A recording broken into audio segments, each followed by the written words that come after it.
Hello. Hi. What is your name and what do you do for a living?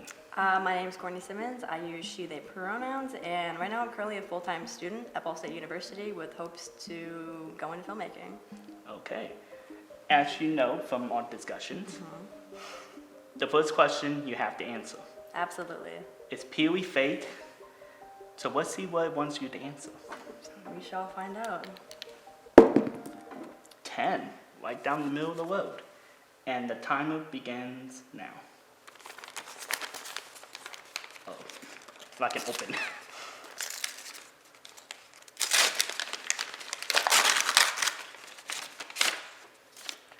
What is your most cherished memory? My most what?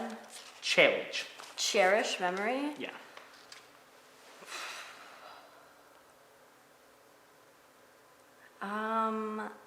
I'd probably say my brother's wedding. I was really young.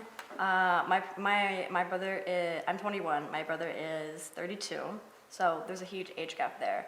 And so that, getting to see so much happiness with my entire family and all of my sister-in-law's family in one place was really, really fun. I think I was in the 6th grade. Okay. It was, yeah, so very weird as like a child to see older sibling get married, but it was a really fun experience. Okay. Would you say the experience was just life-changing, or would you say it's more of a really wholesome, heartfelt moment? I wouldn't say it was super life-changing because like that's sort of a lot of people's goals is to get married and have kids, which is they've done that. They have 2 children now, and I would say it's just very like heartfelt because that was the only wedding I've ever really been to, and to have my older brother, like that was his wedding, was really heartfelt and really fun experience. Okay. You want to add anything else before we go on with the game? I don't really think so. That's my answer. Okay. Just a note. If we roll 10, the roles will switch. Got it. Okay. 14. Do you want to answer this question or pass it off to me? I'll answer it. See what we got going on. Okay.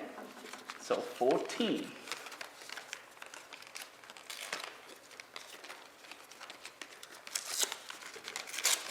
I really need a letter opener. But I bet you get really good sound bites though.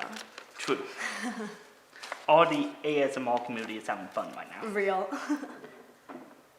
Okay. We're getting to a tough one already. Oh, okay. If you have to change only one thing about yourself, you have to change one thing I about have yourself. to? What would that be? Like physically or mentally? Anything that you want to change, but it has to be only one thing. Only one thing? Yep. Ooh. Oh shit. Okay. I'm not gonna do physically because I feel like lots of things, you know, like I can just work out more, like eat healthier. If I could change one thing about myself,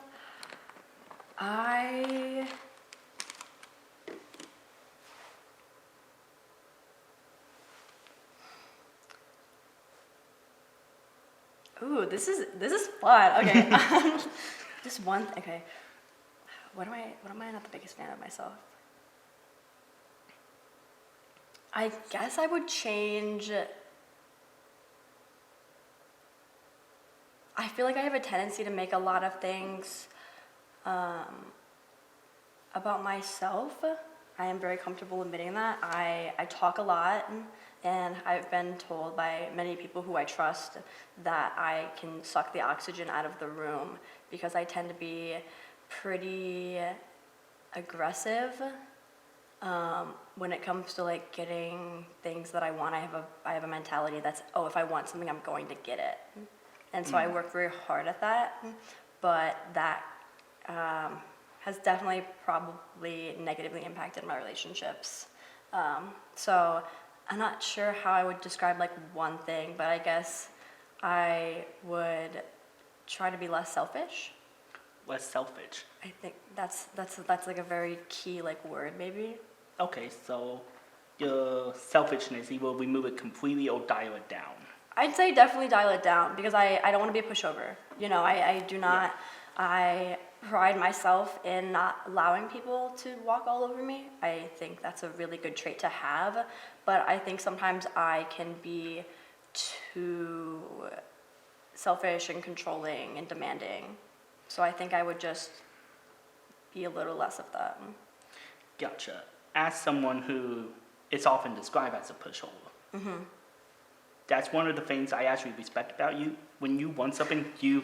I do get that shit. Yeah, which I highly respect in people. I tend to be really forgiving and really not highly aggressive to things, which oftentimes bite me in the butt. So if you want to trade some of it and give me some of that, I mean, we appreciate could go halfsies and honestly be fine. Yeah. Just to answer the question, from this, being a pushover is definitely one of the highest, but probably the biggest thing I would want to change for myself is probably the way I speak. I hate how I sound. Okay. My accent is abysmal. You got a bloody Midwest mixed with Irish and British. It's not pretty. And after hearing myself, because I do YouTube and doing a lot of voiceover work, I know how I sound like to people and I can't stand it. Have you ever taken like a speech class or like voice lessons? I took speech classes when I was a kid. I have, and it did make some improvements, but I plateaued in middle school, and I have never been able to truly fix the way I speak for male. Okay. I definitely can say I'm a lot more understandable, but there's a lot of like key sounds I just cannot pronounce. Interesting. Okay. And yeah, that would be one of the things I will be like, just give me a normal accent, please, so I can, be understood. Yeah. No, I thank you for sharing. No problem. Oh, okay. Well. So you're going to be rolling the So dice. I roll for you now? Yep, and I have to choose if I want to answer or not. For points, at least. Yeah. Oh, that's One. a one. Yes, of course. Just to get me on the board. You want to open it? Sure. Of course you did. Oh, lovely. Okay. Yeah, well, this one's easy. Where is your hometown? My hometown is Indianapolis on the west side. That's where I basically grew up and live. Unless you count the 4 months I'm in Muncie, then I guess that's considered my hometown because I live here more, but Indianapolis is my home base. Yeah, that I would say where you kind of grew up. West side? Yes. West side of Indianapolis. By the Speedway. May is just a traffic nightmare. Yeah, fair enough. All right. Cool. I have nothing else to add. Come on, let's do it big one. 14, is that, I already did that. Yep, we switch So we again. Switch? Nice, okay. Okay, it's going to be a highly switch game. 5. I'll take a 5. You take a 5. Let's see if I can get lucky. Yay! Okay, I'm getting it. I'm curious if next time you just don't seal them.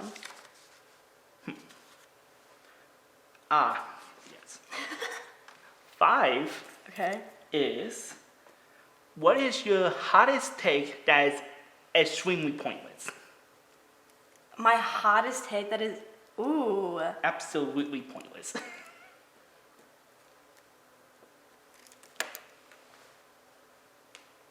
Hot take?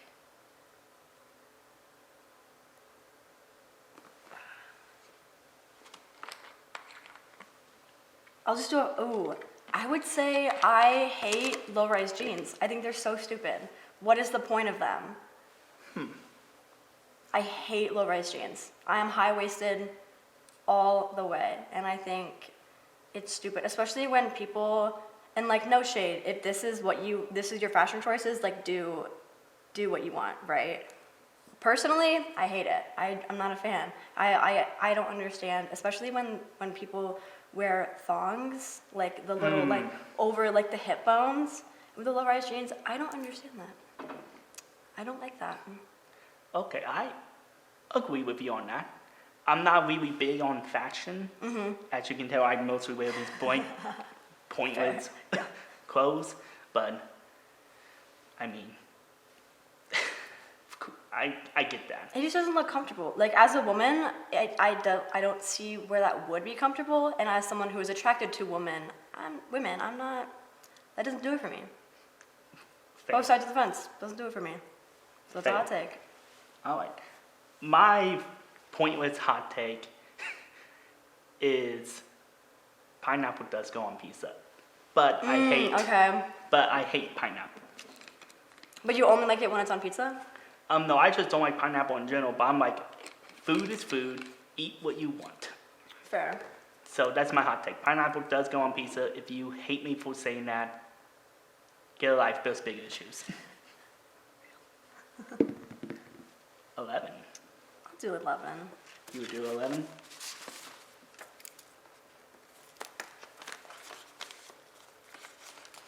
Come on.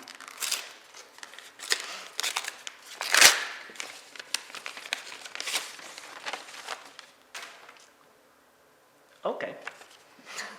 If you had someone just give you $1 million, but you had to spend every cent of that in 24 hours or else you lose everything, Okay. what would you try to go for? If I had 24 hours, I would probably, the first thing I would do is I would book a vacation for every single one of my family members to go to Switzerland, probably for over the summer. I love Switzerland, it's very pretty. And then I would take the remaining money and probably, see, I don't know, because like I don't have, student loans are coming up in like 6 months, so I'm like, I want to save the money. Oh, 24 hours though. Yeah, I would absolutely buy a bunch of plane tickets and like book a bunch of stuff in Switzerland and like Europe and vacation. And I'd also bring my boyfriend Jack, just because he's cool. And then I would I'd probably buy a house. The dream. No, real. The I'm like, even if it's just like, like the cheapest thing I would probably get the cheapest thing I could get in LA. Okay. I have 2 questions. Okay. Based off of that response. What do you love about Switzerland so much as someone who basically live in the cornfields?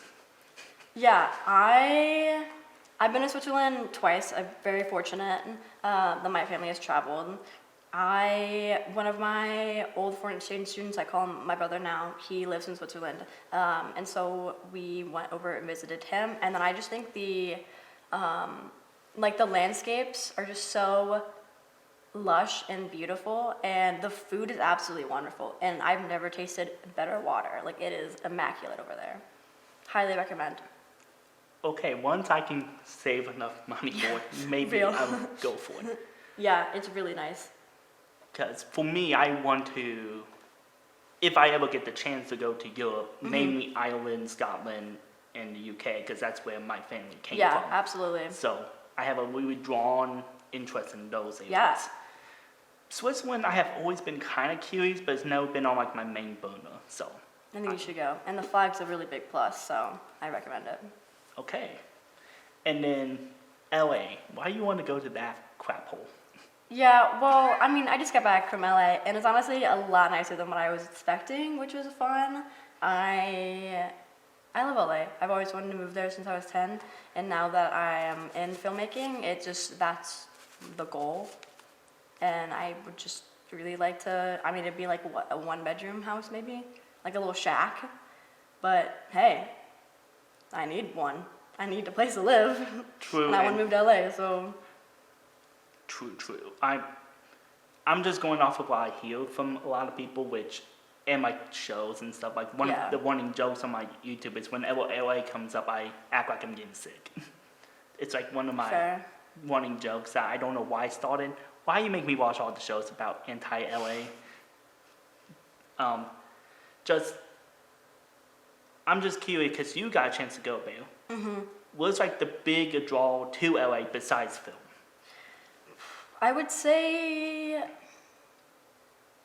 See, I want to say the people, but then I'm also like, ugh, the people. I think a lot of people in LA are really accepting, and they're very, I don't want to say, I hate the word chill, but they're okay with a lot of different types of people. And for me, that is very, that kind of draws me in. You know what, that is valid. Because we honestly need more open-minded people. Yeah, Indiana is a state. It is a state. All right. You want to add anything else, or are you good? I think I'm okay with that answer. Okay. Let's see what we get now. 6. 6. Yeah, I'll do a 6. You would do a 6. 5 wasn't too bad. Okay.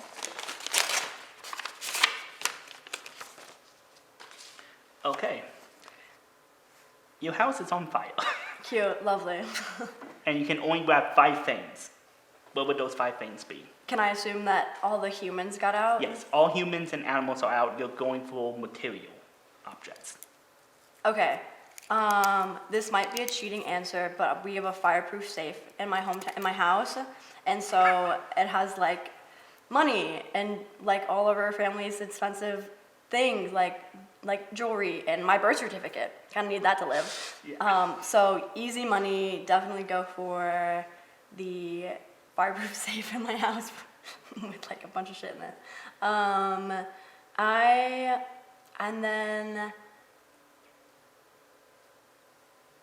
So that covers a lot of things, honestly. And then each of my siblings, I have 3 older siblings. So we each have a box of all of our photos from when we were little and before everything was digital. So there's 4 boxes. So I would save each and every one of those boxes of photos of us when we were growing up, when we were young. Like that's the stuff we can't get back, per se. Okay. I 100% respect that answer. From the top of your memory, what's like your favorite photos in those crates? If you have it in your head by chance. My mom's and my dad's favorite photo of me is I was like 3 or 4. We went to Kings Island and Diego, like Go Diego Go, was my absolute hero. And so we went and I have this little photo. It's like a 3x5 like wallet size photo of me and Diego, and my parents love that photo, and so I'd want to keep it for them. Okay. So it seems like we both have like some form of a childhood hero from a show. Yeah, Yours mine was Diego. Mine was classic autism, Thomas. Thomas the Train? Yeah. Oh my god, I love that. Mm-hmm. Honk honk. All right. I love that. Thomas the Train. What a guy. Have you seen Bullet Train? Bullet Train, the movie? Yeah. Yes. Okay, I was gonna say, because I know that's like a big theme in there. I was laughing so It's a hard great when movie. that came movie. out. I do recommend. It's Especially if you like action comedies. Highly recommend. really good. 15. Sure. I'm feeling adventurous today. Why not? Okay. Get deep, philosophical. 15. Which means you need 10 to win. Let's go. I'm just here for the conversation, honestly.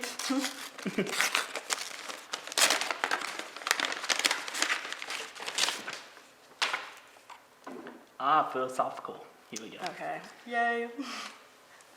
Are humans naturally good or naturally bad? Oh, I love this. Oh.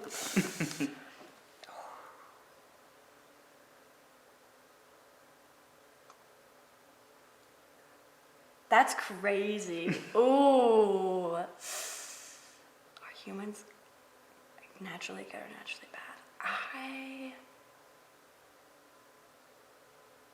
My gut says naturally bad. Naturally bad. Naturally bad, but I think as we've gotten more civilized, we have to do good things to keep going in a way. Obviously, we're not gonna go out and like kill people just for funsies anymore. So I would argue that we're naturally bad, but because we have learned empathy, I guess, we like act good. Okay. Because I definitely think that people have a lot of intrusive thoughts, but it's like because society tells us we can't, because we know killing is wrong, or like doing horrible acts to people, like beating people up or like screaming at people on the street, like those are societally wrong. And so I think that we are naturally bad. Okay. So you just hypothetically here. Okay. A child that's freshly born is naturally bad. Because it has never been influenced and never been taught anything. It's just assisting. Yes. Babies. Ugh. And just theoretically here. Okay. What age do you think we actually start learning to be good? Is there an age or a time? I mean, I think it goes back to the nature versus nurture question of like, if you have good influence in your life, like if you have two parents, whether that be a woman, a man, woman, woman, man, man, and neither of in between, it's like if you have a good support system, I think that is what helps govern your mind into acting good. I don't think it's necessarily like a time thing, but I think it's if you grow up with not a lot of support and like not a lot of people in your life who are there for you and can teach you the ways of life, then you're naturally bad. Like why does everyone need to go to therapy, right? Like everyone's always like, oh, go to therapy. Then like why? To fix ourselves? Because we're naturally bad, right? It's like obviously we all have things to work on. And I think a lot of people's good sides shine more than their bad sides, but I think we're just naturally bad trying to be good.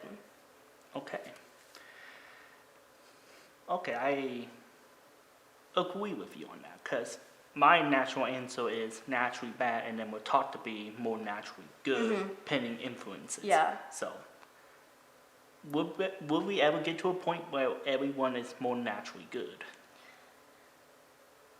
Or is that just an impossible dream? I'm not entirely sure. Like, I think that's a lot of like, I don't understand biology that well, so I don't know how neurons would work or like how the coding of people's minds would work. So I genuinely have no idea. It'd be cool. It'd be nice. But I don't know. Okay. You want to add anything else to it? I think that's all, honestly. Okay. 9. 9? Sure. I'm having fun. This is a really cool idea why I like it. Thank you. I really want to, can we open up the other questions? Yes. That's so dope.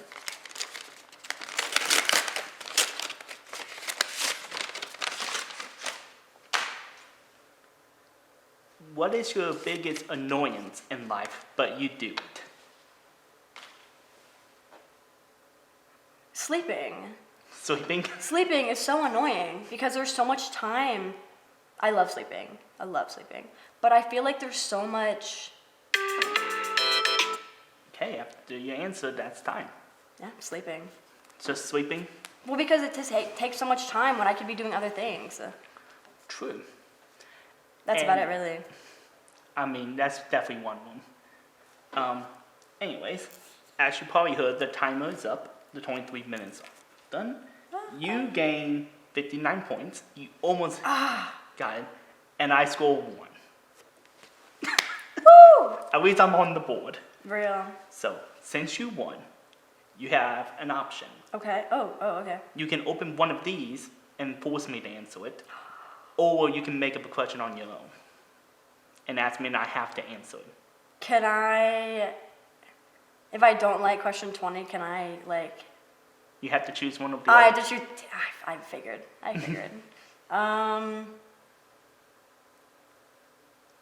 don't know, honestly. I think I'm just gonna... Okay.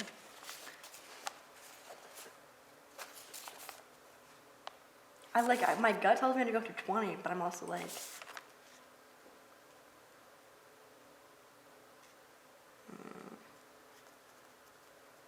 I'm gonna go 19. 19? Just cause, I don't know why. Okay.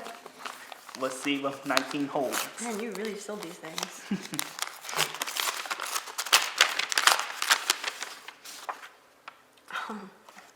Who are you? Oh, God. Existentialism. Who am I? In the most simplest forms, I'm simply a person who's battling too long of a bloody list of mental issues and physical issues, just trying to get by in the world that I feel alienated to. But I think that I would challenge you to think about that question in a not of what you do, like what you're doing. Like, who are you as a person? Like, are you like passionate, driven, ambitious, naturally bad? Like, what does that look like for you, instead of just what you do, or what your circumstances are that you have to complete? You know, because you can't just give up on your mental illness. You have to do that, right? Mm-hmm.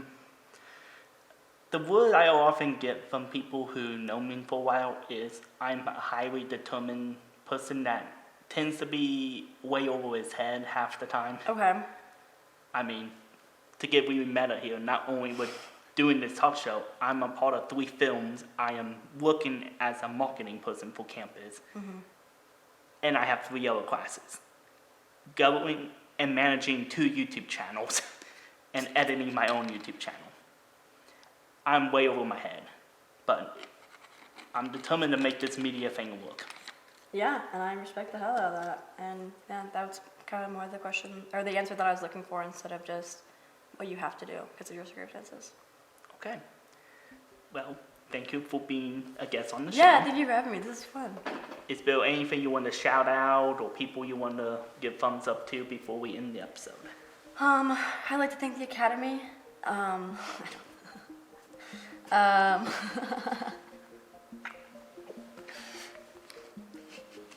Okay. I don't know. I mean, shout out Ball State, I guess. Like, I had a really fun time here. My family is wonderful. Love you all. Shout out to my friends. Shout out to my squad. We got friendship bracelets last night. Woo woo. Yeah. I love you all. Thank you. All right. Peace.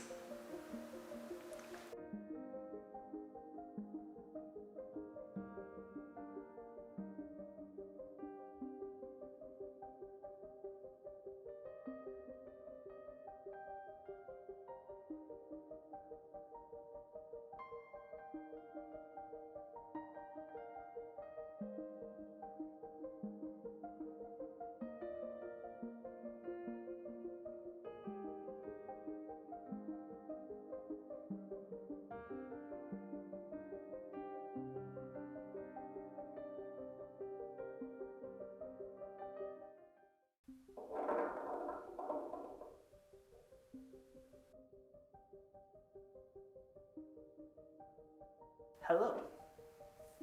What is your name and what do you do for a living? My name is Addison, and I'm a grad student for work. Though I would say it's a bit more of a full-time job than it comes across, but that's the life I chose. Okay. I'm gonna roll the die. It's for no points. Let's just see what fate wants to ask you. Okay. 2. It went easy on you. It went easy on you. Life always does. Oh, it probably helped if I open it the right way.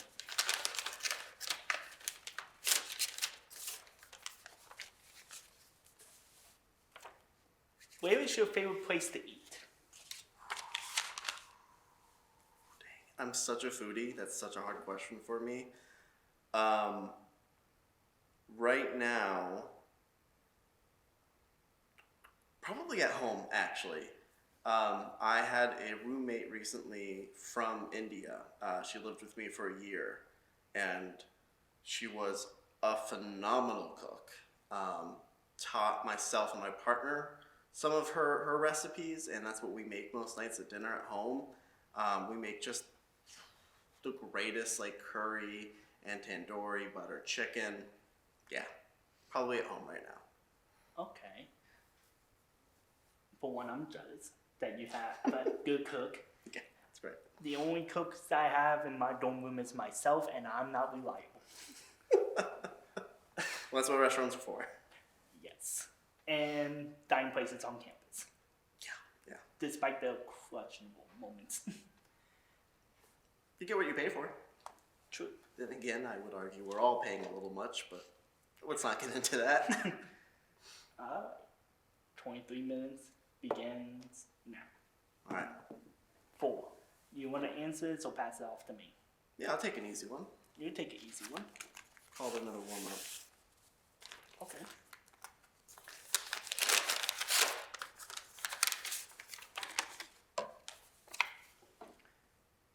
Okay, this is a quick time answer, so you have to be quick with it. Okay. Give me 3 underrated superpowers. Underrated superpowers. Oh, snap. The ability to... I'm sorry, but like the ability to never have to wipe again, boom, underrated. The ability to automatically know how many calories you're consuming and what macros they are whenever you eat something without having to count or Google it would be amazing. And then number 3, no, that's not PG. Stamina. Gotcha. Okay, so based off the calories, I'm assuming you want to just know precisely how much you want to eat because you want to eat a lot. Yeah. Healthy, I'm assuming. Or American healthy. Yeah. Well, so I'm trying to lose weight right now. I do a competition, a sport called strongman that I try to shoot for a weight class to do, but I love eating, and so it's constantly this balance of eating as much as I can, but never like a calorie more. And it's a lot of my time and attention is spent counting calories. Gotcha. And I'm assuming you have to count every time. It's not like you can make a designated, like, X amount of chicken is this much, I have it memorized type of thing. There are some that I do, like, 8 ounces of chicken I know off the top of my head, but I still have to count it in a calculator because I don't keep it running. Gotcha. Those are definitely underrated, and I'm mad I didn't think about it. Like it. So, for me, the superpowers that I think are highly underrated is like subconscious empathy. Oh, okay, yeah. Because I love the idea of I know exactly how someone feels. I don't have to try to read a mind because mind reading is overrated. Yes. But agreed. being able to read someone's true emotion tells me more in the long term. I agree. Yeah. The other 2 is probably instant Wi-Fi. Imagine a Wi-Fi connected to you all the time. You don't have to worry about it. And just having like ability to have power in your hand. Not like full on electricity control, but just being able to be like, I got about 2 hours of battery in my hand I can use to charge my phone. I love that. Those last 2 would have saved me so many hours on so many road trips where I was lost somewhere in the countryside for hours. That would have been, oh yeah, those are good ones. Nice. Okay. Let's roll. 8. You want to answer this or pass it off to me? Let's see what you got. Let's see what I got. Okay.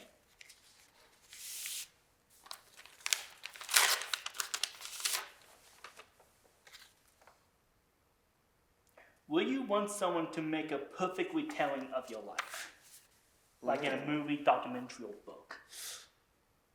I just feel like my movie will be just too dramatic and traumatizing for people that it's not worth it. Just for the sanity of people. Like, not to go too in depth, but I have made therapists retire. Sounds like you wear that like a badge of honor. Subconsciously, yeah. You shouldn't, but I get it. Yeah. I made people quit. But what about you? Will you be like 100% down for retelling or be like, I want some control, please? So it has to be a perfect retelling. Yeah.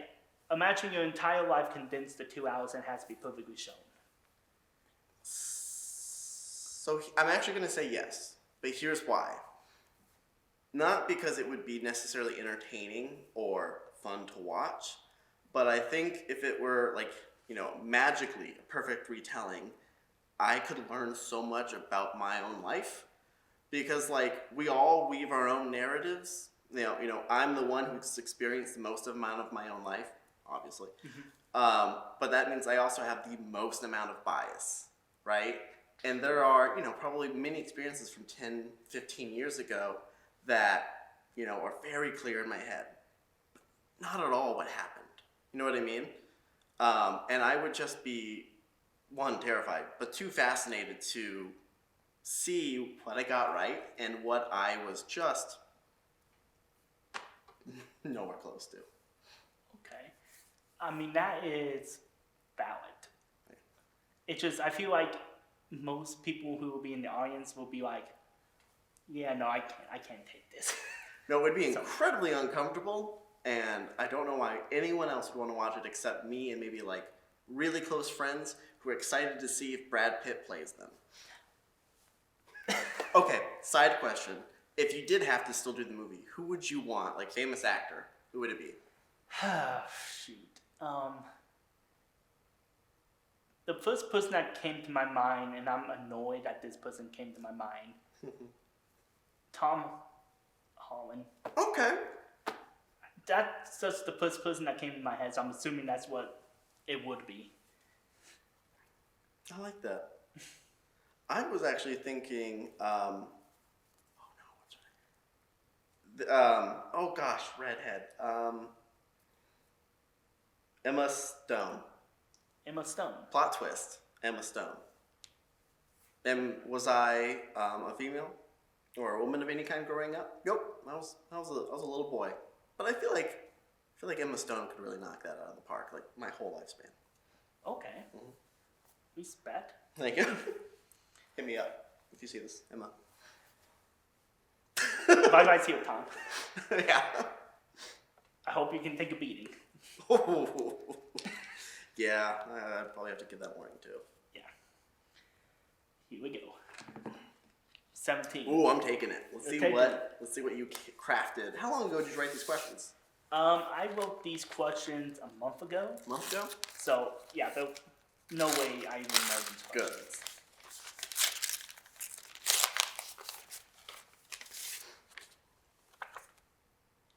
Oh God. That looks short and deadly. It's philosophical. Okay. Does time actually exist?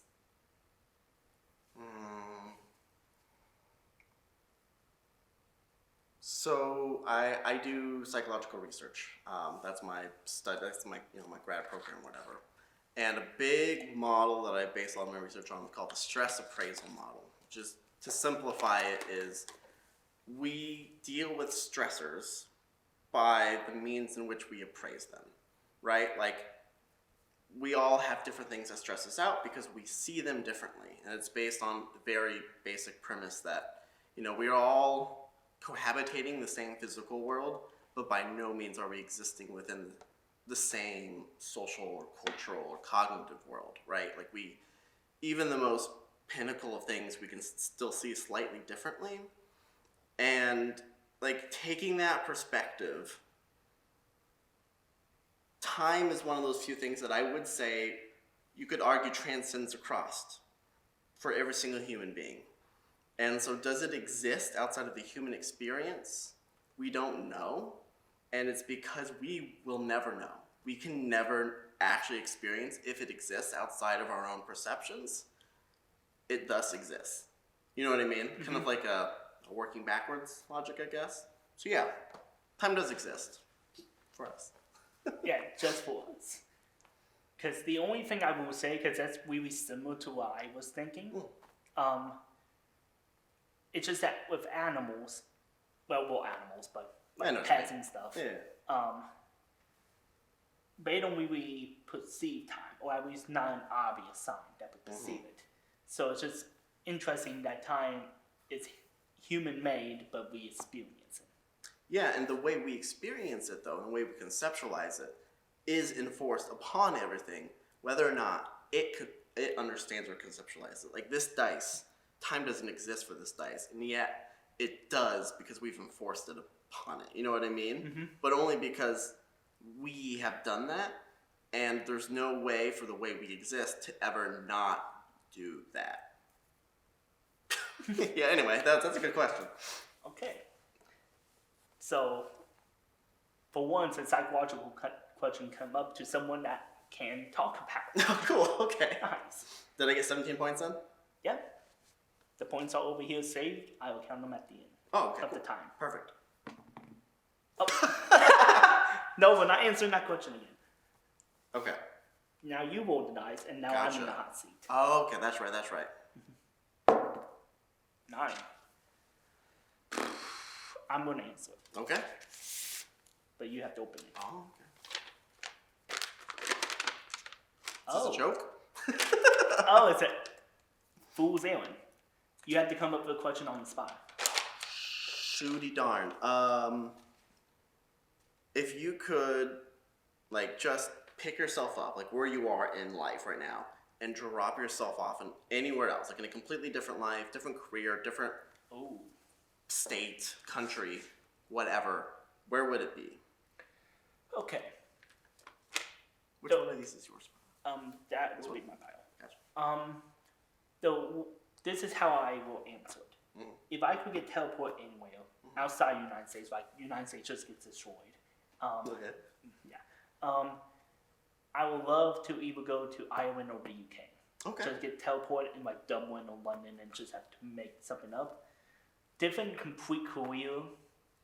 I would love to see how I would do as a criminologist. Oh, cool. Because before I discovered media, that was what I was originally going to be. Because I have a really strong interest in discussing random things with people and just trying to get into people's heads. This shows a demonstration of two of those things, media and me just trying to pickpocket people's minds. Yeah. That's a great reason to come up with the show, because it's the intersection of two of your passions. Yeah. Fucking brilliant. Sorry, am I allowed to we'll bleep it out? We bleep that for the PBS version. Alright, cool. Sorry. The YouTube version will heal all of it. Cheers. So that would be the career. And just a life. Call me a crazy person, but I really want to experience what it's like to be a woman. Just to see. Give it like a life just to see.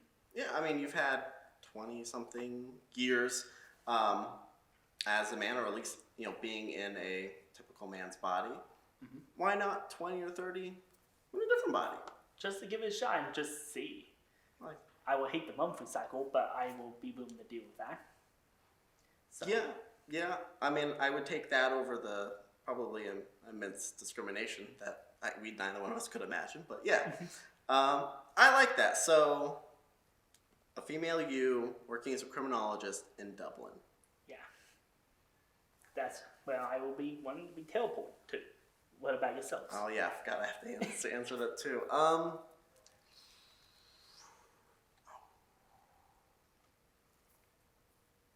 I'm actually really happy with where I'm at. Like, I feel like I'm in the right place in my life. Not necessarily I'm saying that I'm happy, but I'm in the right place where I need to be. But if I had to redo Seattle, because I just love the like geography there. And since I'm in Seattle, I might as well be a graphic designer, because I feel like 80% of the people who live in Seattle are probably graphic designers. Also, that's what I did my first degree in. You wanted to be a criminologist. I wanted to be a graphic designer. Look how that turned out. And you know what? I'll join you on the gender transcending train. I will also abandon this sculpted body and experience something new. Okay. Respect. Wait, do I get to roll still? Yes. Don't try to steal this from me. Oh, 5. 5. I'll let you answer this. Okay.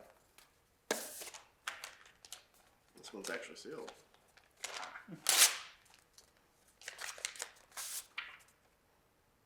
Live in a musical, superhero universe, horror film, or disaster flick.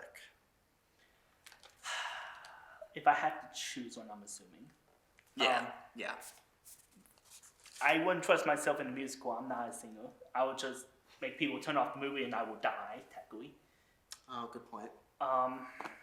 Super universe, I'd probably be NPC, knowing my luck. I will take my chances, fail. I would just avoid the major cities and just cross my fingers. Don't live in Metropolis. I mean, the safest option, if you like really wanted to cling to life, I would have said would have been a musical. But if people turn it off, that means you die. Well, that's a whole different conceptual framework to work in. And so then what are people going to watch the longest? Well, I guess you would be right with like the superhero movies, right? Because Avengers Endgame or 1 or 2 or whatever was like, what, 4, 5, 20 hours long, and everyone saw it. So that's a pretty long lifespan. And I mean, who's going to choose to live in a horror movie? But I think I would. I think I'm a huge horror fan. I love horror movies. I love watching horror. I love reading about horror. I love the culture behind horror. And to be able to just, you know, how everyone always yells at the screen, like, you know, don't run up the stairs, or like, you're such an idiot. And you just watch these characters die off because they make the dumbest possible decisions. You know, we always kind of think, like, what if I was in that position? Like, I wouldn't do that. You know what I mean? I'd put it to the test. Okay, you be given the option of a closet, staircase, and the front door. Yeah, front door typically. Actually, I take that back. I don't know why, but you know, people have kind of like the fight or flight. I'm a pretty passive person, but when I get really scared, I get incredibly aggressive. When I was a little kid, you know how like you turn off the light in the basement and you try to run up the stairs before the ghost got you? Mm-hmm. I would do that, but then I would get so mad at the idea of something scaring me that I would charge back downstairs into the dark basement and start punching at the air and screaming at it. I was freaking wacko. And I'm still kind of that way, where like I get so angry when something scares me that I would probably just charge the murderer head on and die really quickly, actually. It'd be a Jason Manhattan situation. You just go punching. Oh, and then he literally knocks my head off. Exactly. Yeah. It'd be that recreation. For me, with superhero, again, as long as I avoid the major cities and be the most boring background character in a grocery shop. Live relatively the same life, yeah. Mm-hmm. Yeah. I listen to the credits and then I die. Well, either way, we're all dying within a few hours, so. Yeah. Oh, yeah, you will. 11. All right. I'll let you answer this. Okay. Oh, this one's also serious. Okay.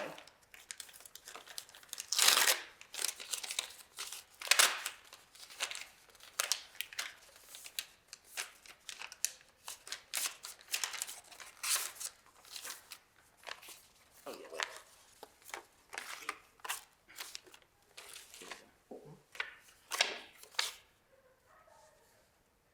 What is the biggest hope in this world?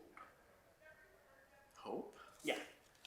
What do you imagine the biggest hope in the world is? Answer 1, the thing with feathers, but that's to my lit nerds out there. Answer 2,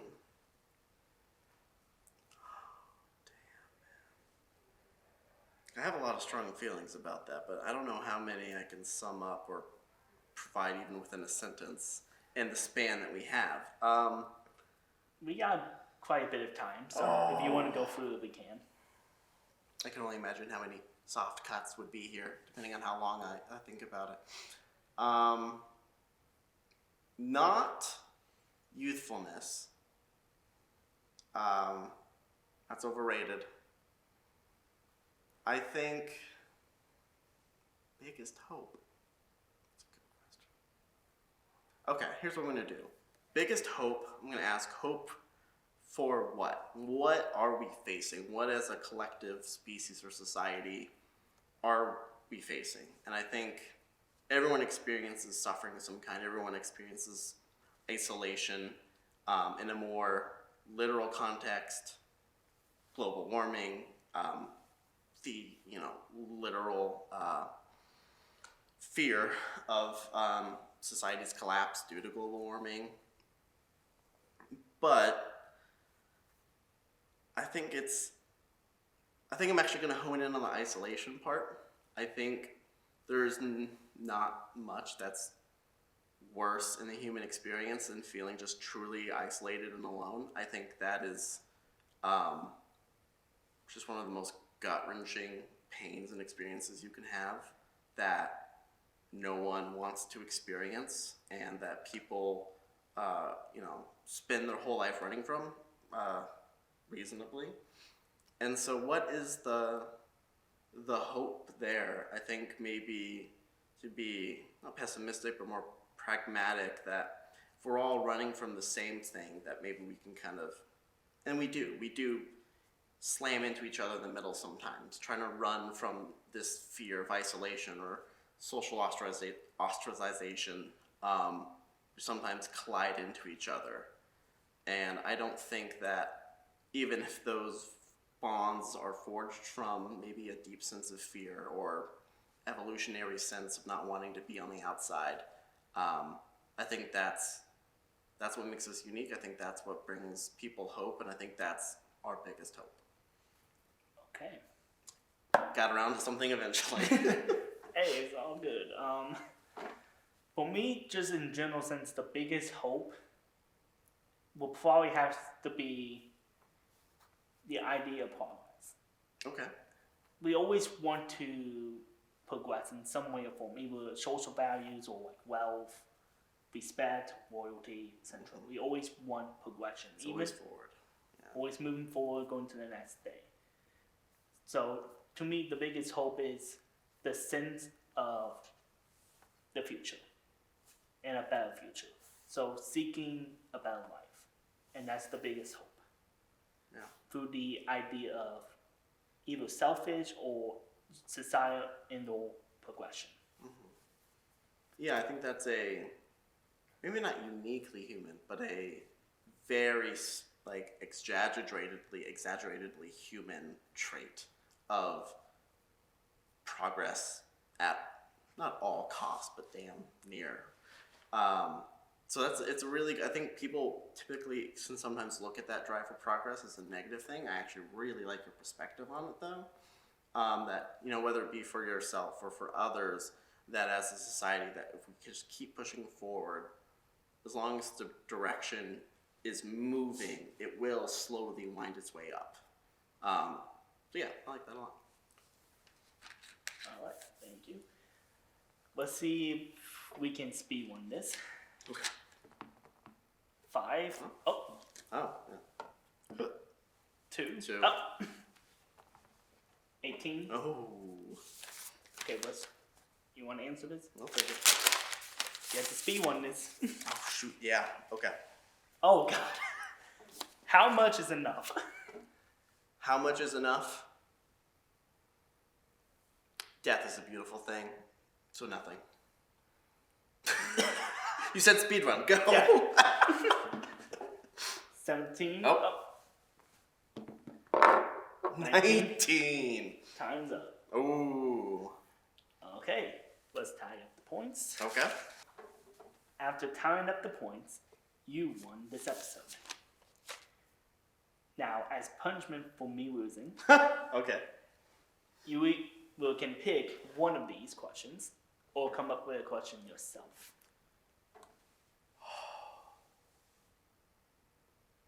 I'm going to come up with a question. Okay. Because we just met 20 minutes ago? Mm-hmm. You definitely seem like a person who's very genuine and truly likes genuine and heartfelt and earnest discussion, which hell yeah, more of. So I'm gonna try and think of a question For that? I'm here. Actually, yeah, I'm gonna give you. We'll call it an opportunity, but I can only imagine you're putting a lot of hard work into this. And with hard work, with creativity, with passion, with any kind of creative project comes immense vulnerability, right?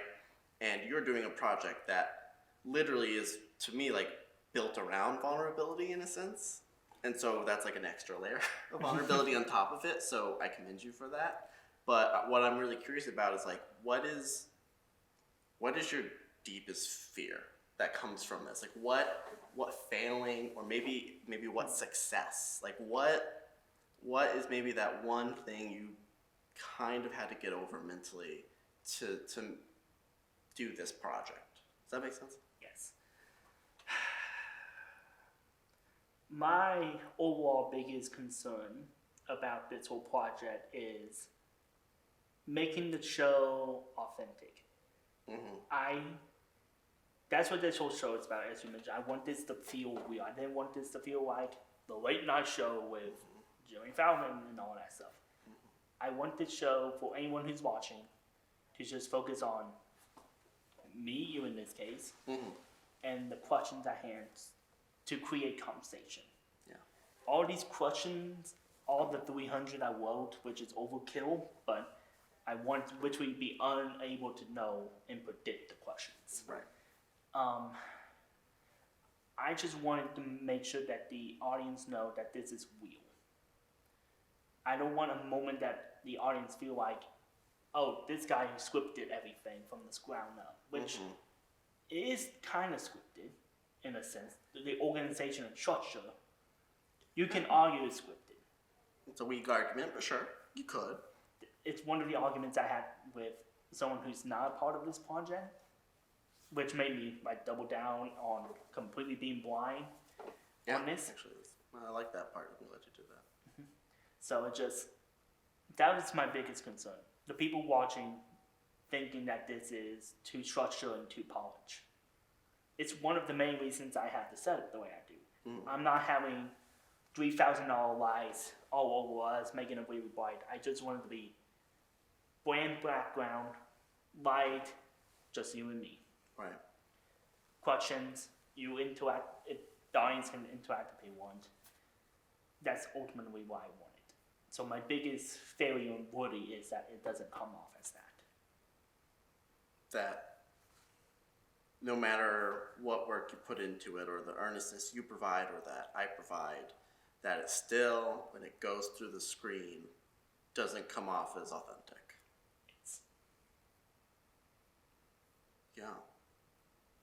Yeah, I think I totally understand that fear.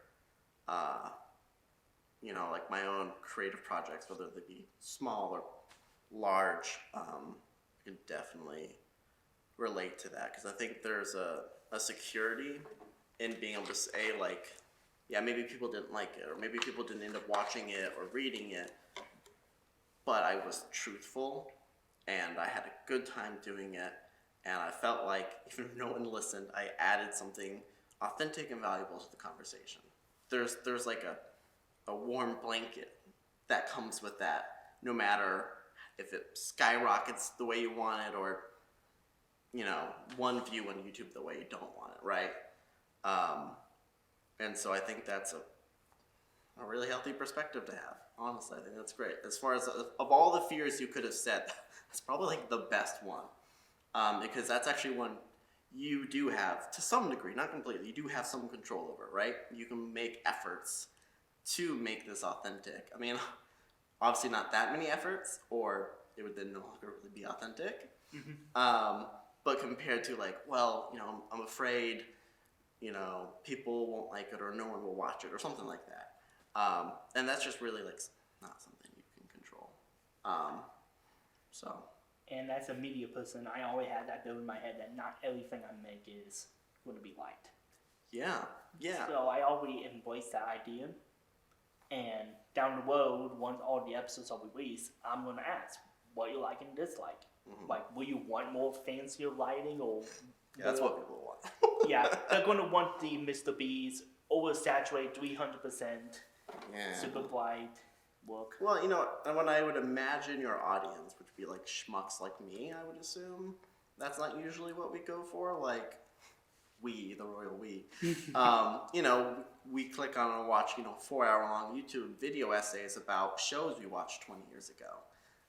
So I really doubt people are going to be like, we need saturation. But no, great answer. Thank you. I really appreciate this. And thank you for that great question. I was not mentally prepared for that type of question. Hell so yeah. that was a good one to think about. Is there any individuals, program, charities you want to shout out before we end the episode? Oh, I didn't know that was a question coming. It's like hot ones, you know, to promote your this camera. American Foundation for Suicide Prevention does great stuff. NAMI, National Alliance Mental Illness, is also good, but not as good as the FSP. I didn't maybe cut that part. Boys Town is an amazing organization that I worked for a long time, and they do great work. If you are an individual who is feeling isolated or having mental health issues, call and reach out and talk to someone. Talking to a stranger can actually do amazing things. I worked as a crisis counselor for several years, and I had life-changing conversations. 988, if you're dealing with thoughts of suicide, or even if you're just really needing to talk with somebody, 1-800-278-8255 for the Boys Town National Hotline, which is a hotline that I worked for and has brilliant, amazing counselors on it. And eat your vegetables. Okay. Peace.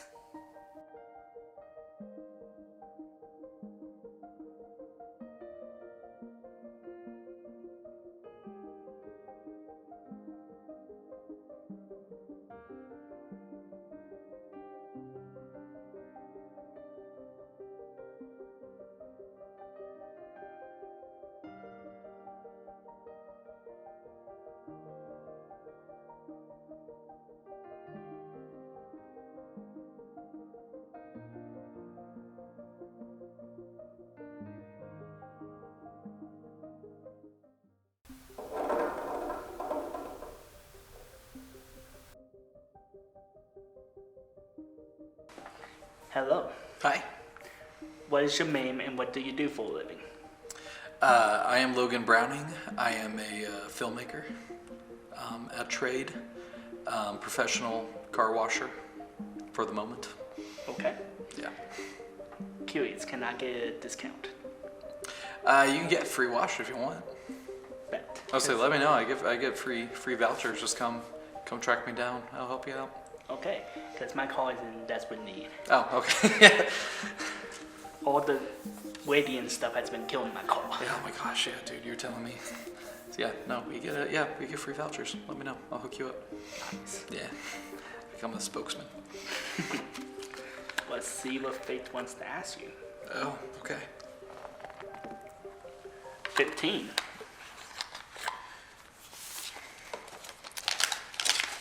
Whoa. That one was right on top. Perfect. It's rigged. No, I'm kidding. What is your biggest problem in life currently, but you're actually all enjoying it? It's my biggest problem in life currently, but I'm secretly enjoying it. Yeah. Right now, it probably has to be with preparing for graduation. In about like 5 weeks, this crazy little thing that has been part of our lives for the past 16 years. School, maybe a little more with like preschool and all that in kindergarten, is about to be done forever. I'm a firm believer in, like the you never stop learning mentality, but it's kind of preparing for that, preparing to enter the real world, as they say after this, especially with our chosen careers. Yeah. Of possibly not hitting our stride for a bit. But so right now it's just kind of planning out, thinking what's next. It's stressing me out, but it's also fun to kind of think about where the future might take you. Like where you want to direct your path, what steps you want to take to try to get there, and everything. So it's super stressful. It's a little nerve-wracking, but it's fun at the same time because you're looking up opportunities. You're like, that's a thing. I can do that. I can go here. Cool. Like sign me up. So yeah. And you're not bounded by, you have to be in class at this time and all that. Yeah, stuff. see, but I'm a great student, and I already disobey that bounding. Gotcha. Don't check my attendance. Likewise here. All right. The game begins. I feel like I just entered Saw. Dun dun. dun. 12. We're at 12. Would you like to answer this question or pass it off to me?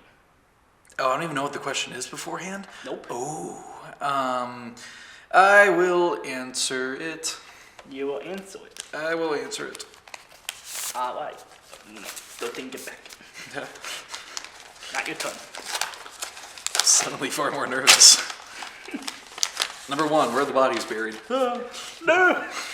That's actually 19. Oh, pass. Good. Thanks. What is your biggest victory in life? My biggest victory in life? Yeah.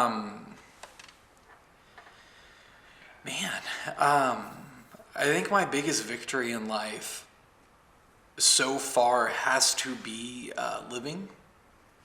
Simply, no, I mean, truthfully, hear me out though. All right, Okay. so you can tell looking at me, I'm not the most athletic human being. I'm not the fastest person. I also don't know how to swim. But at one point in my life, I did. I was the most athletic little swimmer that somehow made my way and beat the 1 in a billion shot of getting born. That's why I always tell people when they're like, "You're not the fastest." I'm like, I was at one point. At one point, once upon a time ago, I was enough to beat out others. But I see that as truthfully being the biggest victory because that's where I kind of line up where I like to think a lot more of my victories will come from. Where it's as I touched upon earlier, we're in a very tough career path where they always say like, oh, only 1 in a million will make it. You only got a slim chance. I've beaten those odds before. Why not do it again? Go for round 2. Exactly. So I see that as my biggest victory so far. Just because even if I lose, that's the victory that's still there right now as I'm still breathing, still living. Okay. So your biggest victory is just, hey, I'm here. Yeah, my biggest victory was being sperm, Wyatt. Did you not pick up on that? I got that. I was trying to be subtle. Yes, my the elders who will be watching it. Yes, my biggest victory was being born. I saw that as my first victory, my biggest one as of right now. Okay. And just for clarity, Yep. my biggest victory is, besides being born, because I don't want to steal your answer, that's all right. not, It's okay. that's Whatever. not carnal. All the best things are stolen. True. Especially in this industry. Yes. My biggest victory is probably just graduating high school. Mm-hmm. I know that it's like, really, that's it. But I had multiple issues. I was near deaf, I was near blind, I was really behind because no one really knows you're deaf until they realize, oh no. Yeah. Wait, so I'm sorry, what were the issues? Yeah. Everything sounds normal so far. And just all those issues, which caused me to be 4 years behind my peers when I was going through school. So I was always behind, always playing catch up. Oh, okay. And a bunch of teachers, peers told me I would never graduate. We love public school support. Schools, man. But you did it though. Yep. And I'm about to graduate college. Yeah. Which I know we pay for. Yeah. And you can tell by my grades, but let's move on. But hey, you know what? You did it. You beat the odds. We're here. Yep. Well done. Well done. Some of us are still strong swimmers. Yeah, I wouldn't say that. 15.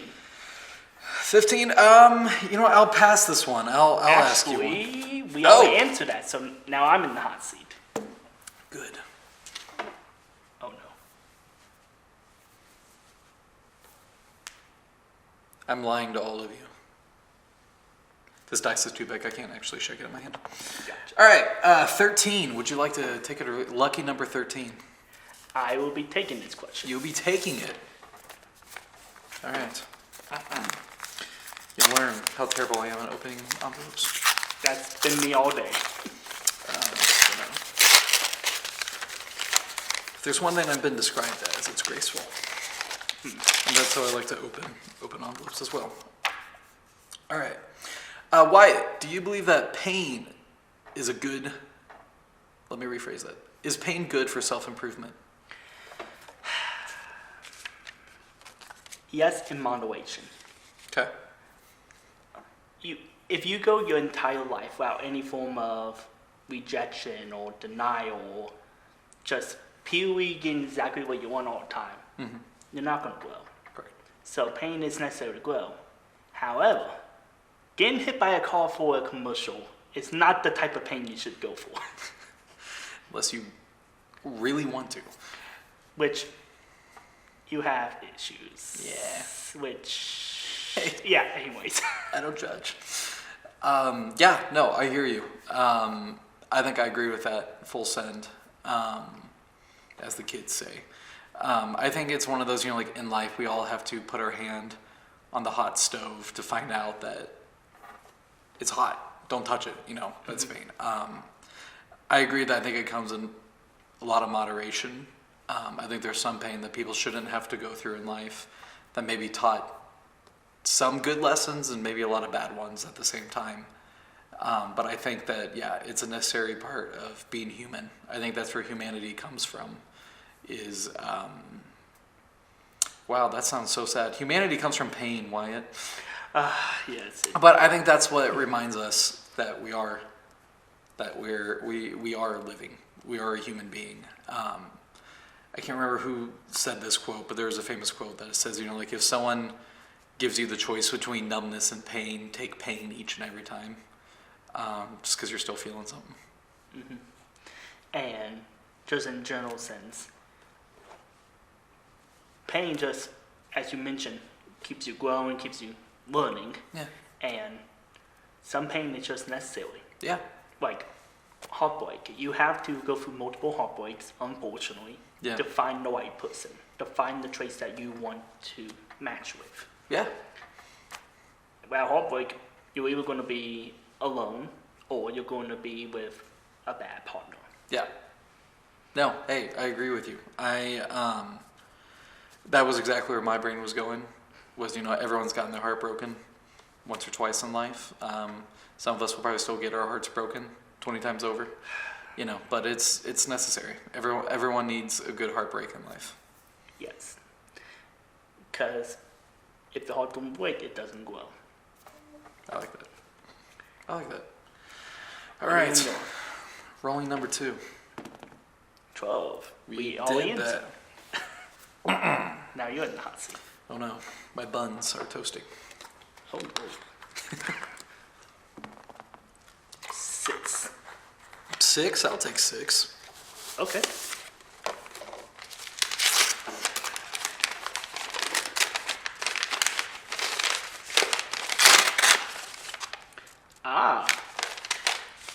Fool's Errand. I had to come up with this on the spot. Was there not a card in there? No, some of them don't have cards in it. I have to think of it on the spot. My level 6 question for you is, will you rather live your entire life in the forest with no internet, or live in an apartment with 20 people with really slow internet? Oh, apartment with 20 people. Not even as somebody, I wouldn't say by any stretch of the imagination that I am an internet addict, so much so. But I just love being around people. I find loneliness so maddening. Not in any sort of self-crazed vein. It's one of those that if I'm alone, I just find myself sitting there, leg bouncing, just okay, who can I talk to? Who can I joke around with? What's going on? And so I would take being in a room with 20 people any other day of the week. Just because I'm a chatter, I'm a talker. I would find that far more fulfilling at the end of the day than Abraham Lincolning it somewhere out in a cabin, splitting logs and eating hogs and making clogs. You can quote me on that. And so will you call yourself more of an extrovert than introvert based off of that? I'm an extroverted introvert. And what I mean by that is, in a lot of situations, probably even in this apartment with 20 people, I get so shy and uncomfortable that my defense for being shy and uncomfortable is for being talkative and loud. And so it gives off the impression of being an extroverted sort of mentality that is my own pain is healing sort of thing, where I've been trying to use that to push myself out of my comfort zone more and more. And so it's getting to a point where I think in more cases than not, I would say I'm more extroverted than introvert, but I don't know if I can quite put myself as just a full-fledged extrovert quite yet. Okay, I get that a lot. I'm more of the opposite. I'm more of an introvert by trade. I just prefer to be on my own to do things. But I do ultimately want interaction with people. Yeah. Which is why I prefer like one-on-one, two-on-ones type of situations over doing a whole lecture in front of a bunch of people and type of thing. I was going to say, see, that scares the heebie-jeebies out of me. A one-on-one or a two-on-one, this is terrifying to me right now. Oh. Oh no. No, but it's one of those, I mean, truthfully, put me in a room full of people, you know, even if it is me giving a lecture, I will feel far more comfortable. I don't know what it is. It's just something that's never bugged me, but yeah, but then when it gets quieter, when it gets to right now, if that apartment of 20 people was just an apartment of 2 people or 1 person, I would be in a log cabin right now. You know, bigger the better. Okay. Yeah. Well, I am sorry I couldn't find another guest to make your cabin more comfortable. No, it's okay. It's fine. It's all right. I don't hold grudges. Not at all. Cool. All right. Let's see about now. 16. 16. I'll read you 16. Okay.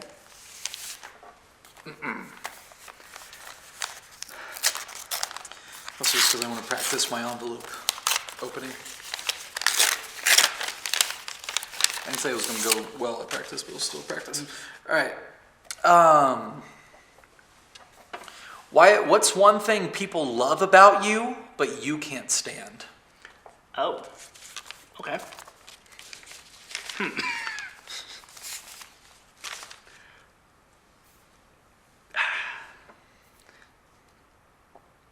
I have to say it's probably my, how do I say this properly?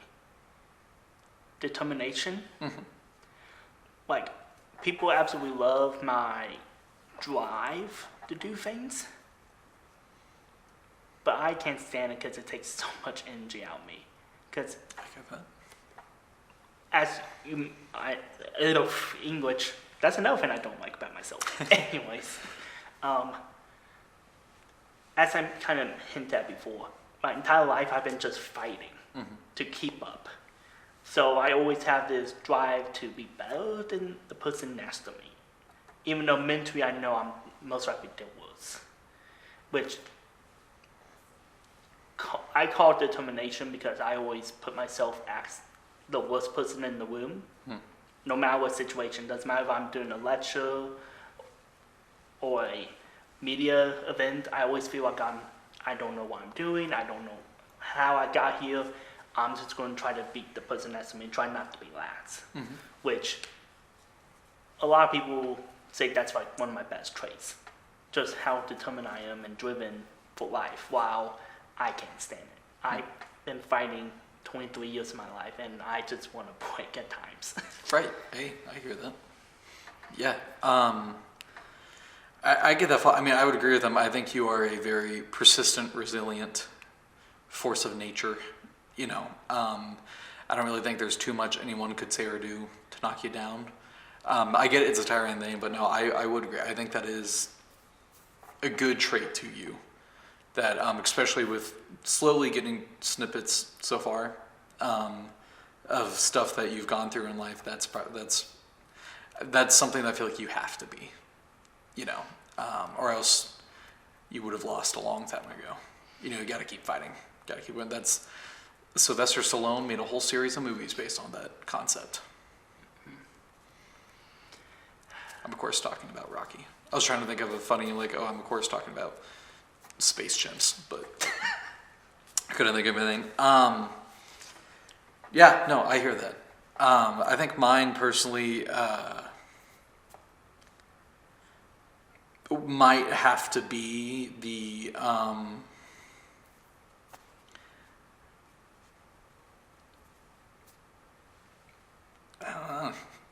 that's not where I don't know what people dig about me. Trying to think of like comments I've gotten in class. I don't. You want me to give you 5 ideas? Sure, go ahead. Give me 5. For me, the big 5 things I appreciate with you, granted we only have worked on a couple of projects, so I don't know you personally. Hopefully sometime in the future we can change that with a deal or something. Yeah, man. I'm just kidding. Yes, I would love that. Okay, I guess I'm cancelled. Yeah. My big 5 things I appreciate is how honest you are, Thank you. how comedic you are. Like, you're just naturally funny, and that's probably the one thing I envy about you. I just wish I was that funny. Even if you're not appreciate that. intentionally funny, I wish I had that. I also just like your just creativity. Like, Thank you. I have seen you behind and in front of the camera, and just being able to switch between the two and still put 100% effort into creativity, I love. I also just love your diversity of skills. Thanks. I appreciate it. This is really weird. I don't like compliments. This is Hey. I appreciate it. But I was like, I don't know what to say. Fine, I'll Thanks. give you one. I appreciate it. And just, those are like my big traits I appreciate in you. That's very sweet of you. Thank you. No, that might have to be mine then is at least what outside people see as my comedic abilities, like you just said. Which I would argue I don't think I really have many. I've been in a lot of the world where I'm the least funniest person in the room. And I think that might be something that, yeah, I think that's my answer. For the reason that, there's opportunities, of course, where sometimes that's just not what's needed in the room.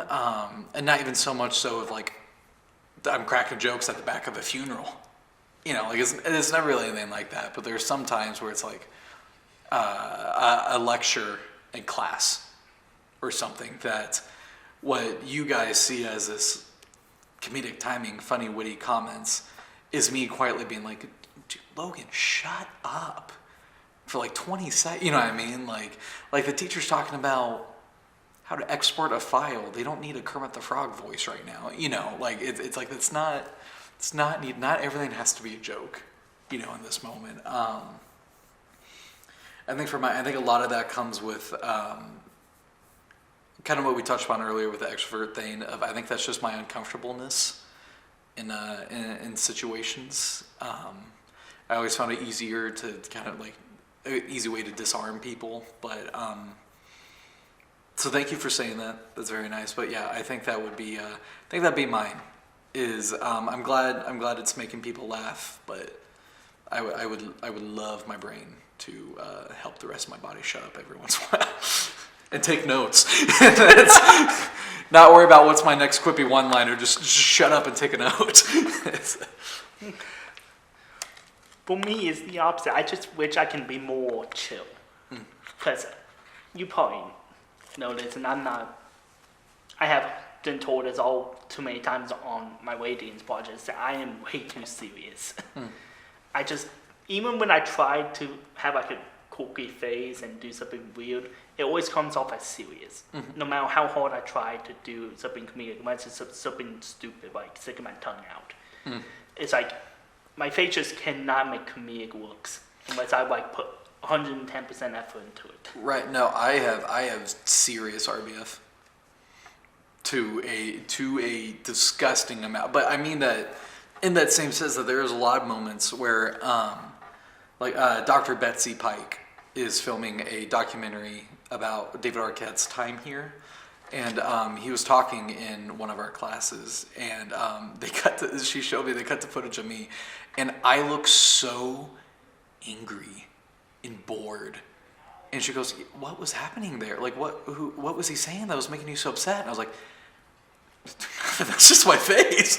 Like, I was like, oh, I'm German. What can I say? We're angry people. I don't know. Like, I was like, but no, I get that. Like, or the same thing where I think maybe that's where, kind of like you was sticking the tongue out, that's where a lot of that comes from. Being like, oh, I don't want people to think I'm mad right now. I'm not mad.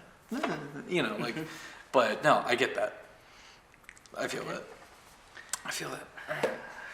I have to remember who rolled the dice last. You rolled the dice, sir. Thank you.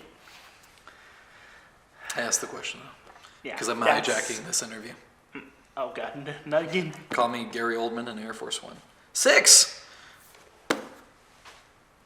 Here we go again. 1. Would you like to accept this question? I will accept this question.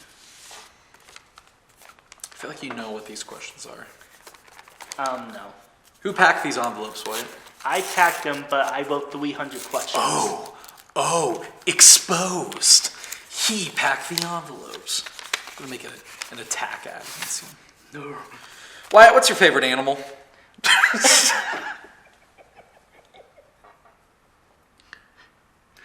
What a range. Wyatt, now that we've touched upon my personal fears and insecurities, what's your favorite animal? Call me cliche, but the eagle. Eagles are cool. Mm-hmm. Eagles are cool. Mine's a brown bear. Oh, okay. I like brown bears. Like there's a reason most teddy bears are based on them. They always just look so soft and cuddly. They can tear me apart easy. Oh, so easy. You kidding? But they just look cute and cuddly, and I just want to like jump in and like And I just like eagles because not only they're cool, they create cool meme opportunities. Yes. Yeah. And like me, they're balding, so I like it.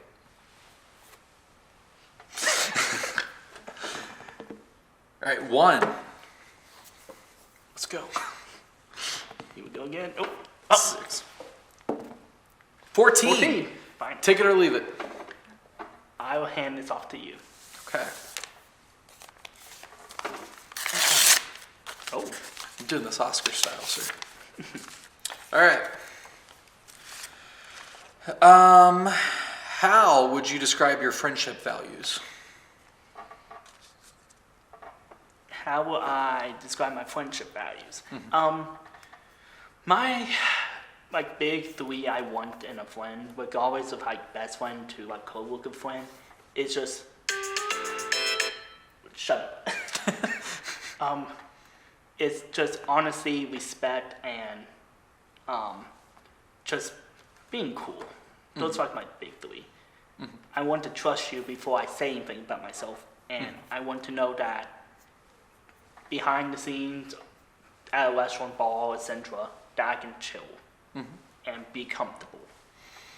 Yeah, no, I get that. I would agree with those. To quote you, not to steal your answer, so I'll go on something random here, but common interests, but not to the terms of so we don't learn anything new, but just in terms that I like someone who I can talk with for a bit, one of my big interests are 80s rock bands. And a lot of my friends have that same common interest, so we will sit on our couch and debate who was the better Van Halen frontman, David Lee Roth or Sammy Hagar, for an hour and a half, for a lot of I would walk away being like, that was a good day. It's fun to answer Sammy Hagar, by the way. But so common interest, someone I can goof around with. They have to have a good sense of humor. Because even though I was just saying that that's something about myself I would like to change a little bit, I do still think I'd rather go through this world laughing than crying, or go through this world making others laugh other than making someone stay a little worse. I just don't see the point in that, and I would like my friends to be able to do the same. And lastly, they all have to be 5'4" smaller. I like to feel tall. Gotcha. Well, I see myself out. I said that's a joke. All my friends just happen to be short people. No, but I really then just love movies. Maybe that goes with the common interest, but I just love going to the movies. And so if people want to tag along, it's great. Okay. It's fun. I see that. Let's go. Anyways, the alarm was just letting me know when the 23 minutes are up, Okay. so no more points can be earned. Okay. I have to calculate all this. After tallying up the points, you won the episode. Let's go. Good. All right. About time. So, you have a choice to make. Okay. With all the leftover questions left from the game that we have not done, you can pick one of these, and I have to answer as honestly, truthfully as possible, or you can make up a question on your own. I'll choose one. Okay. Because the slight OCD in me has been annoyed this whole entire time that there is just one envelope sitting off to the side here, not with the rest of the envelopes in front of Wyatt. The tiebreaker question. Is this the tiebreaker question? Yeah. Oh, all right. Well, since I won, we'll just make this fun. All right. Okay.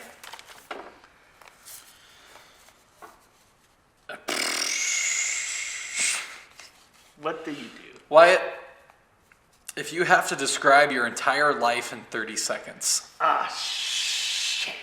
what would you say? Let me put 30 seconds on. 30 seconds on the timer. Synchronized watches. I will you hit start All right. when you're ready. Ready? 3, 2, 1, start.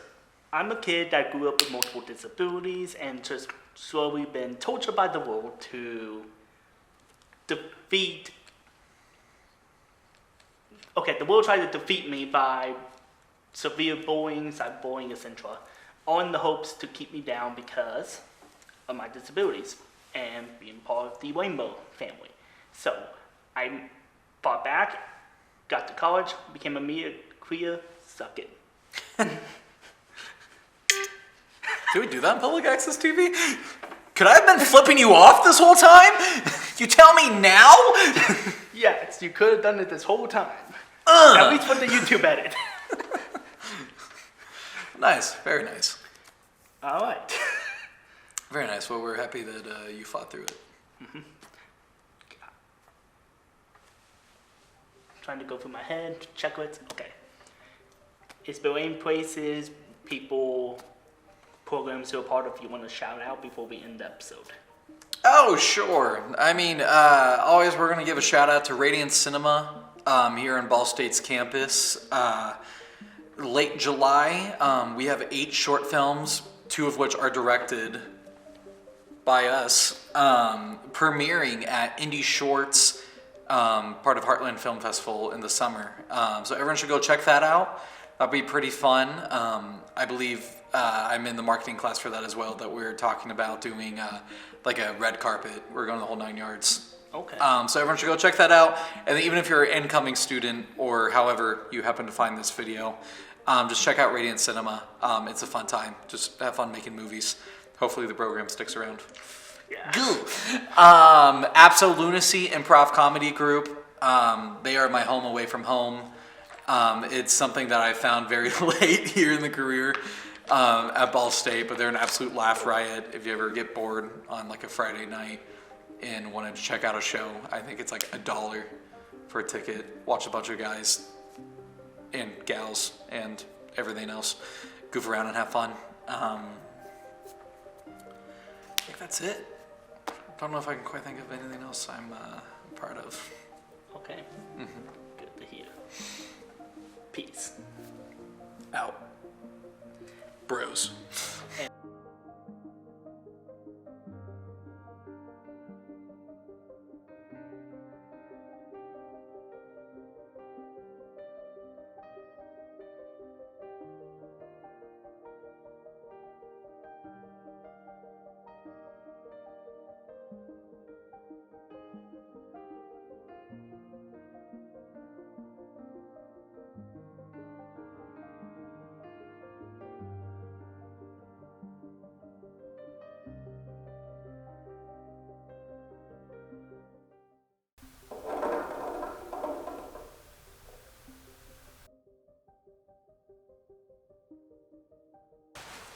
Hello.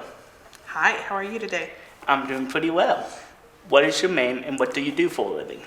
My name is April Westcott, and I am a professor at Ball State University for landscape architecture. Okay. I'm going to ask a bunch of questions about that when I get a chance. Okay. Because I'm intrigued. But the first rule, just for clarity, is for no points, and you have to answer. Everything afterwards is fair game. Okay. 3. Pretty easy. We're starting off easy today.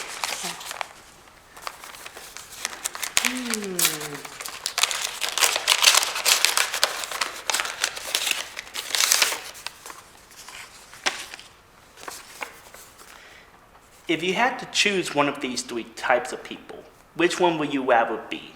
Blonde, beauty, or brains? Oh, absolutely brains, because with time comes wisdom, and I think that when we were younger, you're very superficial, and you think that everything has to do with how you look, and I think the older you get, the more you realize the wiser you are from your time. So absolutely brains, and I wouldn't go back in time for anything. Okay. What would be the biggest thing outside of school to help you increase your brain skill? Outside of school to increase brain skill, reading.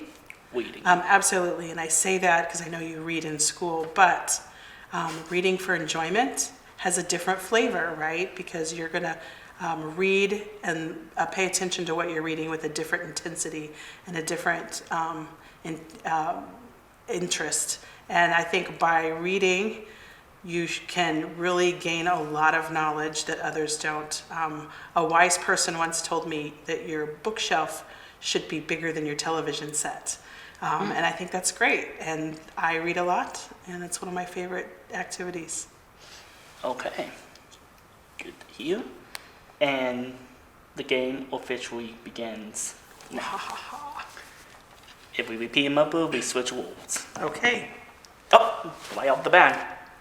We have a 3, so you have to roll the die. Oh, Now I'm in the hot because seat. we're not answering the same one twice? Yeah. Okay. Now you roll and I am in the hot seat. Okay, Wyatt. Let's see how this rolls. Number 11, 11. sir. I will be answering this. Okay. Do you want to open it? Yes, let me open it. Do you know what the questions are? I wrote 300 questions. I don't know. So, but you don't know which one is in the envelope. Yeah. Okay. Okay. What is the best feedback or advice that you've ever gotten? Oh. Okay. Probably the biggest feedback I have received, at least in this media industry, is be open-minded and be willing to break the rules. Like, insert editor, we literally have a C-stand in frame with a light on it. Right. Which breaks the rule. You're not supposed to show any equipment in the shot. But I want the interrogation work, and this was the only way I can do it. I'm willing to sacrifice proper rules for aesthetics. Absolutely. And just little things like that. Like, obviously, don't break the law when I'm saying break the rules. But in your field, there's always like rules you can bend to get exactly what you want, even though it's not proper. I'm assuming in your field, there's rules similar to that. Absolutely. But at the same time, some of the best inventions weren't made by rule followers, were they? True, So, true. great advice. Whoever gave that to you. Right on. That would be my teacher in high school in media, Mr. Goins. Shout out to you. BDTV. Go Giants. Go Giants indeed. Ooh, hey, you're a Giant. Let's go. Small world. I know. Not really, but yes. Yeah, no, we're great. All right, let's Okay. roll die again. All right. 8. Number 8. I'll let you answer this one. Okay.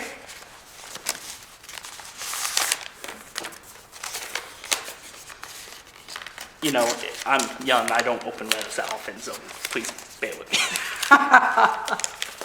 Yeah, young people don't write letters anymore. No, I know how to write letters, just not properly. Yeah.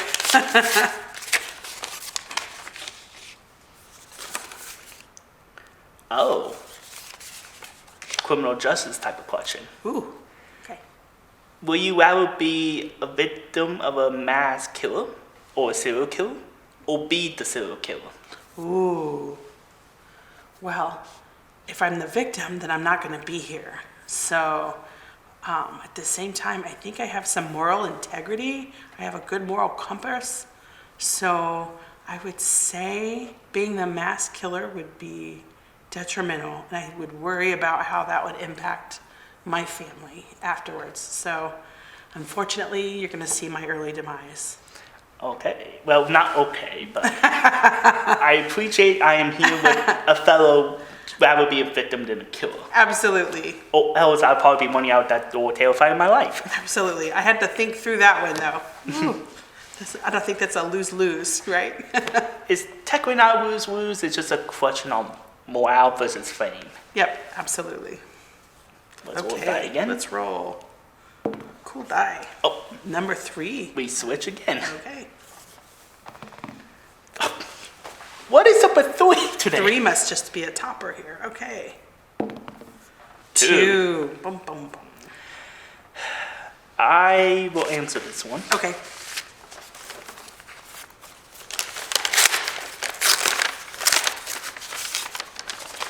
What is your nickname? Wall Street is one Wall of my Street. one of my many nicknames. It's my initials, YA Okay. long. Yes. I'm not saying my middle name on camera.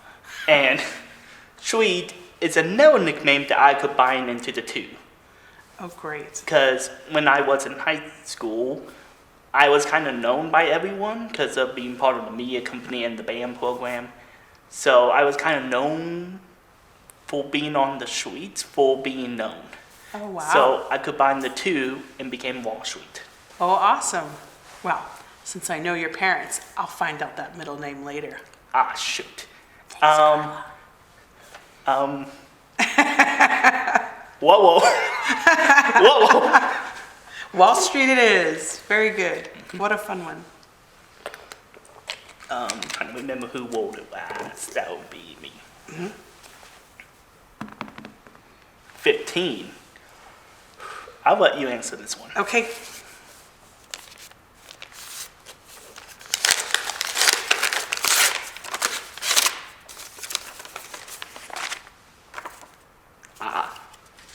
How is life really going for you right now? I think life is going really well.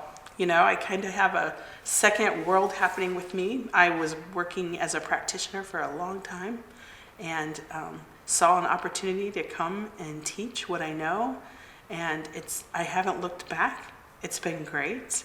I think it's a great opportunity for women, especially, who are looking to change what they're doing in their profession and do something a little different. It's a great retirement type job, right? So, you know, working in the field, long, hard days.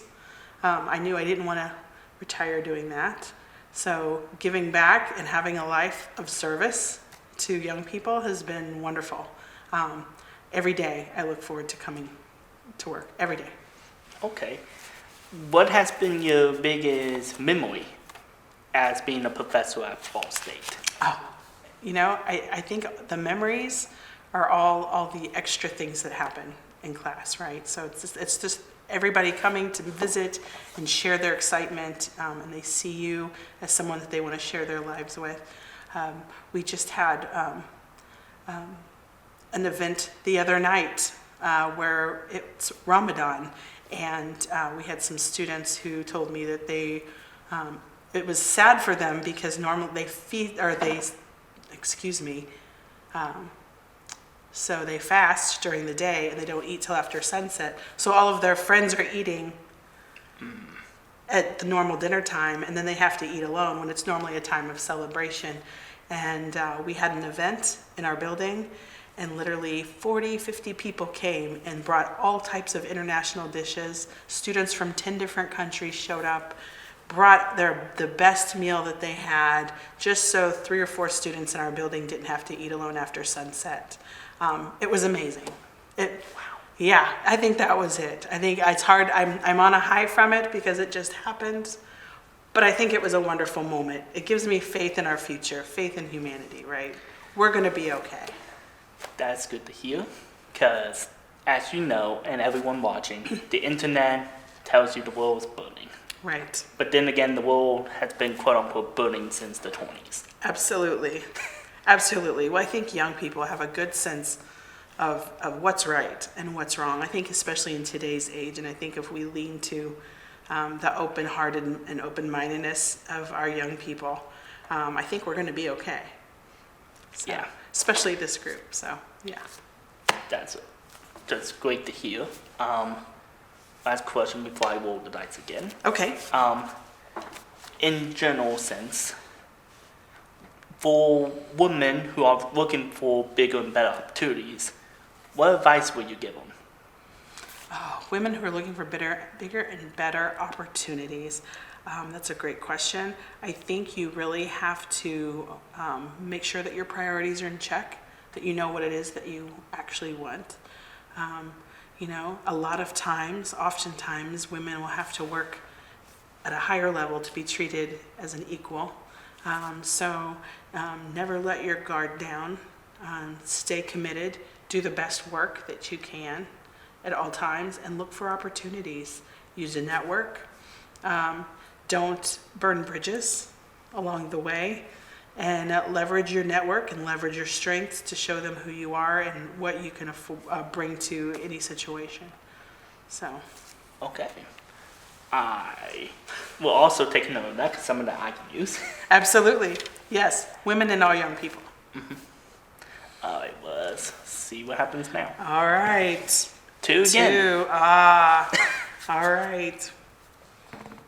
12, 12. Wyatt. Have we done 12? We have no, not. we have not. You want me to answer this? Yes, here. All I'm right. going to read it this time. Okay. Put you on the spot. See, that's how you open an envelope. All right. Okay. What causes you the most stress in your life, but you love it? Pre-production of any media project. I hate trying to organize things, especially it involves other people, because I know other people have lives, other responsibilities to take care of, and I have to respect that. But also trying to get done with my projects, films I've been a part of, documentaries, this show, which took 3 months to plan. Wow. All of that just so you can watch about 5 months later. Wow. So it is a relief, and I absolutely fall in love once everything finally gets in line. But it takes a while to sort out the bad, the broken, the neat, and the colors before you put on one nice world. Absolutely. Nothing good ever happened overnight, though, right? True. So, and at the end, you love the process. Looking back, or what is it that you love about it? Just the fact that it all came together for you. That everything came together as once, and just from my past with previous projects, it's always the projects that cause me the most, like painkillers and headache medicine, that end up being my most favorites. Absolutely. And to a lot of people, my best work. The easier it is, the more amateur, quote unquote, it works. And I will agree with that. But the more difficult is, it seems like the more passion I put into it. Awesome. Can I ask a second question? Go for it. What has been your favorite project so far? And I know that's a loaded question, isn't it? Yeah, because I have worked over 100 projects. 100 projects. Wow. With high school and Yes. university. Still. All right. No, I will In answer. the top 3. Okay. Top 3 I can do, but my favorite has to be probably as of right now, because I don't know how this project or the 2 other projects I'm currently doing are, because they're not finished. So I'll leave those out. Probably the documentary I did for Ball State PBS Schaefer Tower, the 20-year history of it.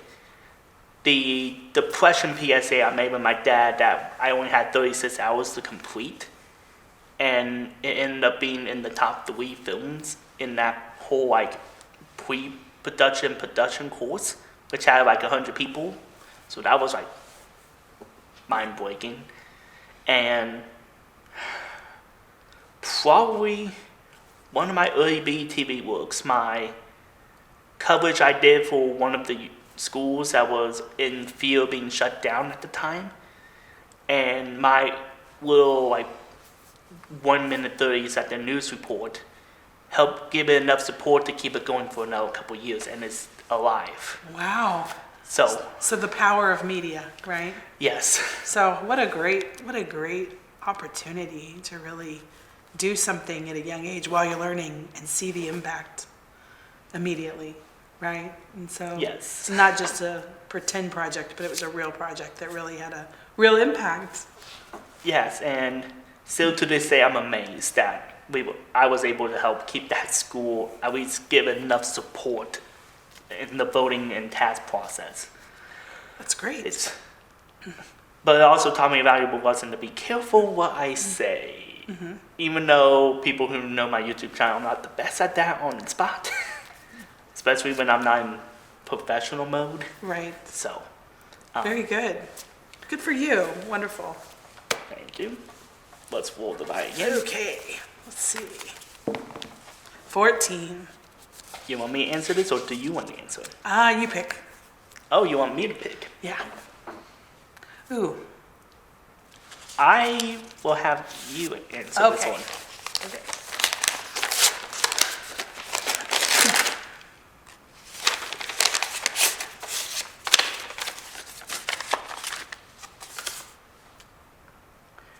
Okay.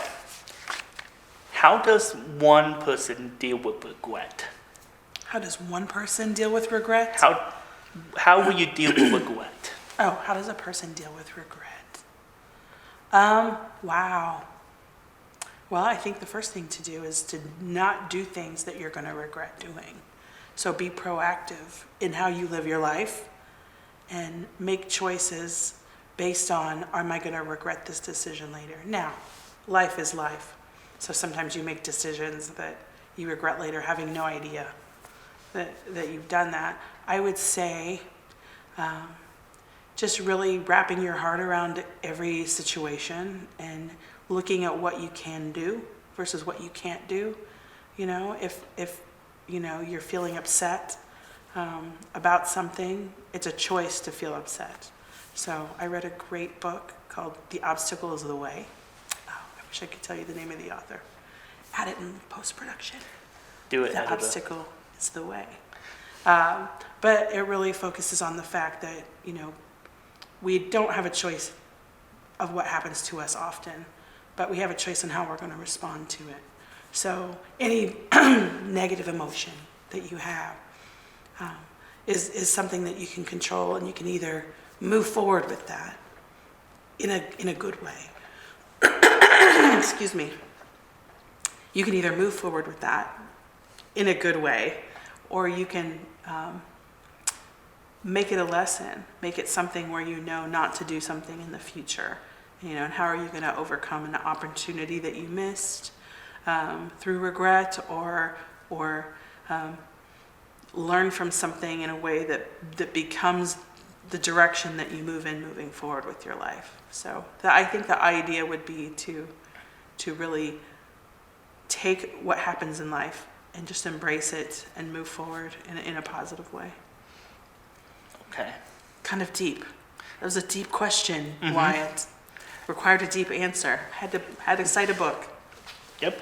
Hey, cite your sources. Yes, absolutely. And I mean, we all getting closer and closer to the deeper questions, so nice to hear that you have really good answer. Okay. The only question I will have is, how would someone help someone with regret? Oh, wow. I think it depends on the subject. You know, regret's a big open question. You know, it depends on what they've regretted doing. I think being there for someone in any circumstance.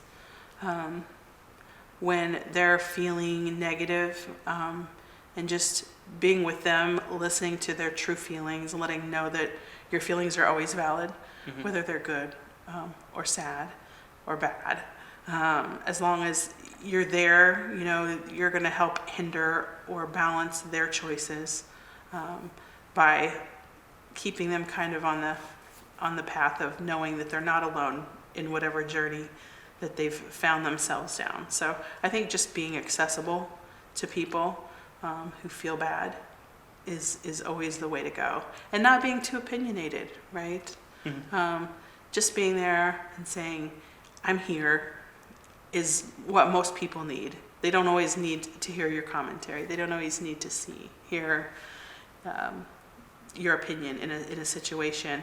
And it's always better, as you learn through pre-production, to do things on their own to recover from things. But just being accessible, I think, is the best thing you can always do. Okay. Wow. Yeah. Wonderful. All right. Am I rolling again? You're rolling All again. right. Let's see.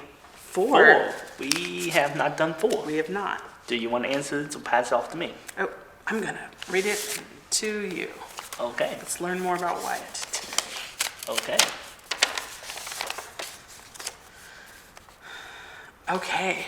What was I may actually know this. What was your favorite high school subject? My favorite high school subject? Media. I don't know how I would have guessed that. It's almost like I made a favorite subject turn into a passion. And then a passion turned into a job. Whoa. That's great.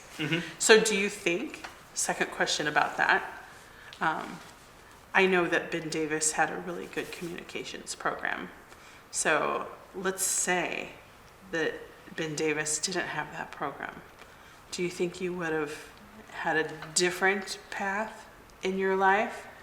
Or do you think another subject would have sparked interest in you?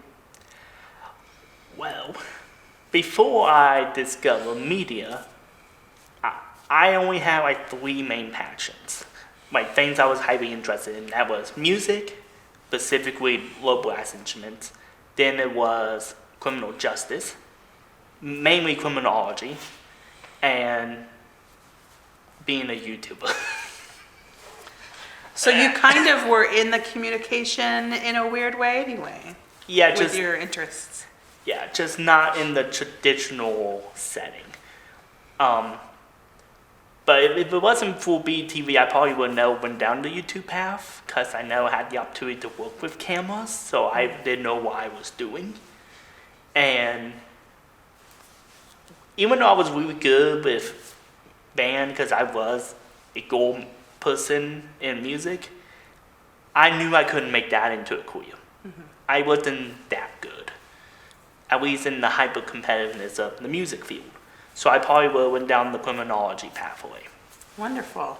I love to see how grounded you are in understanding what your strengths and your weaknesses and your limitations are. It's kind of good, and it's not something that a lot of young people have within them. So that's really good that you're very clear on who you are, as you know, and what your limitations are. That's wonderful. Yeah, because over time I've done a lot of self-reflecting, especially within these brick buildings. I had a lot of time, especially during the disease that shall not be named from 2020, to just sit down, not worry about school, not worry about anything else, and just think, what do I want to do and all that. And it was during that time that I kind of really developed how I wanted to do this show. And 4 years later, Jesus. Yeah. It's finally come true, and now I feel old. So the silver lining of this downtime for you was idea generation, right? So, you know, obstacle is the way, right? So you're in a situation where you were forced to think, and you came up with something wonderful and productive out of that. That's great. That's awesome. Right on. All right, let's do it. Let's go again. Number one. Do you want to answer this or pass it off to me? Oh, I'm gonna get this one. You're going to get this Yes. one? The easiest question in theory. In theory. Okay. Yeah. What is your favorite thing to drink? My favorite thing to drink in this whole world is coffee. Coffee. It is just coffee, coffee and coffee. I love a good iced tea and then coffee. I don't really think that there's a way around that. I'm a coffee snob. I make my own. I grind my whole beans. I don't think anyone makes coffee better than me, so it makes it hard for me to stop and get coffee, but I'm not going to turn it away when it smells good. So, coffee. You want to win me over? Have some coffee. I think that, and honestly, I think that comes from just being outside during cold months and just wanting something warm in my hands. And that became this lifelong passion for something that's probably not good for me. But, we pick our poisons, right? True. So, I would say one quick thing because time is up. oh, I'm a tea over coffee person, but coffee is definitely my second favorite. wonderful. All right, let me tally up the points real quick Okay. and see who won. After tallying up the points, you won. Woo! So now, this is Okay. up to you. Okay. You can pick any of these questions we have not answered, Okay. and only one. Okay. Or you can come up with a question on your own as I punishment for losing. Okay, I am gonna go with, because you said that the one is easiest and 20 is hardest, I am gonna pull the 20 and ask you the 20, Okay. because I am now curious about what's in this envelope. Okay.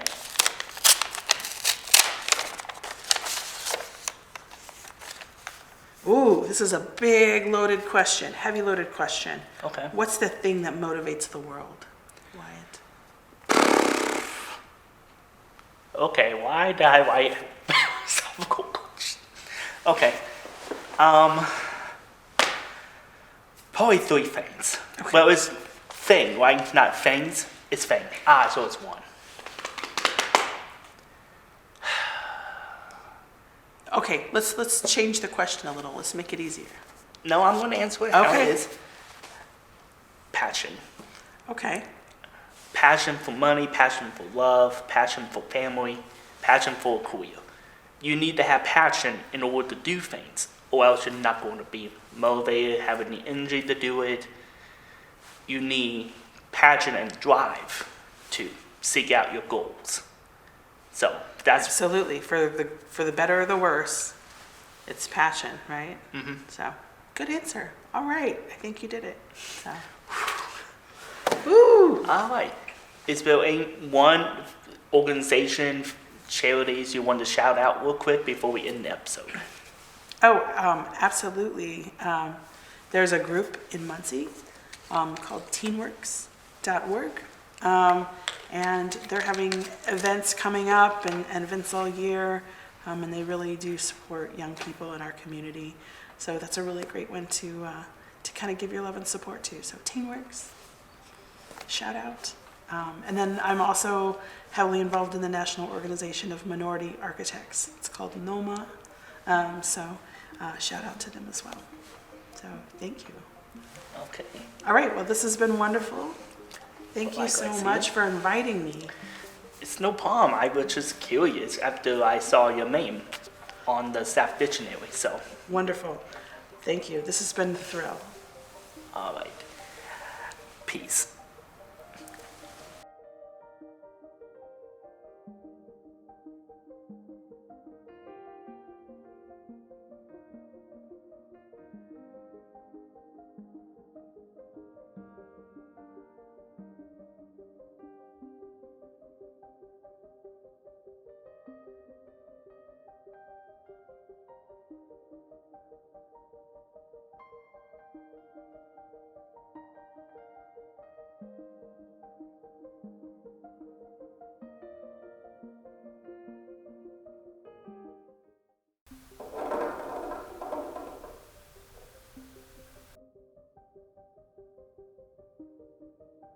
Hello. Hello, Wyatt. Kyle, what do you do for a living? Well, I'm a student, so right now I don't really do anything for a living. I work on film sets a lot, doing various jobs. So yeah, I'd say I'm a little film guy. A little bit of a film guy. Yeah, I like PA and do lights and other things. It all depends. Okay. The world is my oyster. That's a good way to look at it, Oh, especially yes. in this bloody industry. Yeah. Alright. Let's see what fate have decided to ask you. Oh. 3. Easy. It went easy. Easy. No problem. Oh, it's in an envelope. Okay. This is official and a little scary. All right. Oh, I don't even get to read it myself. Ooh. Whoever is rolling the dice, ask Okay. the questions. All right. Are you a mountain, beach, city, or rural person?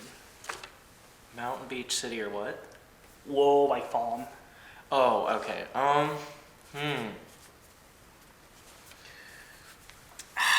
I like skiing a lot, so mountains are good. Rural is nice to live in. Always a fan of that. Beach, I don't know. If it was for living, I'd say beach. Like, I'd want a beach house. But if not that, I'd say mountains, because I really like skiing and stuff. Okay, is there any Pacific mountain ranges you like? No. Or you just... I don't know. If I were to live at one, it'd probably be like Colorado. That seems like a nice state, whatever. And they got good skiing places, so yeah, probably Colorado. Okay. Alright. The game begins now. 9. You want to answer it or pass it off to me? I'll do it. Easy. You do it easy? Yeah. Bro, I'll do 20 easy. Okay. Yeah. Easy. Easy. Yeah. Ain't nothing catching me slipping. Okay. What's the first thing that pops in your mind when I say the word fear? Fear? Toenails. Toenails. Yeah. I have this thing, anoxophobia. I am terrified of the idea of like my nails getting torn. It is, I will go into a panic attack if someone chews their nails around me. Like, it's that bad. I am, oh. Good to know. No, you're fine. I just don't chew them. Bro, oh, it scares me so much. That's like one of my 3 stems. No, I feel so bad because every filmmaker here, which is fine, is neurospicy in some way. So it's like I get it's a common stim, but it freaks me the fuck out. Okay, I'll try to be mindful of that for the No, future. you're all good. No, I want to make you comfortable. All right. As far as I go, the first thing that always pops in my head when I hear or see the word fear, honestly, it has to be public crowds. Okay. I hate being in a crowd. I get that. I mean, like, I don't personally relate, but I feel you. I like people, usually. Sometimes it's overstimulating, but not always.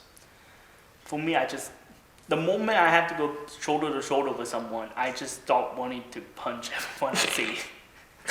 I feel you. So, that's what I thought of when I saw that question. Let's see what you get next. 20. Easy. Easy. All right. See, I'm starting at the top. I've already ruined the game. I'm opening the hardest one on our 3rd roll. So all the questions afterwards, in theory, should be easy. Yes, exactly. You found the loophole. No.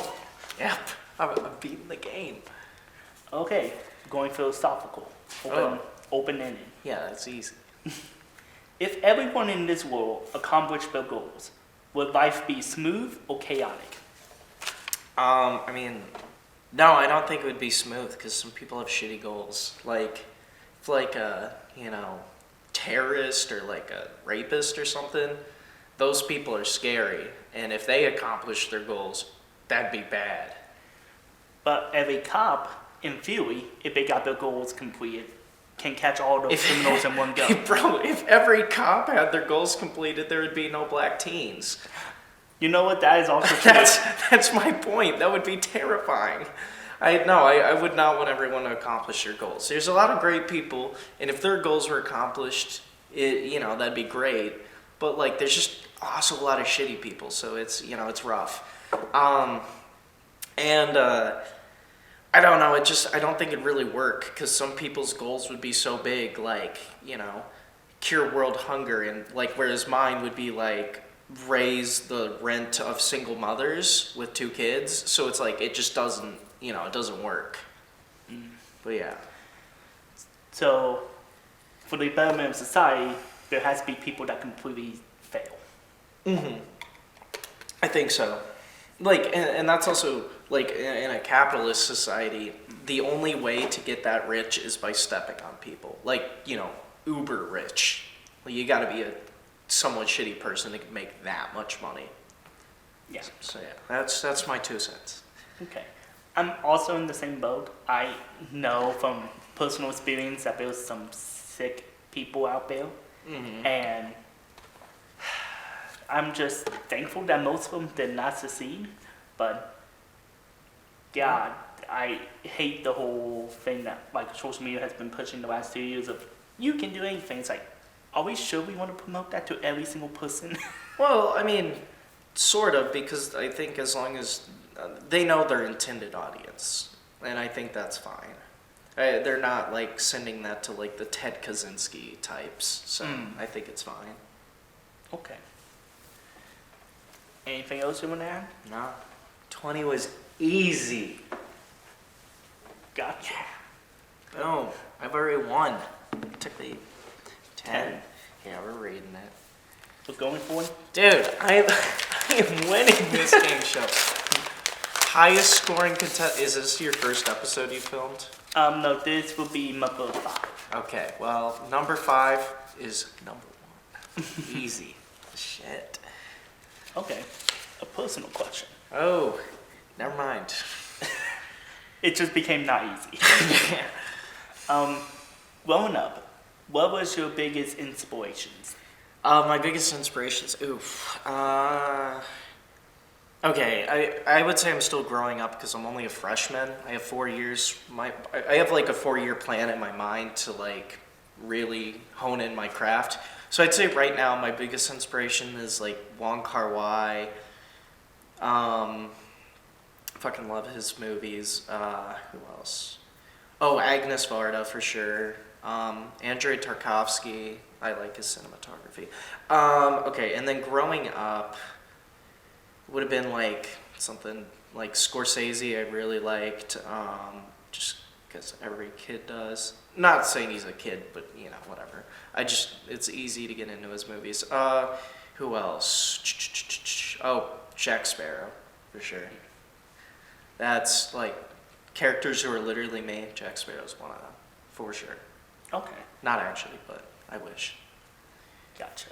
For the movie cinematographer directors you hand from, can you describe their style and why you gravitate towards them? Yeah, who do I say? Wong Kar-wai, his cinematography is really weird and like just the lighting is cool and it's all like wide lenses or like he'll like hide the camera in a closet or something. It just looks really cool. And then the writing of his films are just really fun. Now he writes them as he shoots them, which I would never do, but that's his thing. He also edited one of his films 15 hours before it premiered at Cannes. Agnes Varda, just really good. Her films feel like very real. Like I can't think of the name, but it's like she has one that's like inside Agnes Varda or like telling, I don't remember, but it's like her directly speaking the audience and stuff. So it just feels very personal. I like those. And then Tarkovsky's kind of the opposite end of the spectrum, where it's like a lot of wide angles, just like really nice architecture, scenery, set design, even though most of it's just like abandoned Ukraine and Russia where he's filming. And it's just like really beautiful films where they're just kind of discussing philosophy for 2 hours, but it looks really nice. So yeah, I'd say those. Okay. Just out of curiosity, besides those cinematographers, Is there any cinematographers that you can't stand their style? Ooh, J.J. Abrams. I hate how much he does lens flares. I don't really like his movies either, but like, he does so many lens flares. Oh, also Michael Bay. No, not Michael Bay. I mean, his are fine. Zack Snyder. He does so many slow motion shots, and I can like almost never see myself, with like a few exceptions, doing slow motion. Like I can't stand it. Okay, so it's more of the cliche of going hard on like one thing that you can't stand. Yeah, well, yeah, but it's like because they do a thing I don't like a lot. I think that's part of it. Cause like I mean, what was it? Spielberg in his like 2020 or 21, I forget. His version of West Side Story. There were lens flares a few times, like during the dance scenes, but it was fine. But it was just like Abrams are just stupid, and they're also digitally done, so. And that's like my main thing with that. Like I'm okay with wind flares and all that if it's either A, natural to the scene, and you can make it happen in the location. I hate artificial ones. Yeah, I can't stand like a digital. I mean, sometimes they look fine. It's just like, just point a light into your lens. It's fine. It's easy to Yeah, do. it is not, like if it was a hard effect, sure, but it's not. I have accidentally done it a couple times when I didn't mean to. Like, Yeah, it's easy. I like. Pounding this milk. I'm gonna be wasted by the end of this. Oh no. What's this? Let's see what you get now. 12. Also, if I'm talking too long, let me know. No, I'll be no. giving. Okay. All right, 12. Yeah, I'm doing it. Per usual. Oh. I need more high numbers. These are too easy. I want the hot, steamy information. Okay. Since we talk about your inspiration, let's talk about your biggest life motivator. What is your goal? My goal is just to be like comfortable and successful, like working constantly in film. I honestly don't care what department or whatever, just as long as I'm working on films, I'd be happy. Because I really like doing odd jobs. I don't know why, but like just being like, oh, now you're doing this and it's something you've never done and it's really weird. Doing that is, I find very fun. But also like I'd like to be a writer and director. Everyone was. But I would realistically, hopefully I can sell a script or two, and by doing just that, I'll be well off and then able to write really good scripts that can make me money. But, if I can't do that, I'll be fine just working on films, hopefully in like New Orleans or something, but yeah. Okay. Can you define what is comfortable to you?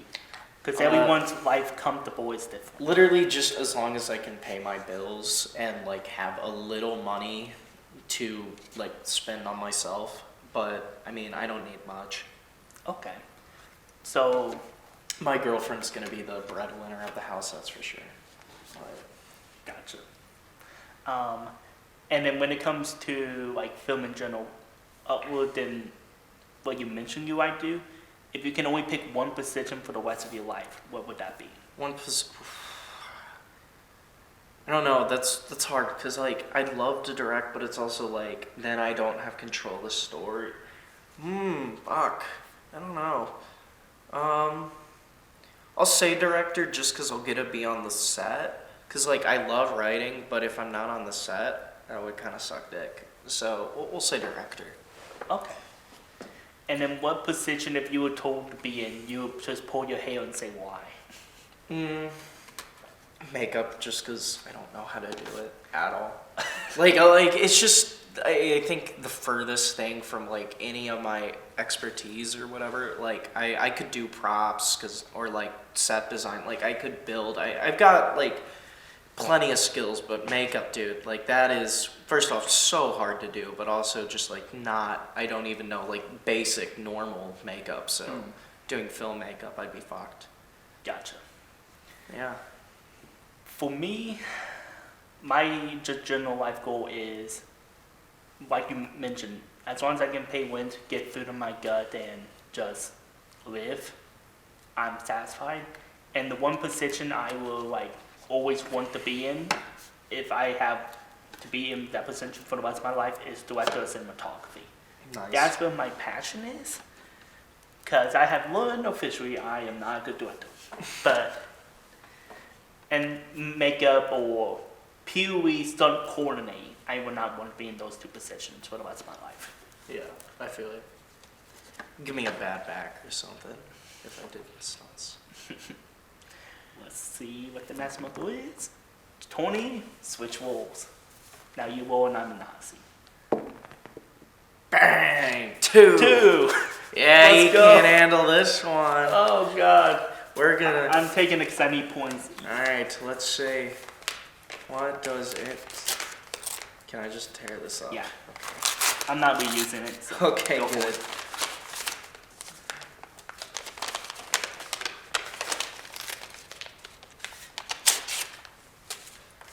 Just says take your pants off. What? What the fuck? One squip. Whoa! Hey, he said the higher numbers were harder. Clearly he is. No. What's your favorite animal? My favorite animal, the eagle. All right. I know really cliche for an American, the eagle, All right. but that's the bird I always gravitate towards. No, that's fine. Oh, do I keep rolling? Okay. Unless you want to answer the question yourself. Oh yeah, flamingo. Oh, okay. I think they're like the chillest animal. I like them. Yeah. Do I roll? Yeah. Bet. Ooh, 15. I would take this one.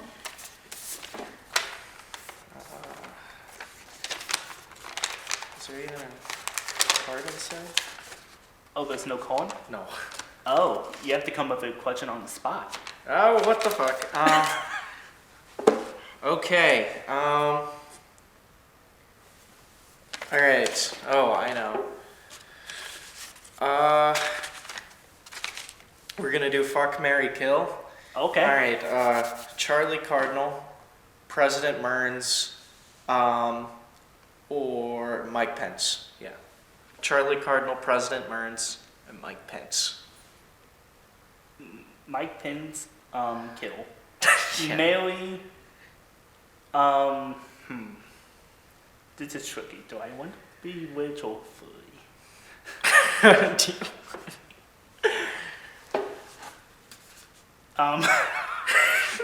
Shoot, I did not think about this. Yeah. Well, it's too late now. I always said my kill. You know what? It's 2024. I will marry President Burns to be rich, and I will fuck Johnny. I'm the Cardinal bird. Damn it, I'm a furry. Shit. You heard it here. He fucks birds.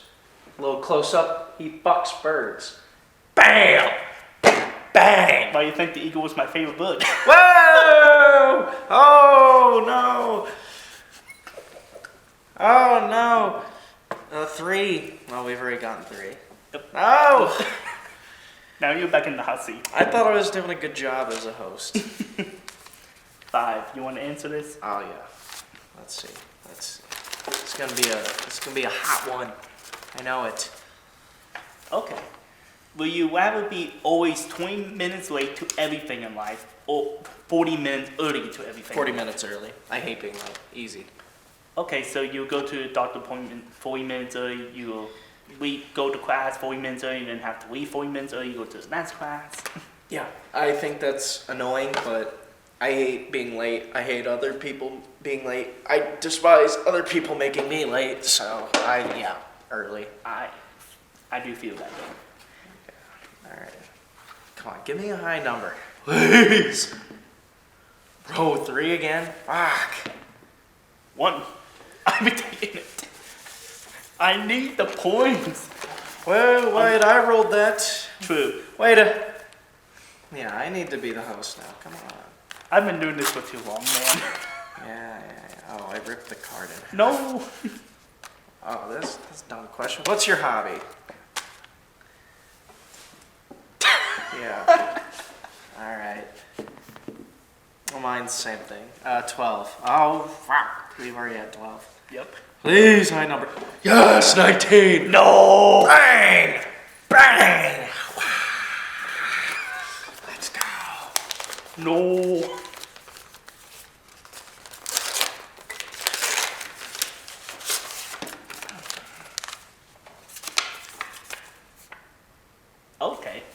again, another philosophical. When is pain not worth the fight? You can interpret that how you will. When is pain not worth the fight? I don't know. I'm pretty fucking lazy.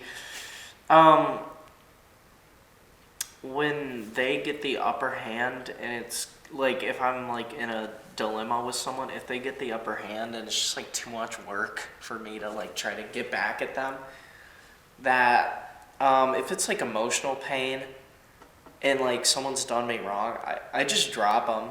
Like I would never like go out of my way to like fight with someone because I'm like a very anxious person, so I just like makes me uncomfortable. Like if there's a dilemma, if like you know you don't like me or vice versa, I just want to say, all right, we're not gonna, you know, clearly we don't fuck with each other, so let's just break things off. Like I'm not dealing with this shit, and as long as they never talk about me or whatever again, I'm fine. Yeah. Okay. What about you? For me, when it comes to physical pain, it's because I've been in a lot of really painful situations. It's usually when I cannot physically move. I jokingly on set, because we have worked together on a film. Currently still is. Not when this episode releases, hopefully. Mm-hmm. I joke about getting hit by a car, but I actually have. Same. So, you have too. So you get the pain. Yeah, that one wasn't too bad. I don't know. I'd say the worst is like, I don't know. I haven't gotten really hurt that much. Like I've cut myself and like not on purpose. But, Gotcha. or like I've been burnt, but I don't know. There's nothing where I've been like just excruciating pain.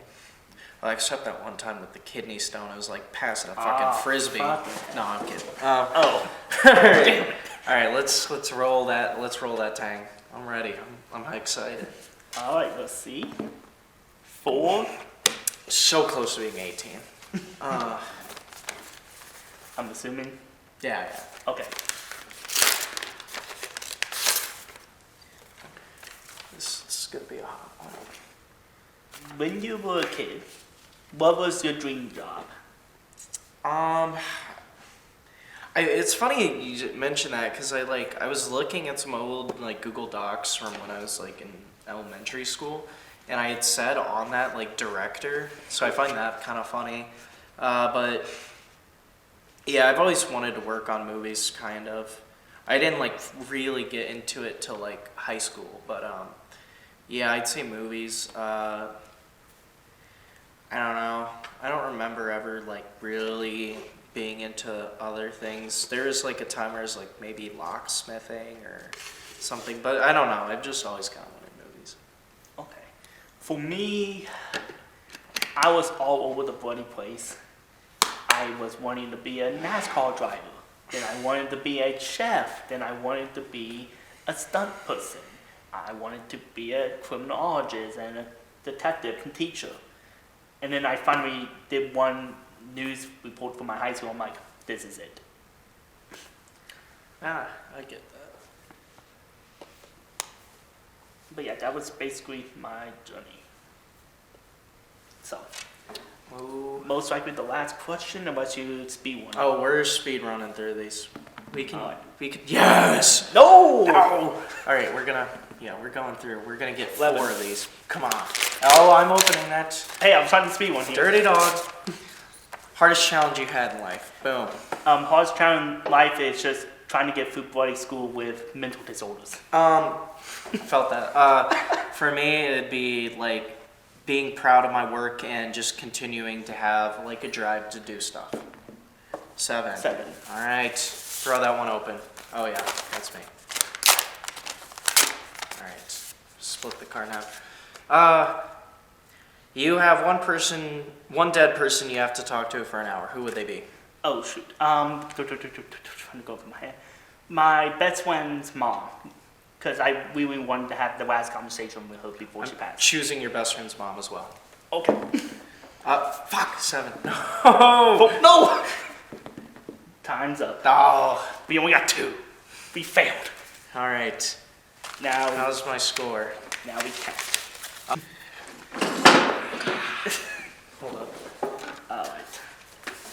So let's see here.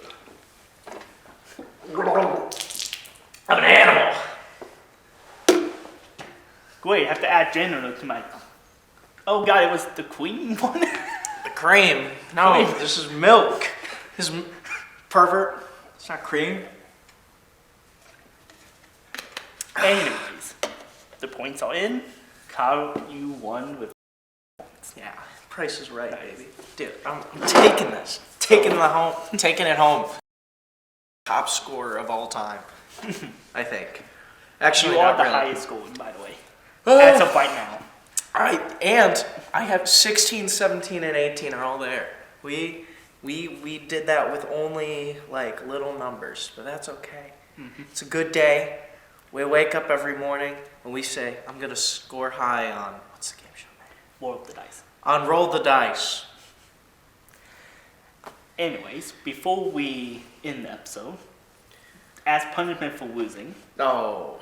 I have to answer either A, any of the questions you want to select from here, or a custom question come from you. If you were to get a sexually transmitted infection or disease, which one would you choose and why? And look at this through the lens of you are planning to be a professional painter. What? Yeah. Okay, I am visualizing and painting myself. Okay. I'm trying to figure out. You know what? The most likely one that I'll get, if I ever were to get it, is AIDS. I'm gonna be honest, that's the only one I can see myself really getting because I'm really careful about shit. But I think AIDS, man. If you're I'm getting really fucking careful, AIDS. what do you mean that's like... If I were to get it, it would be that one because it's my bullshit luck. Okay. But at least with that one, I can hopefully get a lot of help. But the other sexually transmitted diseases, people look down upon heavily. I think AIDS is the same way. Have you seen Dallas Buyers Club? I mean, if you had to help someone with syphilis or AIDS, which one are you more likely to help? I wouldn't help either. I'm not a doctor. True. I'm not a doctor either. I only know I'm not doing anything. I can't help people with AIDS. I can help people. I'm sorry that people have AIDS, but I can't do anything about You're it. the one that asked me this. I don't know what you expect. I'm just saying, I'm not. If you have AIDS, don't come to me for medical advice. I'll say that's unfortunate. Wrap your willy next time. Always wear protection. Yeah. Yeah. Or use your hands for life. Because people are scary and give you AIDS. Anyway, it's about organizations, people you want to shout out. Hey, anyone I want to shout out? Yes. My girlfriend, she's awesome. Let's go, Claire. All my friends, talking about Ryan, Tanner, Harrison, Scott, all the guys there. Colin, Aiden, Ethan. I can't name all y'all. I don't have time. I'm sorry. Who else? Nelson Mandela. Not Gandhi. That dude liked kids. That's not cool. Oh, I'd like to shout out hummus because hummus is like all the same type of like white women eat hummus. Nothing wrong with it. I mean, there kind of is. It's just choose a better snack. Like, have you ever had ranch and carrots? That's good. Yeah, that's my shout outs. Okay. Peace.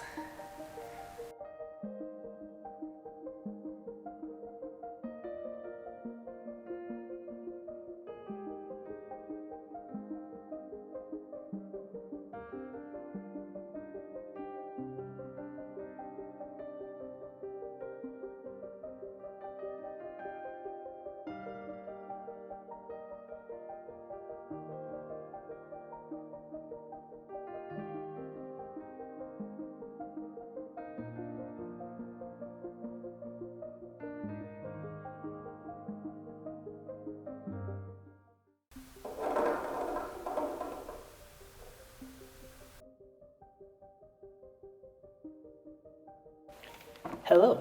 Hello. What is your name and what do you do for a living? I am Paaige Turner, and it's my delight to serve as Dean of the College of Communication, Information, and Media at Ball State University. Yes. This is a really high pressure situation for me. Because I'm honored for you to be interested in my show and giving it a chance. Thank But also, you. you're my dean. I'm assuming you know a lot about media, so you're going to be judging every aspect of this. So let's take it down. My background is not in media. My Oh. background's in organizational communication. So I know very little about media. So you are the expert.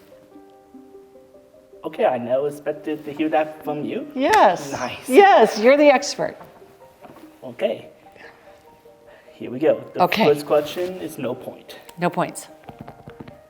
18. Wow. 18. Oh, a high stakes question. High stakes for With no points. I know. Fate really wants you to answer this. I guess. Okay. Hopefully it's one that we can answer. Philosophical. Why do humans create and destroy things? Why do humans create and destroy things?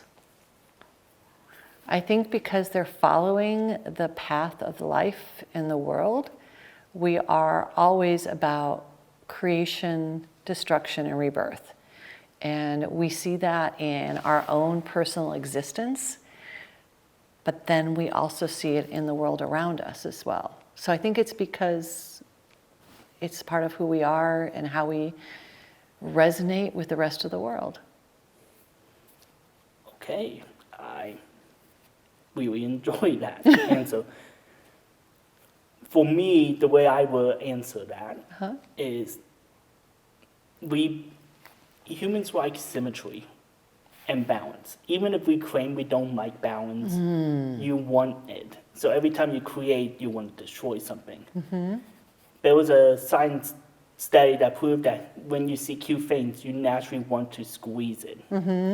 And it's just fascinating to think that when you think of something cute, you want to squish it, while if you think of something ugly, you want to like fist it. Interesting. That also relates to the concept of cognitive dissonance that we see in psychology, where we like to have things in balance. So if we say that we believe water is important to drink, we make sure that we have water with us. And if we don't, we feel out of balance. One of my favorite quotes from the Dalai Lama was someone asked him, "How do you always stay in balance?" And he said, "Oh, I fall 1,000,000 times a day. The question is, how far do you fall before you bring yourself back into balance?" Many people have to fall into disarray before they think about bringing themselves back in balance. Okay. Yeah, isn't that isn't that amazing? Yeah, that is, wow. That is just eye-opening for me, because I never thought of it that way. Yeah. Wow. So, 3, 2, 1, the timer begins. 5. You want to answer this or pass it off to me? I'll answer it. You'll answer it. I'm curious what you've got in those envelopes. Like I see. Quickly name 10 things you can't live without. 10 things I can't live without. Yeah. I can't live without water. I can't live without food. Can't live without my husband. Can't live without my son. Can't live without my daughter. Can't live without new shoes. Can't live without books. Are you counting? How many is that? That is 6. Okay, I can't live without new ideas, and I can't live without people who ask me questions that I've never thought of. I can't live without Lucky Charms, and I can't live without coffee. Okay. I can agree with the coffee. I'm Okay. also a tea person. Okay, I'll go with tea too. Okay. Yes. What can't you live without? For me, I can't live without my mom, dad, sister. I can't live without my phone. Water, tea. I can't live without some type of protein, so chicken. I'm going to claim chicken. And I cannot live without shoes, pants, and a t-shirt. You're a t-shirt guy. Yeah. Yeah, colors shirt? No, I am literally just T-shirt. athletic t-shirt. Looks great with the jacket. Thank you. Yes. So those are the 10 things I can't live without. And interesting. Yeah. Curious, you mentioned just food. It's very particular food. You're like, I can't live. Like, if I go a month without this, I'm just sad. Well, I'm sort of a Lucky Charms freak. If a box of Lucky Charms comes in the house, I will eat it all in one day. Oh, wow. Probably one couple of hours. I'll just sit there and eat it. So my husband and I have sort of a running joke. He likes Hostess cupcakes. And so if he brings Lucky Charms into the house, then I hide Hostess cupcakes all over the house to just get him back for that. Okay. Nice to hear. Okay, rolling. 5. Oh. Now you have to roll the dice. Oh, I get to roll the dice. Yeah, because we already did 5. Oh, okay. 17. I will answer this. You will answer for 17 points. Oh, I get to open it and ask? All right, I love it. I feel like I'm on the Oscars. Describe yourself in only 10 words. Oh, come on. Come on, you only get 10. I'm ready to go. I got my hands. Okay, describe myself in 10 words. Highly determined individual who is too creative for his own self-good. Oh my gosh, that was clever. I would not have gone with a full sentence structure. I don't know why I went with that. That was clearly a demonstration of being creative, right? Because most people, I would have gone 1, 2, 3, 4, 5. You were actually creative and put together a whole sentence structure. Why are you too creative for your own good? I think of too many like big, over the top things that like for being in the media department, I'm part of Radiance. I wrote a script that was like a Sammy Whammy type of horror film. And I was literally told by the 2 professors, we only have a budget of 0. Chill. Yes. And then I just kept boiling down, and even with the product I have done, a lot of people look at it and they're like, there's a lot of like minute, small details in this that most people probably overlooked, like the way people say certain sentences and stuff like that, that tells a different story within a story. And when I tell people about the film and they're like the secondary story, we read the script and they go, huh? How do you think of this? So you think in layers. Yes. I love that. That is great. That's very cool. What about yourself? Oh, so now I get to do this. Yep. Oh.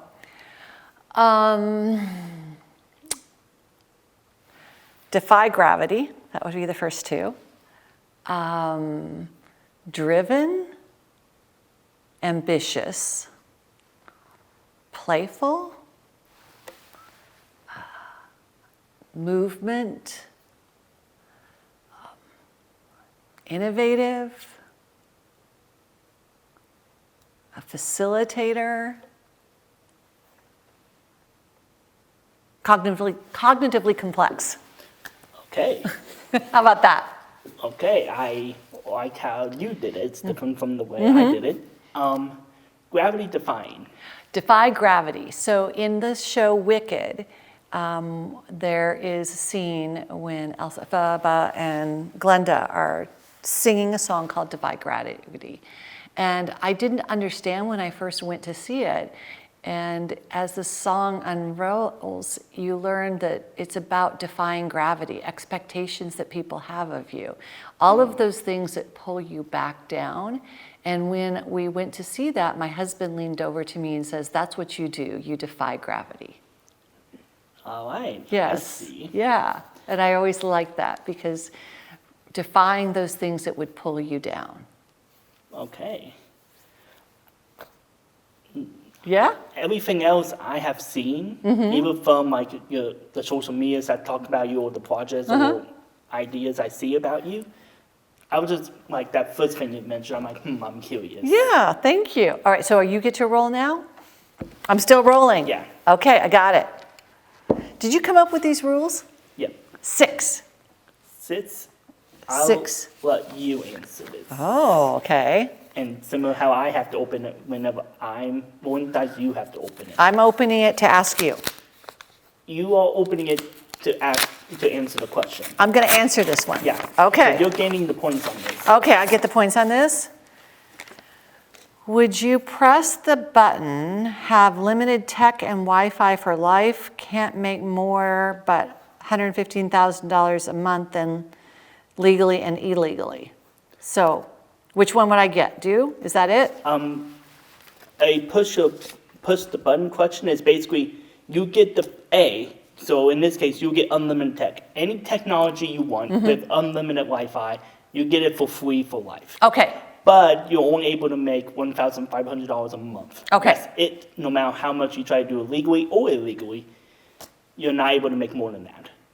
No, No, I would not do that. you will not press the button. I would not press the button Why is that? because if I make more than $1,500 a month, honestly, that is probably very close to substantive wages in today's economy, and it wouldn't allow me to do things that I would want to do and to be able to support the types of things I want to support. And I could buy the technology. True. So it wouldn't be even a contest. Okay. For me, likewise, like with $1,500 and less, there's only so much I can do. Yeah. It'd be pointless. I probably won't even have a house to power the tech. Right, there you go. You'll be living on the street with a great Wi-Fi connection. With nothing to use it for. Yeah, exactly. Okay. I roll. Yep. Got it. 9. 9. I'll let you answer this. Okay. Somehow I think you kind of stacked the deck. How is that? So that I answer the questions all the time. But you get to answer them too, so it's a both and. Yeah, it's just the person who scores is the one who answers it first. What was your best plank who have experienced or planned? Was it plank? Am I reading that right? Plain, like a practical joke. Oh, I didn't know what that is. I was thinking I do Pilates. I was thinking about a plank pose. I was thinking, well, you know, I have gotten up to a minute 30 when I was really in good shape. Best practical joke I've ever pulled. I am not really a practical joker. So this one is difficult for me because I don't do that type of stuff. Or someone who pulled a prank on you. Have you ever experienced a prank that got you like, okay, I respect it? Oh boy, no. I got to start doing more practical jokes. You better watch out, Wyatt. I'm coming for you. 40 days. 40 days, yes. How about you? For me, the best prank I have ever done on someone, looking back, it was more rude than necessary. My director in high school in band, and I was having like an argument back and forth. So to prank him on my last day of my senior year, I changed the tubas out to different cases because he has to go through and organize them all again. And that was just my way of teasing him and getting back at him. So now I thought of one. You inspired me. Okay. So we had a sociology professor who was teaching us about cultural norms and practices. And so we turned all the desks around in the classroom so they were facing the back of the room as opposed to the front of the room. So we're sort of teasing, pranking him about the norms. And he didn't even bat an eye. He just went to the back of the room and started lecturing from there. Did not get anything, a good reaction. That person has to be a true professional. He was absolutely a professional. We were very impressed. Yep. Okay, because I would have just been like, Now everybody turn around. well, I wouldn't have done that. I No. would have eventually went back to the back of the classroom because I was a sub to teacher for a little bit. Were you? Yeah. Oh, bless you. I feel bad for those who do it for a living. Yes, you're doing the service. Thank you. Yes. And a couple of the students will try to do pranks like that, but it never went out because no one else will follow suit. I have always said if someone were to do something similar to that, to just continue the class how normal and make them forced to do this the whole day. Yes, make them turn around. I like that. All Okay, right. rolling? Yep. 10.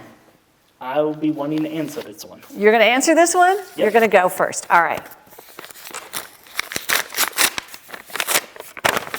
Okay. What is your biggest goal in life? My biggest goal in life. Uh-huh. My biggest goal will ultimately be make it to 60 years old, comfortable with little to no regret. That's all I want. I don't want to be living in a mansion or anything like that. I just want to be comfortable, not have to worry about bills and whatnot, and just be able to say, hey, I've done X, Y, and Z. I did to the best of my ability. It is what it is. That's wonderful. That's a great goal. Yeah. So one of the things about me is ranking is not something I really like your biggest goal or your best, because I think those things change all the time. So right now, the goal I have is to make sure that I'm bringing things together and that I'm able to make the experiences that I have, the experiences of individuals in the college and the university better, because you said you wanted to do something and this other person wanted to do something, and when I'm able to bring you together, you get to do those things. And that to me is right now my goal. Okay, so it's combining people in similar skill sets and passions and make work. You let them be able to achieve what they want, because I've helped them come together. Okay. Yeah. Okay. I really like that goal, and it has worked. It has worked. Actually, it's worked really well. Yeah. Okay, you're rolling or I'm rolling? You're rolling. You know the rules really well. Oh, now I roll. Now you're rolling. Okay, I see the got it. Okay, you're rolling. 20. 20. Oh, I'm asking. It's big points. It's the biggest points we've got, isn't it? Yeah. Okay. You want to answer this? Yes. Okay, just want to make sure. I want to answer this. I don't know, maybe I don't. 20, yeah, okay, sure, let's go. I trust you. Should I trust you? Okay. This is a question that is a heavy hitter in the media department. Oh, Is there anything in this world that's unique or original anymore? is there anything that's unique in this world that is unique or original? Everything is. Everything is. Everything is, because nothing is exactly the same as something else. It doesn't matter if you take daisies and you put them in a vase and arrange them, they will never be the same as any other arrangement. It will never be the same as any other daisy. And even more so, as our experience accumulate in who we are, we look at things in a different way.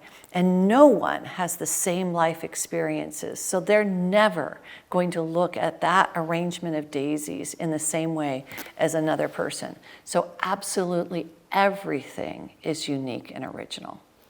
Okay. What's your take on this? What? I'm the exact opposite. Oh, this is interesting.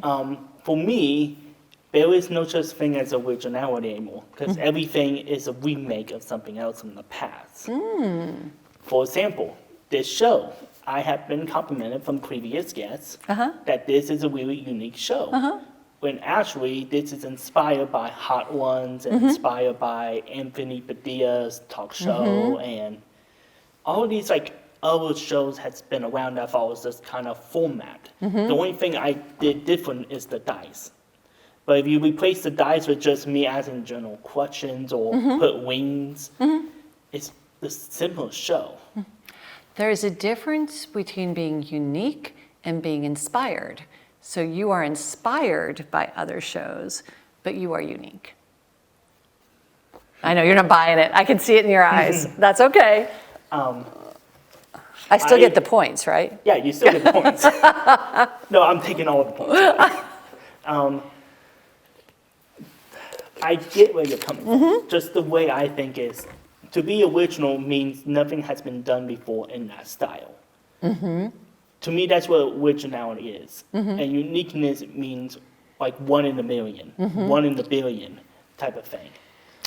So there's a book by Kuhn that talks about scientific revolutions. And the idea being, we think of knowledge as being built like piece by piece by piece, right?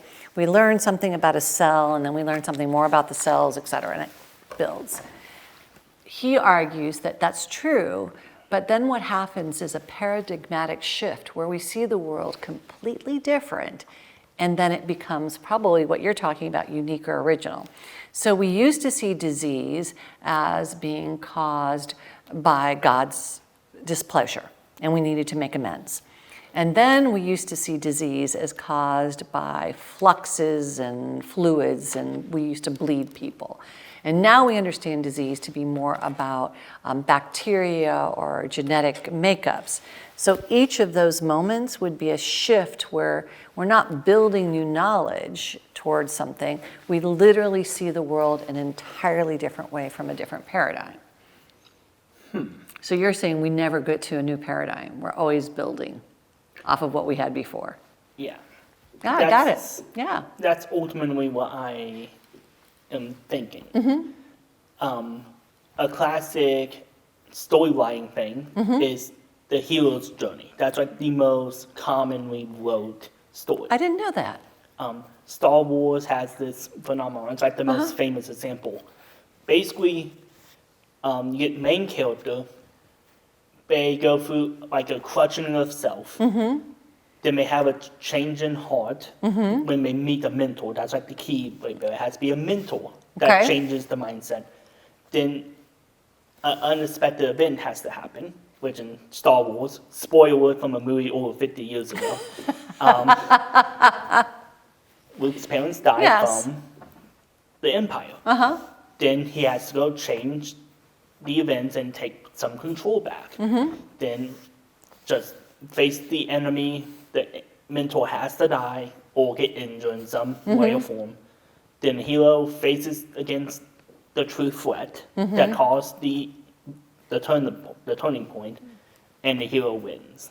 Okay. That's like the most basic storyline thing that has been around since the Roman Empire. So it's just building off of that, and the only thing that really changes is the setting and the characters. So that's why when I hear You people... think about storylines, yeah. I understand. Thank you. Appreciate it. I know there's going to be one person watching this as, like, you could explain the hero's journey, but I'm like, I'm on the spot. I don't have time to think. You know what? Then they can run their own show. True. Right? You want to explain it? Go right ahead. Do it yourself. That's all. Yes. You got a phone camera. Do something. Or you could have the chair. They could have the chair. They could say, put me on the show. Right? Put you on the show. Let's see if we can do better. That's exactly right. Yeah. Okay. Okay, rolling. 13. You want to answer this or pass it off to me? I'm passing it to you. Passing it to me. Okay. Lucky 13.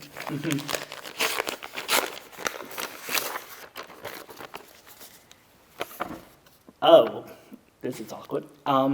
What is the difference between a romantic and a friendship? This is awkward because I'm a romantic. I don't feel romantic feelings. You don't? Yeah. The best way I can describe it, How about in media? What's the difference? How do they portray it? media. Oh, okay. That's Yeah, a nice yeah. way to take this. Yeah. The technical side is how far away the people are. Okay. The closer you are to someone, the more intense that emotion will be. Like, it will going to be like enemies and fighters where you would want to be on opposite sides of the room, like face to face, like almost nose touching while showing anger. For friendships, you want to be within arm's length and like fist bumping and whatnot, but not too close. And then for romantic, you always want to do tight and up close and be similar to enemies, but with happier emotion. Happy face. Yeah. Well, that would make sense to me because romantic tends to be a more physical contact and connection, whereas friendship is an element of that in that you're supportive, you're there for each other as well.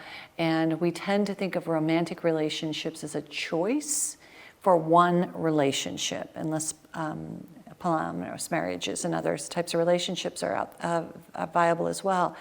But we tend to think of friendships as more expansive in numbers, and romance is a tighter, more limited number. Yeah. That I'm assuming also goes for real life. Yep. Yeah.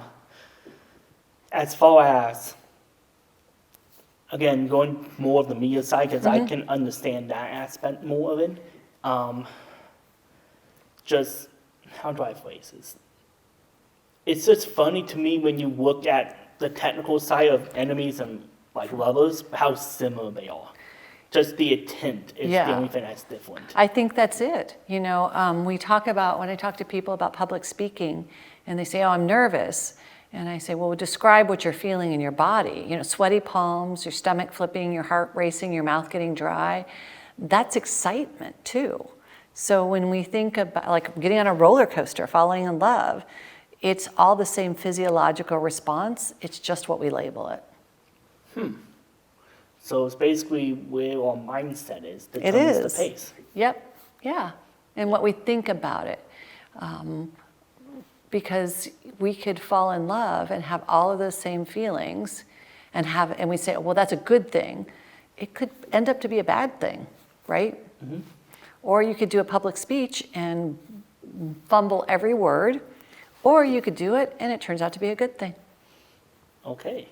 Well, hate to cut this short. How much we got? We literally ran out of time for the game. Oh, the game. Okay? Okay. Soft cut. I need to count the points real quick. Okay. So, after counting up the points, I won this episode. Congratulations. I am so glad that you won. You put so much work into this that you deserve to win. Thank you, especially after a losing streak. Have you been losing? I would watch every single episode. Oh, you're kidding. So I'm the first person that's lost to you. Yes. Congratulations, Wyatt. Thank you. That is wonderful. I feel special. I feel very special. Okay. The ending sequence goes as follows. Okay.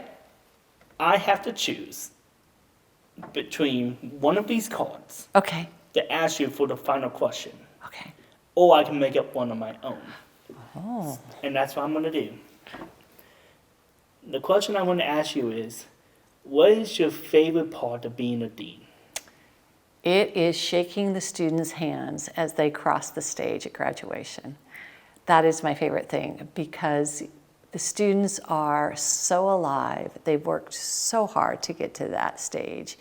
And when I shake their hands and I can say their name to them and congratulate them, you can just see the joy of being seen.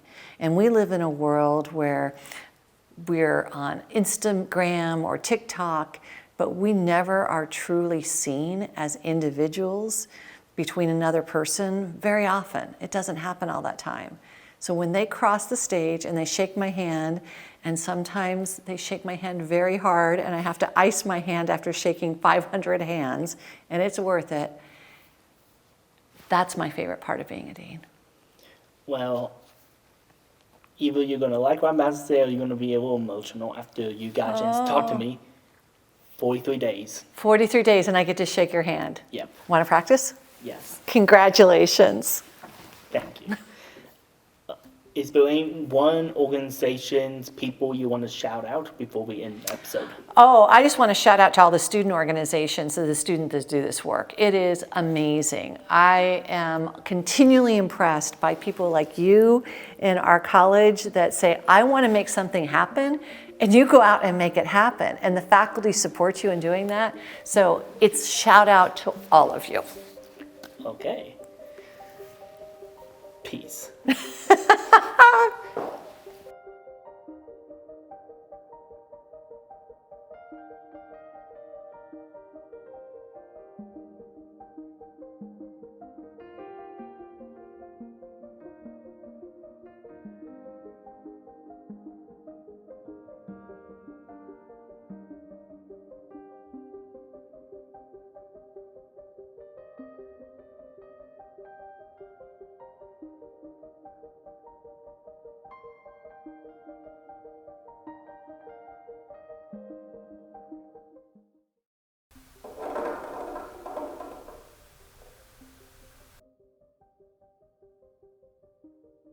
Hello again. Hi. What is your name and what do you do for a living? Well, I go by many names, just kidding. My name is Leonel Sanchez Roblero. Right now I'm a senior in college. That's fun. I'm studying digital media. Right now, the work isn't something I want to do full time, like forever. I work at I'm not saying that a church is bad to work in, but I keep looking at the cameras. I'm so sorry. It's fine. You can look at the camera if you want. Okay. So, yeah, I work at a church. I work on their facilities team, which is like moving furniture around and, keeping the building in check. But what I do as volunteering and interning in is everything you're doing here. Maybe not to this extreme value. You have a bunch of fancy more equipment. I gotta work with what I got. But yeah, I do most of the not most, but I do some of the social media videos that appear on their social media. I also do a lot of their announcement videos. I usually do the setups, I record for them. Basically, I'm just a videographer. Okay. I should have started with that.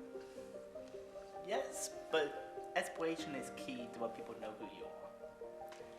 Anyways, the first question is for no points, and you have to answer it. So let's see what Faith has decided to ask you. All right. Okay, 1. Faith just wanted to go easy on you. Yeah, it's unlike the last time. Yeah, just went absolutely ham on it. Easy icebreaker that went south. It went dark real quick. Okay. Okay. What is your least favorite food? Onions. I know. Onions. It's sad because, as a Hispanic, Mexican, whatever, all of our foods have onions in it, and I always get hate from my entire family. It's like, you're Hispanic and you hate onions. I'm like, I know. I'm sorry. Okay. I just don't like onions. I'll eat anything else, but onions is just kind of off the table. Okay. For me, I can eat onions if they're completely raw or grilled. Any other way, no. Yeah, I can eat them if they're mixed up in salsa and stuff like that, or if they're really mixed in there. But if it's just by itself, raw, or even grilled, I can't. Okay. My least favorite food, which is ironic if you know me, is tomato. Because I am famous for my friends and family to know I'm obsessed with ketchup. But I can't stand tomato. Makes no sense. Well, maybe because, it's not a real tomato, the ketchup probably. True, it's most likely corn syrup Yeah, with a hint of tomato. yeah, with some food coloring. Yeah. All right. Let the game begin. 3. You want to answer it or pass it off to me? Answer it. You want to answer? Yeah, Okay. I'm going to answer all of this. Okay, you're going to answer all that you can. I'm going to answer all of them. Okay. Even when it's my turn, you're going to answer them. Oh, well, right. What is your comfort food?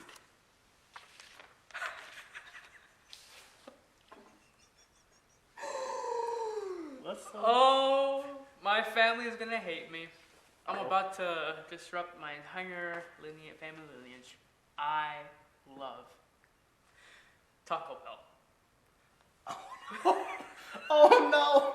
Taco Bell, literally, really, sponsor me.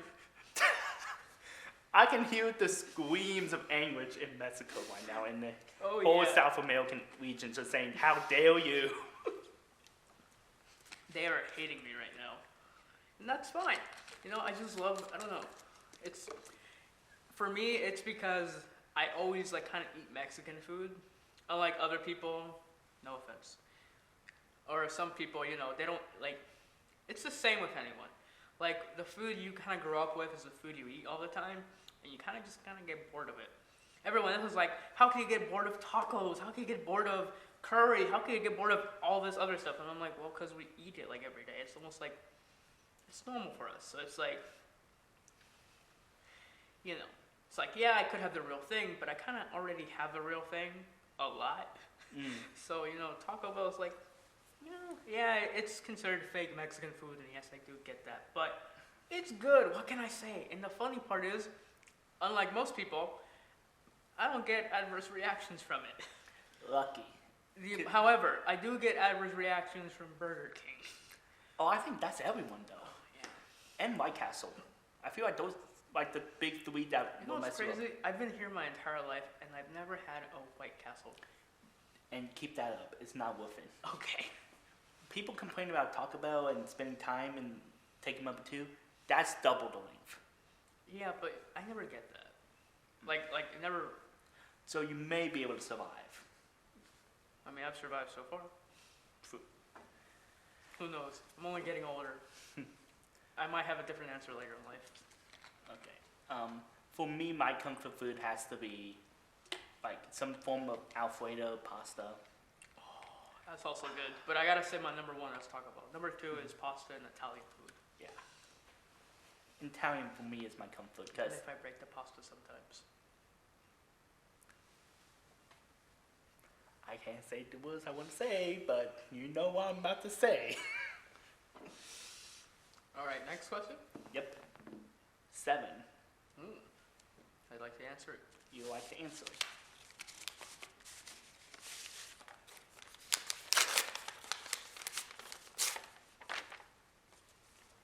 Okay.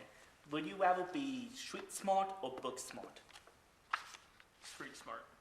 Okay.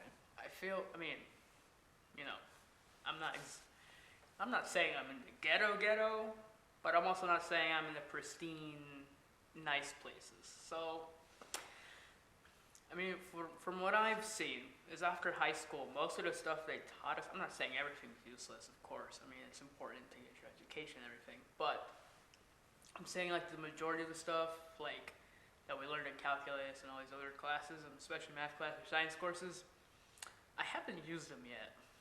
It's been a couple of days. I haven't used any of those things. But for street smart, I kind of use them not almost every day, but the majority of the days, more than I have with book smart. I'm not saying book smart is like not important. Of course, it is important depending on what field you're in. But specifically for me, and as a videographer, You kind of do need to be street/human smart. yeah. More than what is the quadratic formula. And stuff Especially like for like soft skills, I feel like those would kind of be more with street smart or people smart rather than book smart. Book smart is more analytical, and the street smart I mainly see it more as like a emotional smartness with it. that. Okay. I'm in the exact same boat with you. Like, I rather be smart and understand people over understanding what something in a book says. That's the way I see it. 19. Answer. Let's go. Let's see what 19 has in store for you. Okay. Does strategy and crisis make the value of life better or worse? Strategy or tragedies? Tragedy, like bad events, dramatic events. Does it make life more valuable or less valuable?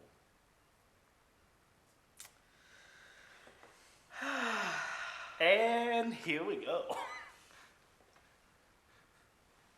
So 3 questions. Here we go. Okay. So, from my personal experience, oh, I just realized my parents are going to be watching this. Well, I'm sorry to break it to you right here, but here we go. Okay. From personal experience, I feel like it makes life more valuable, at least in my eyes. I mean, now more than ever, I'm more of a, better state compared to I was from 2019 to like early 2023. Those were some dark times. Times that I wish to never relive, and times that I wish no one would have to relive. And that would be, having depression and having not the best thoughts, not wanting to live, stuff like that. And I feel like, once you hit your lowest point, either you keep going lower. I heard this once, saying like someone said that they didn't know that there's a basement to the lowest floor or something like that. But from what I've experienced is since that time I felt that way, since I feel like God has freed me from those terrible thoughts, I feel like life has, taken an upturn. Instead of me seeing things in a pessimistic, negative way, I mainly see it more as a well, I've already hit rock bottom once. I can only go up from here. So no matter what the heck happens, no matter what gets in my way, no matter how terrible a situation feels, seems, I kind of just remember to myself, I've already hit rock bottom. I mean, how much more rock bottom can you get than you wanting to off yourself? I've already hit it. And now I feel like I'm on an upward track. So, yes, I do feel like tragedy and all of that basically gives me a better outlook on life. Okay. I'm really similar to that point of view, not just an experience. For the record, and just being honest as well, 2021 was the second worst year of my life. I know this is really controversial, but I would rather live 2020 again over 2021. Because 2021 was just absolutely dreadful. And I thought about it. I felt like I could not make any more improvements. I felt like I plateaued. And I felt like I was just failing everyone. Looking back on it now, I learned more about myself. It increased my value on being more of a realist. Because being an optimist is good at times, but it's not a good way to go about life. And being a pessimist only drives you more down to failure. You cannot be 100% those things. So 2021 made me become a realist, in a sense. And with that new mindset, it helped me increase chances to take more risks. I mean, I'm doing this show. Yeah. Not to get meta, because I've been doing that a little too much, it seems. Yeah, but I mean, I remember you're thinking to yourself that, all I'm going to be doing is my YouTube channel. I don't think I'll be able to achieve higher things. And look at you now. You have a whole production set, fancy cameras, microphones, doing the show. I'd say you've gone far. Thank you. But yeah, I just felt like the best I would be is a less than 1,000 subscriber YouTube channel and a substitute teacher. Nothing wrong with being a substitute teacher. Yeah, nothing wrong with that. Nothing wrong with it. It's a surprisingly tough job if you do it correctly. Yeah. But shout out to those substitute teachers out there. yes, but getting paid $400 to $500 a week to deal with basically being a therapist, teacher, babysitter, yes, and just dealing with a lot of the issues that schools are having. All I have to say is America, and people get the hint. Dealing with those situations for $500 is not what I want to do. Yeah. For one, I won't be able to pay one, so that's a big factor. I can't speak on that. But yeah, I do believe dramatic events, tragedies, add value. Because it gives you a new way to look at things. Yeah. As long as you're willing to open your mind and look at it with unbiased eyes. That's the key. Audio, and now I'm in the hot seat. Oh, I get to... You get the role. You're the host now, until it switches back. All right, so do I have to grab a number? Do I have to grab a question? Or do I I have will to pass make it one? off to you once you roll. Because we already done one. Oh, okay. No! No! Time to interrogate you. What? Okay. No. 6. 6 or 9? That is 6. Oh. I would like to answer this one. Okay, you would. I mean, he knows his questions. So. No, I don't. Obviously, it's rigged. This whole thing's rigged.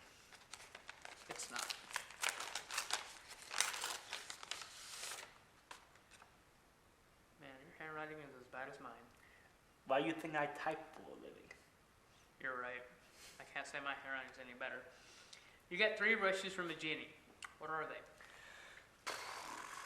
Now, I don't want to be that guy, but do you want to be the selfish type who like only thinks about themselves?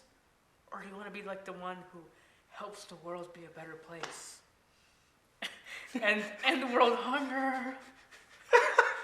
End starvation? Or do you just want a Porsche, a car, that dream camera? I was not thinking about the camera until you mentioned it. So now my self-interests are coming in. These are my... Are you, I mean, no offense or anything, but like, this is being aired on TV, right? And people are gonna watch this and they're gonna think either better of you or less of you. I mean... So, it's up to you what you think. Do you want to be perceived as a good person or a bad person? Well,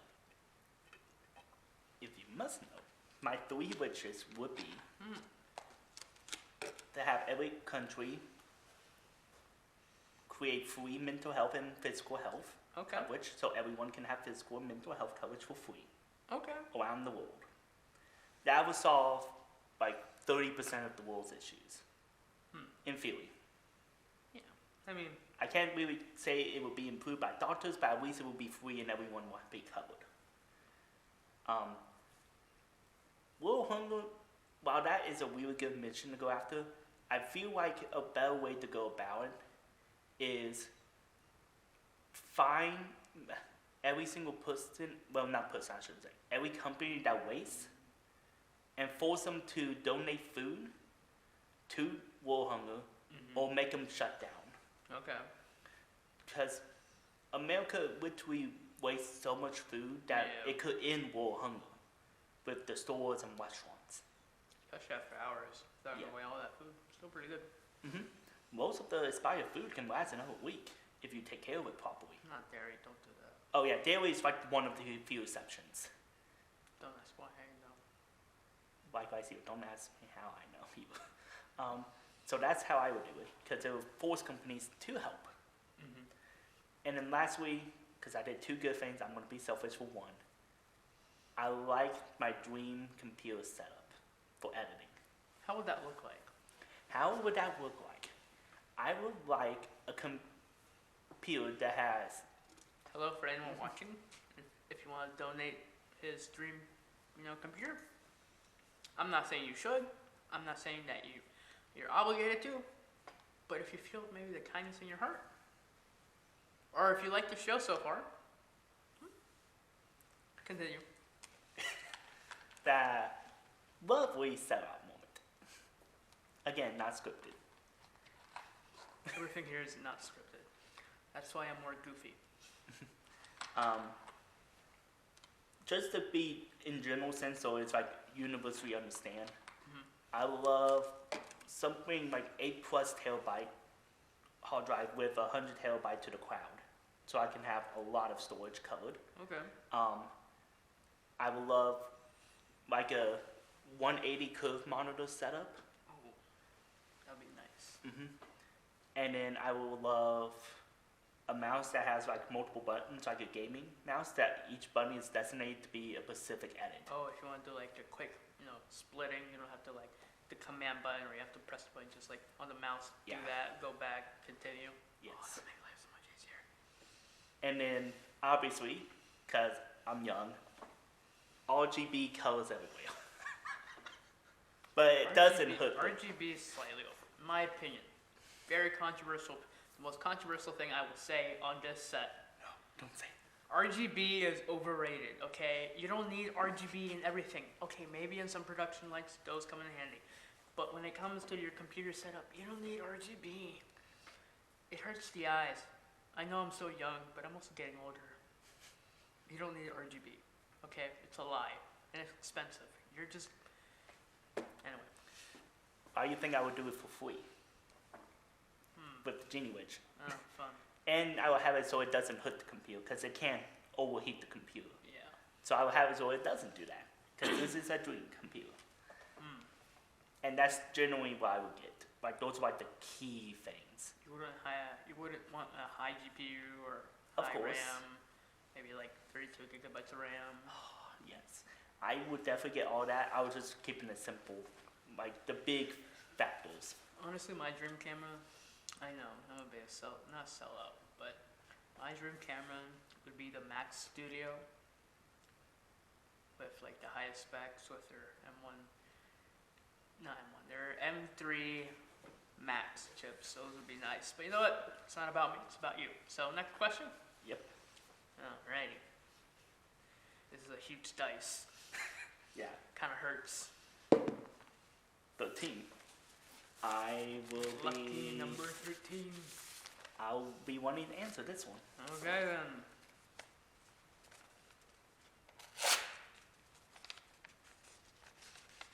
Imagine I ripped the question in half. That'd be funny. No.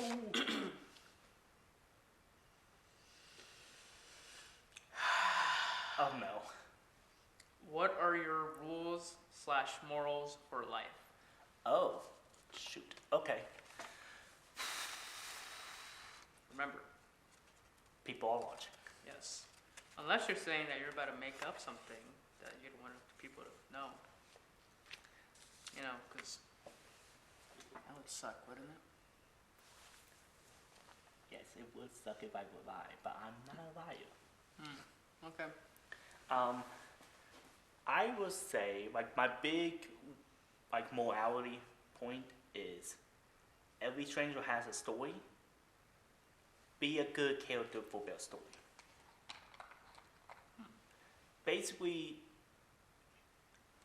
think of a random person that made you really angry that day. Could be a cashier, could have been a random stranger that yelled at you for no reason. Will you want them in your story if you have full control over it? Unless we're like the villain. And if you could write him out, will you want to write him out? I don't want to be that person that people will purposely write out. Because I'm either a bad character or a nuisance.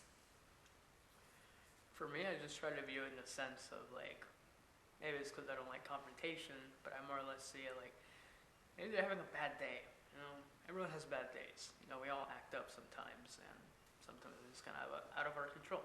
So I mainly say maybe I try to put myself in their perspective before I talk. I stop, I think about it. I'm like, if I were in a situation right now, maybe I'm going through something, or maybe this is like the first time they're acting this way. I don't usually try to assume the worst of people. I mean, that's fair. I'm just talking generally how I want to perceive myself to others. Yeah. For other people, I'm willing to put up with a lot before I start really judging.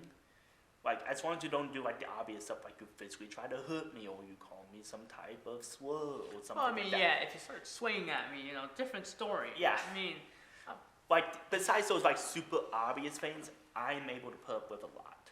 yeah. I have dealt with people on other production sets that would genuinely annoy the crap out of me because they will either do something like this with a camera.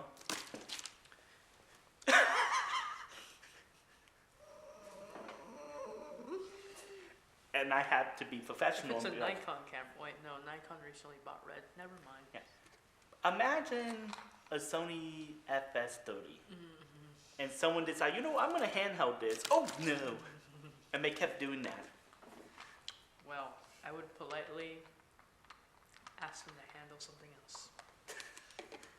Well, I can't because union rules. They were the director of cinematography. I was a grip. I am not allowed to touch camera during that production. Well, I hope If- you have insurance on that camera. Most likely not. Oh, okay, well, that's fine. But yeah, like, I'm willing to be professional and put up with a lot of people's stuff. All I ask is you do the same to me. And I just try my hardest to be a good person and try to respect people to the best of my ability. With the mindset of I want them to remember me, if they happen to, in a good light.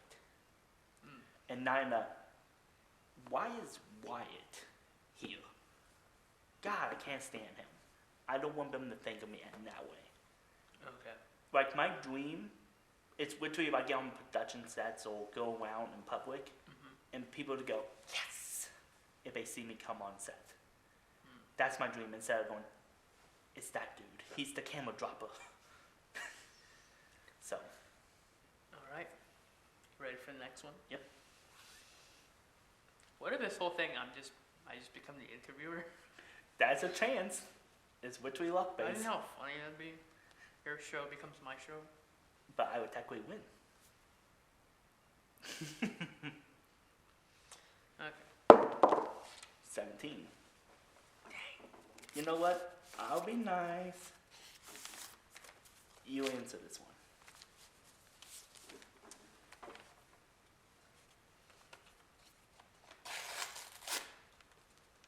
Do you want to be nice though?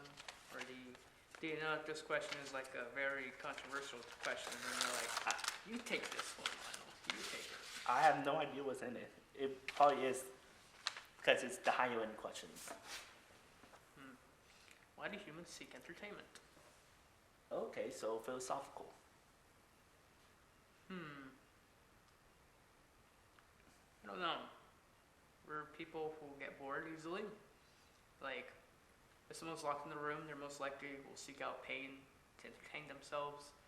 Please don't think of it that way. So, I don't know. I think it's because we're never really satisfied. Like, for example, take me. After months of saving, I bought this camera.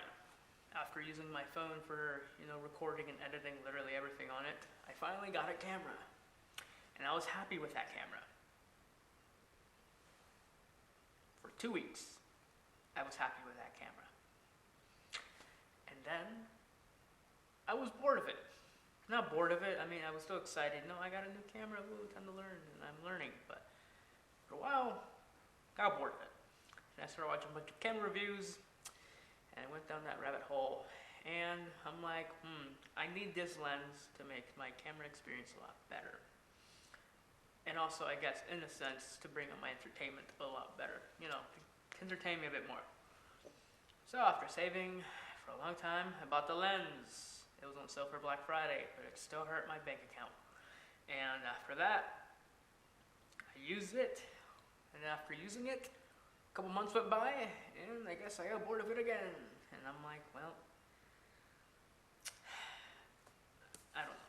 I think it's just, we're always seeking for something new. Because we get bored of it real quick. For example, during quarantine. That first 2 weeks, it was fun and dandy. A couple months later, I was losing my mind. I wanted something else to do.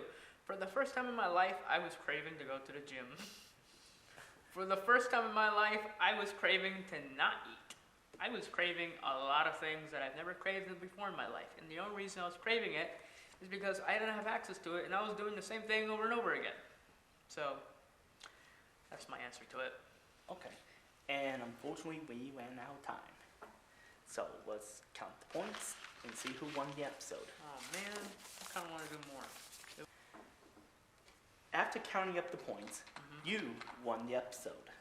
Woo woo! Now, as punishment for losing, you have two options. You can select any of these numbers that are left, or come up with a question yourself, and I have to answer honestly. Let's ask him a question, ladies and gentlemen, because let's just say,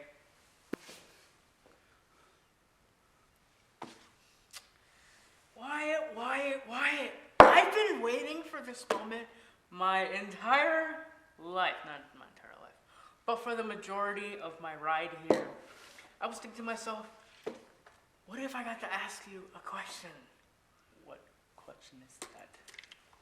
Now, earlier I asked you, never mind, I didn't ask you, cut right here. What do you feel? What is your number one feeling of when people mess up a simple pasta recipe? Breaking the pasta, putting ketchup in the pasta instead of marinara sauce.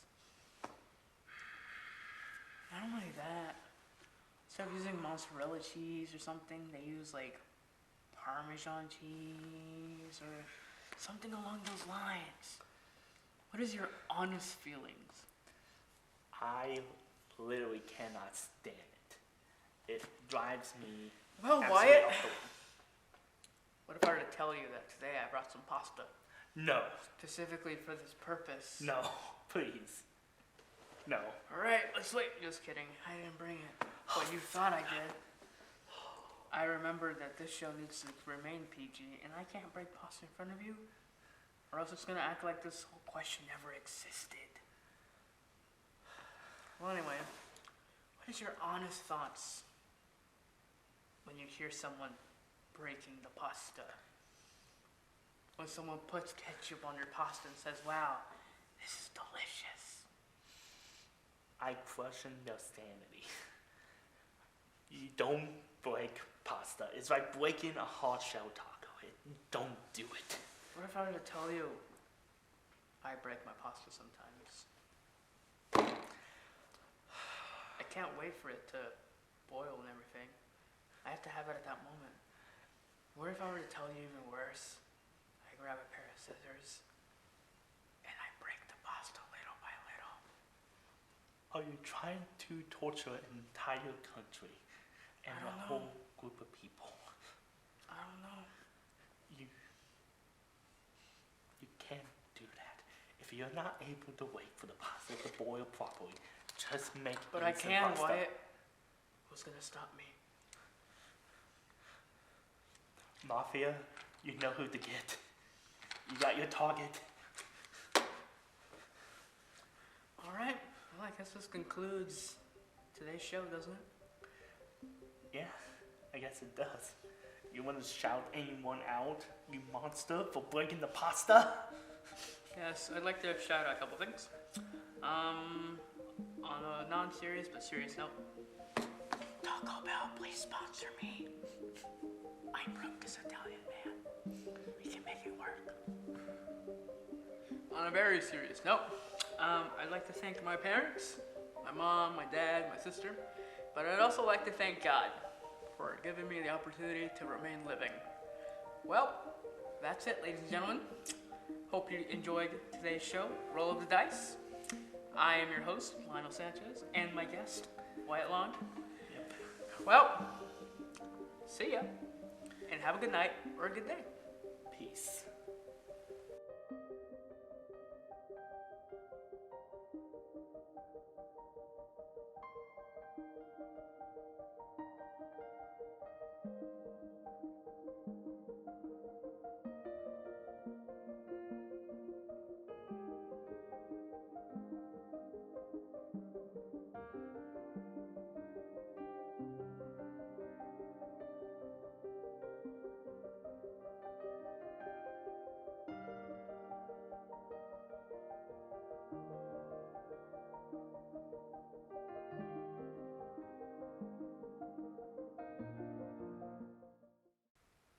Wyatt, we had our little fun, but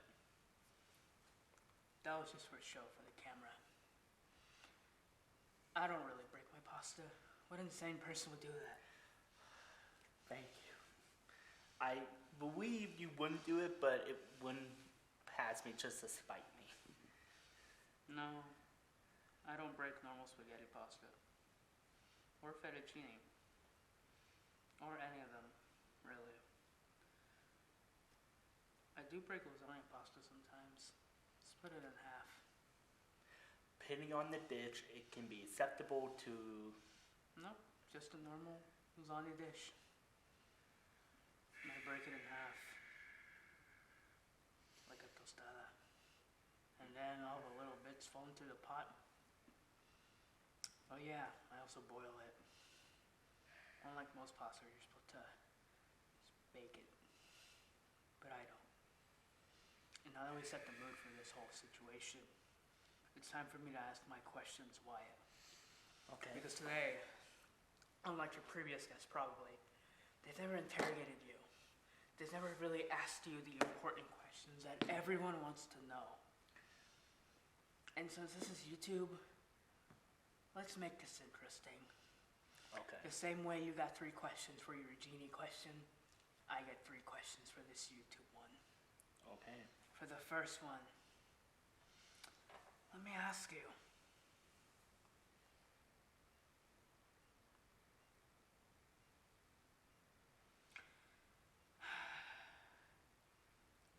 some people on your YouTube channel knows your weirdest fetishes and kinks already. But which ones are the ones that people don't know of? The ones The that- ones you've kept secret, the ones you've deleted recently on your channel. You know the ones. Would you like to inform us on those ones? the kinks that no one knows about. I have to think of the ones you know of. No.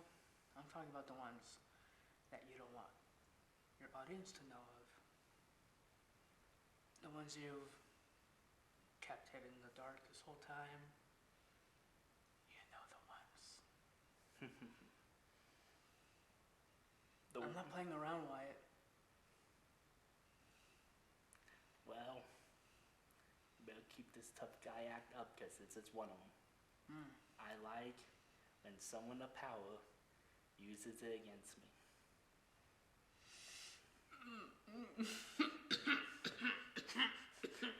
Uno reverse card. You fell into my trap, boy. Let's get it. Yeah, but I do know that is exactly. And I'm not saying I did this whole charade because of that, and honestly, I did forget about that. But, regardless, I guess that's one of the questions now. Do you feel sad? Do you feel embarrassed? Because it only gets worse for me here, Wyatt. Because I still have 2 more questions to ask you. Well, no, I wasn't even finished answering the first question. Oh dear. What else? Because embarrassment is another one of my kinks. No wonder. It's the reason why I make cringe jokes on the internet. And the one that I know you know, that you question more than the one mentioned before. Collarbone and shoulder. I'm that dude. I'm the reason why the dress code exists. I'm that monster. He's a freak. Lock him up. I'm a super freak, super freaky. And that's why I'm here to interrogate him today. Because he needs to be stopped. Alright. Next question. Okay. And how about we do a little twist to your little show? You spin this dice. If you score a low number, this question won't be that bad. But if you score a high number, things might not go so well. So let's say 5 and below, easy question. 5 and above, not so much. Okay. You want me to roll or you gonna You roll? roll. Okay. Your fate is in your hands. Let's go. Come on. Make me embarrassed. Make me happy. Exert your dominance on me. You can't beat me, dude. I don't know if I can keep this up. It's breaking me as the day goes by. There's only so much TV content I can really. I'm not even impersonating, but whatever. Here we go. What secret you told the audience? You'll know when you're editing. Okay. All right. This next question is.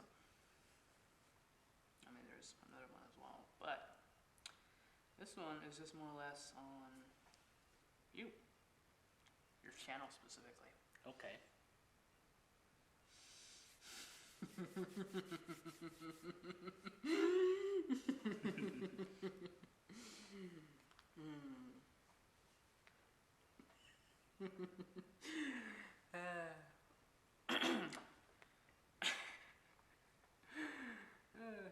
Maybe this is a little too far, and you might not answer it, but No, I will answer it. you will, I will. 100%. 100%. Say it. On camera. Okay, but let me preface this. Will you not edit it out? I will not edit it out. Okay, you heard it here first. On camera, so it's legally binding. He won't edit this out, which means he has to say it. On He's camera. obligated to say it. No. And he has to say every detail with it. He can't skimp out. He can't lie about it. He has to say 100%. Okay. He can't lie. He can't blurt it out. He will have to say it. He will have to say it. Okay. Okay. Let's trying shake to hands think so what it's else. legally binding. Okay, I'm trying to think what else. You have to say it. You can't edit it out. You can't blurt it out. You can't mute it. You have to answer honestly. You can't find any loopholes to not answering this question or finding some other way to answer it. You have to answer it directly the way I asked for it. Okay. I'll ask the question and you have to answer it with no kickbacks, no nothing. Okay. Are you ready? Yes. Okay. What is your username and password to your YouTube channel and your secondary channel? Oh, you want my legal information? Okay. My email is yup2019@gmail.com, and my password is DAU2019. It was that easy. I don't know how people have not. Are you going to change it right after? Yes. I will answer it. I'm not going to keep it the same because that was now a part of the deal. You're right. All right. Last question.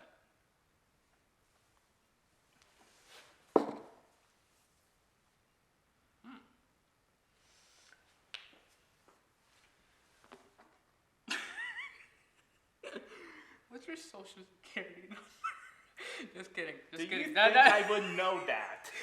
Wow, you have too much confidence in my memorization. That's not the question. Don't answer that, please. I don't want to get... It's 1, 2, 3, 4, 29, 54, 38. Bro, I'm disappointed in you. It should have been 317 69 420. Damn it. Missed opportunity. And he thinks he's the meme lord. You know what? He missed his one oh my gosh. Anyways. Okay. For this final question.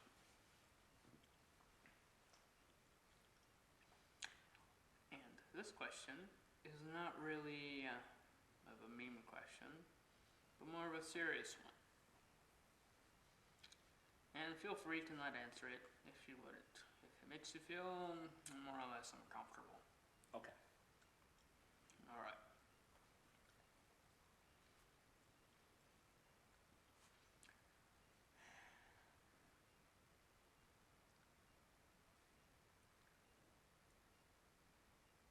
Do you feel mad that Mr. Cole didn't pick you as section leader above someone else who was clearly younger than you? No matter how long you were trying your best to be that stand-up guy, the leader that you know you were, you are, and Mr. Cole made you switch over to a whole new instrument, the tuba, mind you, only to at the end just say screw you and pick someone else who was less experienced than you? Yes. I am still mad about it. I'm not holding a grudge on him because it was ultimately not Mr. Cole's choice. It was another band director that made that final call. The one who's in charge of that band program.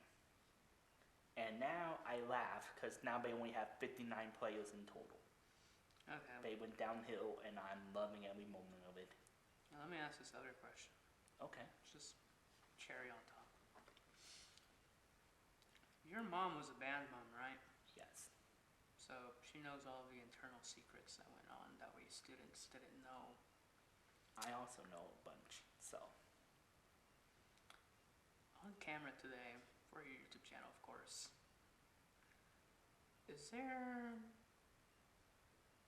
well, other than this one thing I'll be asking, but other than that, is there anything else that happened that none of us knew was going on during that time? Other than Mr. Cole using some percentage of our $500 to pay for his props? Yes. Allegedly,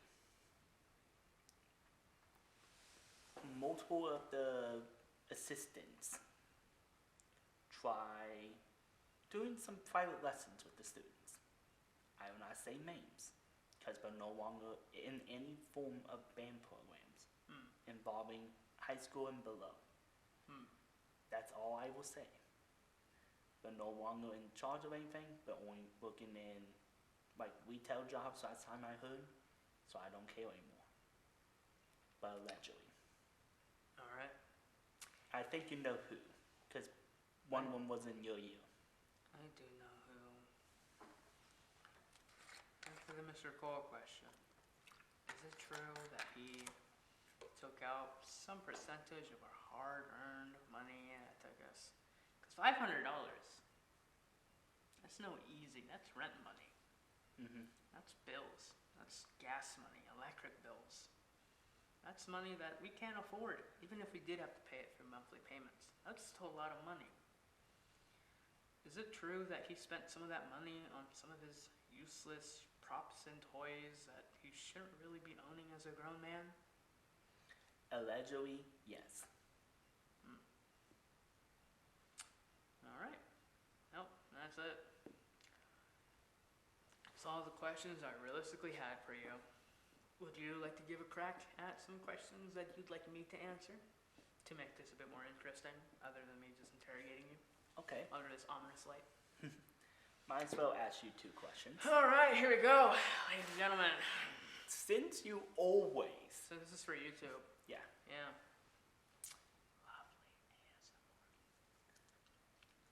Okay. lovely, the editor's gonna love that. Okay, since you always, ever since you started learning about me, Oh dear. I want to finally ask you after all of these years, what are your bloody kinks?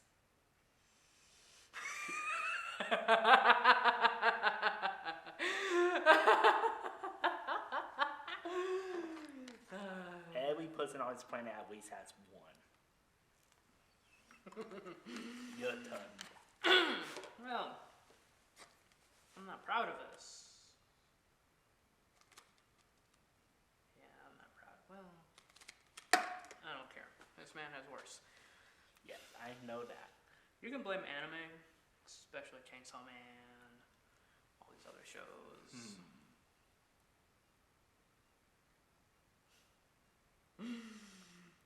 You know, I was ready to answer any question. The moment you said this, I'm like, crap.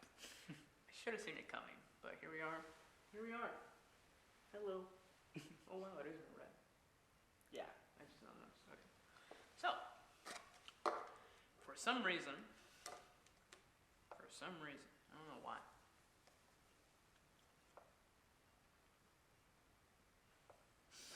I'm about to admit to something on camera. Wow, I never thought the only time I thought I'd say this is if I was attached to a lie detector test.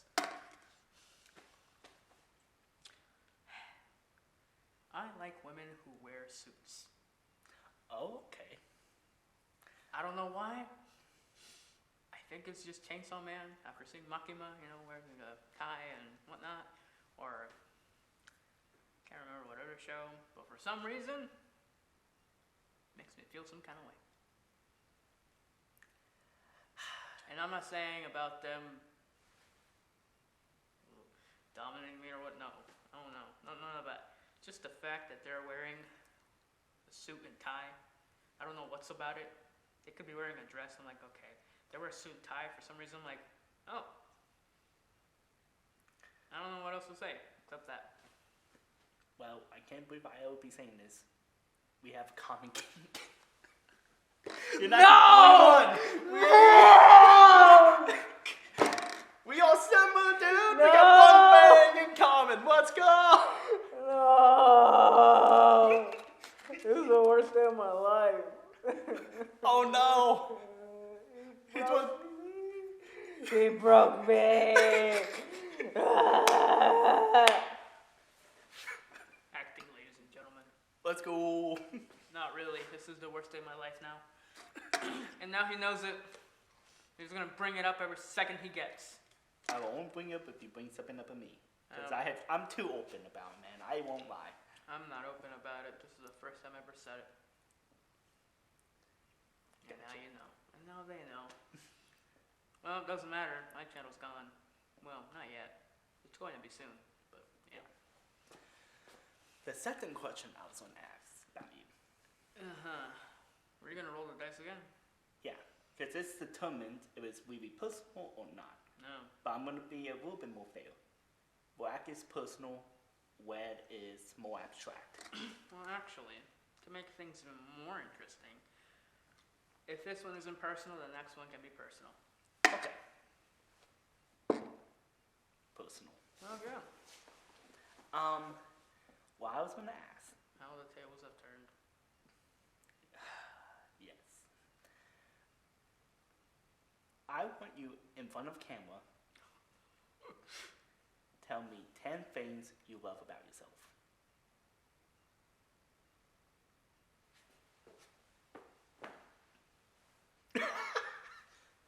Okay, ladies and okay, I can answer it. Well, I didn't think we were going to talk about personal information today. No, I can't say, I'm over being depressed. I mean, okay. Well, there are days I feel down. Everyone does. But today's not one of them. So, here we go. We're going to boost my ego. Not really. I can't do that. What is it? 10 things You love about yourself. You know what's funny? The fact that you asked me for the kink one, I would easily answer that, but now you ask me this one, and I'm like, stuck. Because I get you. How much stories do you have on these cameras? They can record up to 6 hours. Dang it. You tried. What about audio? Audio, it goes into the batteries die, because it's battery powered. Okay, what if the battery's low? I'll find out. I know they had enough for our episode, which ultimately is all that matters. This is the YouTube edit. It can go as long as we want. Oh dear. But you have to answer this question. I am quite literally being held captive. Please send help. Please. Okay. Alright, 10 things I like about myself. I can't think of a single one. That's sad. That's depressing. Okay. Or I can make a bunch of BS ones. Here we go! I like how loud I am. What? I didn't hear that. I like how loud I am sometimes. Not that everyone. Like, if I were to meet you on the street for the very first time, this is not how I would act. I would I like how easily I can switch personalities, depending on the situation I'm in. I like that for some reason every other question didn't faze me except this one. I like that my editing style is a little better than yours. Respect. I have always said your editing is better. I like that my videography skills are not up to par yet, which means I have something to look forward to. I like that instead of watching many YouTube channels on making sure that the camera I bought is exactly what I actually wanted, instead of doing a bit more research and then probably finding a better camera that would have suited my needs a little bit better. I like that I bought it because it's been a great learning tool. As you can tell, I'm just chucking these out. Lovely. I like about myself that sometimes I'm just very blunt and I will tell it to you straight up and won't sugarcoat it. Okay, that's a lie. I will only sugarcoat it if I don't know you that well. I will lie to you. But if I know you that well, I will tell it to you straight. This is exhausting. I like something about myself, and that is that I have never watched One Piece. Except for the live action. It was pretty good. I like about myself that after a long time at rock bottom, I allowed God to lift me out of there and let me to be at the spot I'm currently at. In a better place than when I was a couple months ago. And finally, I love about myself that no matter what life hits me, I always seem to get back up. Okay. All right. Ugh, that felt Weird. You know what? Let's just turn the tables and give yourself a boy. I'm great at giving other people compliments, but me, that's just not it. Anyway. Okay. Now I'm just curious. Oh dear. But I'm gonna do the first question. Mm-hmm. To make it easier for yourself, 10 things you hate about yourself. Here we go. I hate how annoying I am sometimes. I hate how cringy I am sometimes. Not sometimes, all the time. I hate how for some reason when it comes to people I just don't know, I can't bring out this loud side of me. It's annoying sometimes, especially when I start stuttering and I can't get the words out. But I know that when I'm talking with you or anyone else, the words just come out. I don't think too much, they just come out. I hate how fat I am. I'm going to the gym, I really am. That's the dieting part. It's so hard sometimes, especially in a Mexican household. They give you so much food, man. I hate about myself that sometimes I forget Spanish. You know, I'm Hispanic. The words sometimes just kind of, they leave my mind. And then when I'm talking in English and I know the word, I forget it and I only remember the Spanish word. I hate that I let myself reach such a depressing state for so long. And I didn't tell anyone. I just bottled it in. That was a bad move on my part. I should have never done that. In fact, I'm doing a mini short film, not really short film, more like short reel, talking about that, where I literally stuffed my feelings into a box until they exploded, and then I just ended up wanting to die. Oh boy, we went there. I hate how sometimes I'm not super straightforward as I should be. I hate how sometimes I'm too timid to stand up for myself. I hate that I do everything for free. Okay? And I'm working on that. I want to ask people, not ask, I want to set the price on things that I should set. I'm not homeless, but for some reason I've been doing things for so long that I'm doing it for free, that for some reason I can't seem to do things the way it's supposed to do, because capitalism, baby. And finally, the last thing I hate, right, by myself, I was about to say, I hate you, Satan, so much. You can stay down there for all I care. Okay. What else? Right, last thing I hate about myself, and that is I hate that I'm a people pleaser. It's the worst. It's exhausting. For some reason, when I'm around him or people I know very well, the people pleaser is out the window. I am me. I am how I act, ladies and gentlemen. Oh. No. Just no. Going right back to business mode. I had to stop right there. I could feel that things were about to go wrong with him, and I was going to run out this room. Anyway, I hate how much of a people pleaser I am. I hate it. I hate it. I wish I could be a little different, you know? I wish I could just tell people, no, screw you. But that's it. Okay. You see how quick, like, you see how quicker that was? Yeah. So much, that went by so much, quickly. And now, because you brought this up earlier, Oh dear. 10 things, no, let me make it easier. 5 things you like and hate about me. You can choose the order.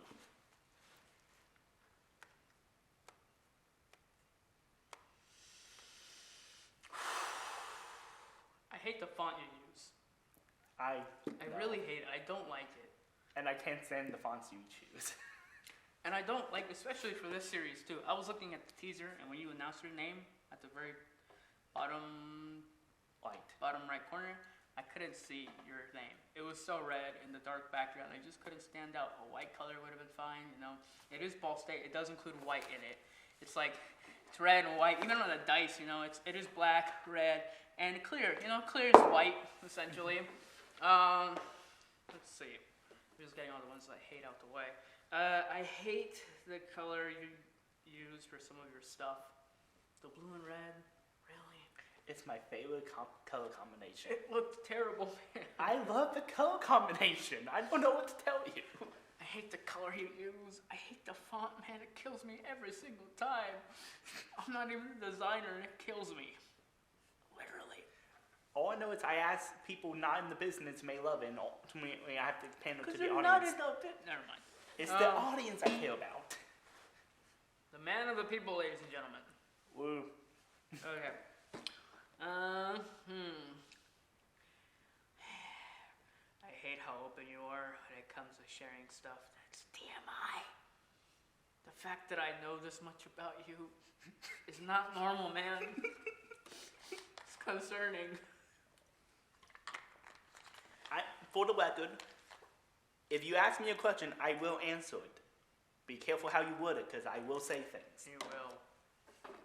I've seen things. No, wait. Wait, you've seen things? I need to know when and where and how. I've heard things that my little virgin ears were not ready for. He's laughing, but I'm not. Because I know what I have said. Sadly, I've been on this earth for so long now that it doesn't faze me. And it's concerning how it doesn't faze me. Anyway. Where was I? Number 3? Okay. I hate how sometimes you overcomplicate things. Oh, I hate that about myself too, so that's Sometimes totally the valid. answer is just so simple, but you don't see it. And I'm like, dude, right there. No. Like using a TV as a secondary monitor for the cameras. You know how much easier your life would have been? Oh, I know. But no. Lovely. That's some masochism. But- Okay. You know what? That is Last actually true. questions. Okay, last thing. I hate that.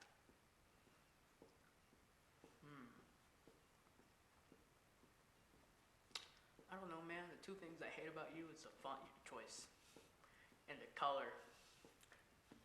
So if I literally change those two things, you'll be like, you're good in my book.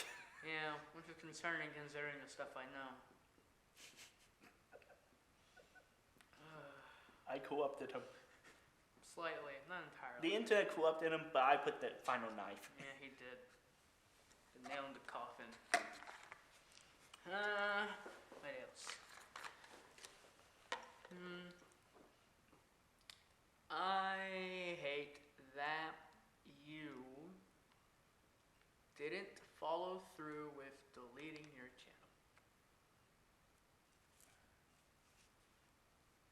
Oh, never mind. That just came out. That wasn't really okay. I was going to say, no, that's 100% valid, because that is completely my first failure of promise on my channel that Yeah. I can think of. If you're subscribed to me, you're used to it by now. I don't complete my stuff all the time. And I usually do, but literally all my projects fail, and there's no way I can delete the channel in good faith. So, Yeah. You know, we'll just end it there. yeah. All right, least now for the 5 hates. things I like about you. Well, I got used to answering stuff about myself that I'm okay. I like your creativity on stuff.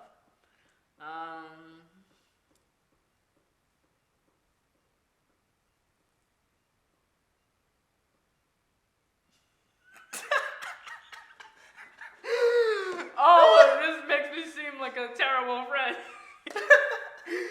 I'm just like, crap. All right. To be fair, it's a high bar to go full fly, because I expose a lot of myself. You've seen a lot of my dark side, so. Yeah. I can't really say I like how open you are, because I'm like, that's the main reason. No. It's a love-hate relationship with me being open.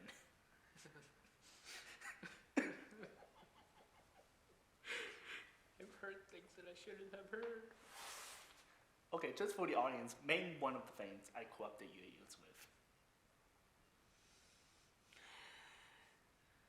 Your masochist kink.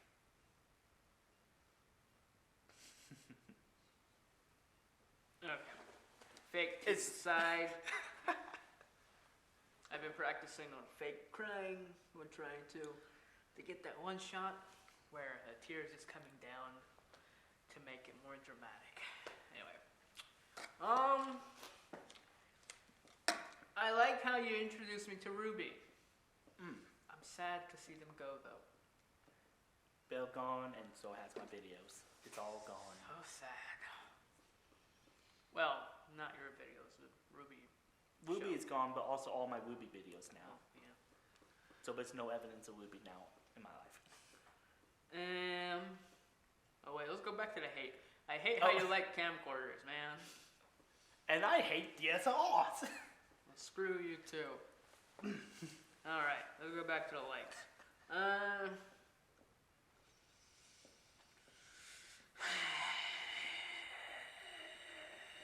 This is me being blunt.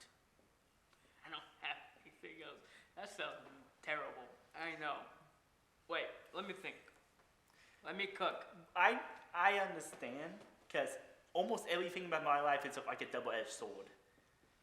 My videos are creative, but usually cringe, or some form of kink. What do you think? It's very open, but sometimes too open.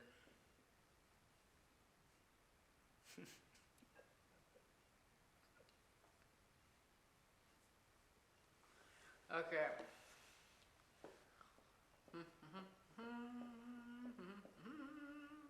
I like how you're always open. I gotta freeze this well. I like how you're always open and up to do things that are filming related. Because if I say anything else, your audience and you are gonna take it the wrong way.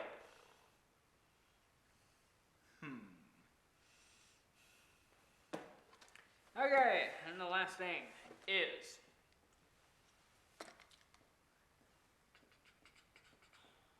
I like that since high school. You've always been open to listen and to offer solid advice. All right. Now we're done with the YouTube version. Oh, wait, what? This the YouTube extended version, so let's end this episode here. No. If I was gonna be like some off-camera talk, like I'm keeping you hostage now. You need to answer these questions before I let you go. I mean, we could. No. I have all these questions still left. Don't you have another guest coming up? I still have you for another 30 minutes. What's your toughest question on me? We got 20. All right, let's do that one. Extended. The extended. Does time make life better or worse? That's almost like the other one. The other one of like, man, We can go to 18. You're writing out lazy at the end. Hey, I had to write 300 questions. Some of them are going to be repetitive. All right, how about this? You open that one, and for some reason, if that one's not good, or if it's better than this one, I'll answer that one. Okay. What's the worst way to live life? The worst way to live life is a life where you are lying to yourself and telling you that everything's fine and everything's not fine. Life where you just lie to yourself and lie to everyone around you, especially if you're hurting. It's not a fun life to live, especially if you're in that low place, that low part in your life. You know, not worth it. So I guess the best way to live your life is to completely be honest with yourself, be happy with yourself, and at least from my perspective, I know it's different for your perspective, but for mine, is to have God in your life, Jesus in your life. Of course, you know, not everyone agrees with that, and I guess that's fine, that's your opinion. But at least in my life, it's made a better difference for the better. All right. Okay. I will let you free from being hostage on my show. Thank gosh. Since this is the YouTube version, I need to ask. Anyone you want to shout out, organizations? hello, ladies and gentlemen. I would shout out the place I work, but I feel like recently did really well, so that's fine. Also, I don't want to dox them and dox myself in the process. Hello, hi. I'd like to shout out my Instagram. Hey! I would say TikTok, but TikTok is going to be shut down anytime soon. So, LSR projects. Yeah, I post fun stuff on there. I would say my YouTube channel, but I'm going to delete it anytime soon. So, you know, that's fun. Oh, yeah, that's pretty much it. Oh, yeah, I'd like to shout out my parents, my sister, the family I don't talk about that much, and, of course, God, and this lovely fellow for inviting me on his show today. It was a long drive. I'm so happy I didn't throw up on the way here. I got motion sick. And yeah, that's about it. Thank you for being a good guest and for the extended version. Yes. Is this the only one you've got an extended version Yeah. of? Oh my gosh. You're the only one that wanted to go on. Really? Mm-hmm. Oh, maybe it's because, like, I wanted to make it feel worth it, the fact that we went all the way over here. I mean, that's fair. Anyways, peace. Roll credits, mute is down. Adios. Goodbye. Oh, wait, I thought, sorry. Not yet, bring it back. A long time ago, you interviewed me saying, if you were to name this title of your movie or whatever, what would it be? And I gave you some random answer because I finally thought about it, and I have an answer. What's that? And that is, I've already hit rock bottom. So I can only go up from here. That would be the rename. So that's how you want the old video or this video? I don't know, up to you. But that's essentially the answer I wanted to give now. All right, roll credits! There we go. Let's go. Get out of here. Oh yeah, I need my lock back before you go. Thought you wouldn't notice. No, I would have noticed the 500 off. Alrighty. Well, is this like gonna be Hot Wings where like you do a version where I'm leaving? Not leaving, I don't know. Alrighty.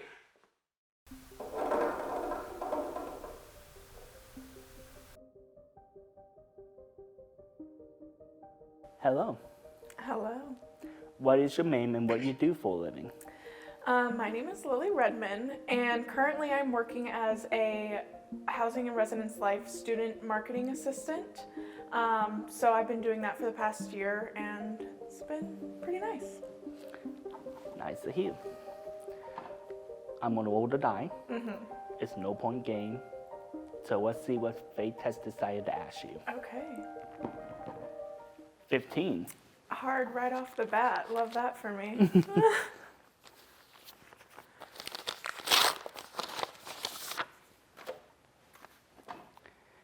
If your life was a movie, what genre would it be?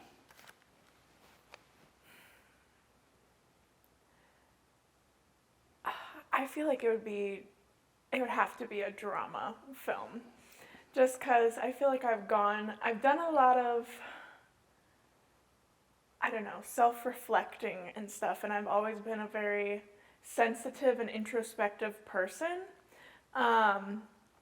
And, you know, growing up was fun and dandy, and I had my ups and downs, and being in college now and doing, you know, what I want to be doing, I think it's been a lot of ups and downs in my life, but like I said, there's also been a lot of self-reflection that I feel like could be something that could be like a good message in like a drama film type thing. Okay. I would definitely say my genre would be like a horror drama on the hint of psychological. Okay, interesting. Do I get to know the why? Depending on if you become the host, you can gear it towards that way. Gotcha, okay. So let's see what happens. 15. 1. Do you want to take it or pass it off to me? I'll take it. You take it? What is your nickname? my nickname. I have so many. There's so many in so many different friend groups and family groups and all of this. But probably the best one that could sum me up is Silly Lily. Okay. Yeah. How did that come about? The first person who ever called me that was my grandpa on my dad's side. I don't remember, he used to just like pick me up and take me over to my grandparents' house a lot. So he was just, coming to pick me up one day and just said it, and it kind of just stuck. Okay. For me, one of my nicknames is Wall Street. Oh. Is my initials. And Street is a no nickname that got combined to two, Gotcha. which ended up being my name for my YouTube channel. Right, so it's perfect. 11. You want to take it or pass it off to me? I'll pass this one. You'll pass this one. I will. Okay.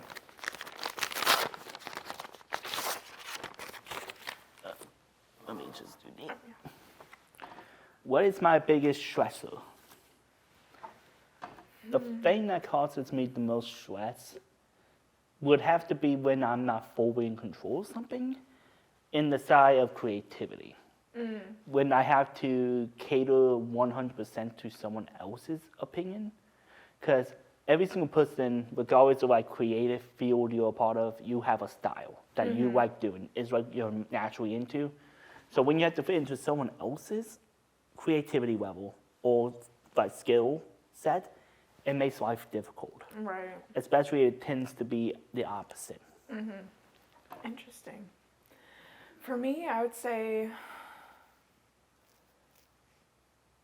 probably the same, but just taking that into like when I don't know things are like happening. So like say I'm working on a team and somebody's doing something, but I had no idea that it was like being done beforehand. And like even if things are happening in my family, like say somebody's like carted off to the hospital or something, and then I find out like a week later or something, that is stuff that just, I don't know, gets my blood pressure, going. So it's more of when people are not organized and communicating. That's your biggest stressor. I feel like, yeah. Okay. That's definitely a 3 for me, in my top 3. Yeah. 9. You want to pass it off or pass it off to me or want to answer it? I'll take it. You will take this one? I will. Okay. What is your biggest regret? Oh, man. Dang. Biggest regret. The first thing that comes to mind is when, because I grew up out in Arizona, actually. All of my dad's family is out there.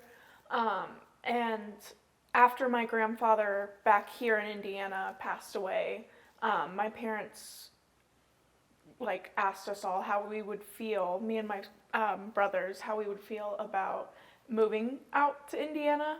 And I just remember I didn't want to, but I knew that they thought that that was what was best.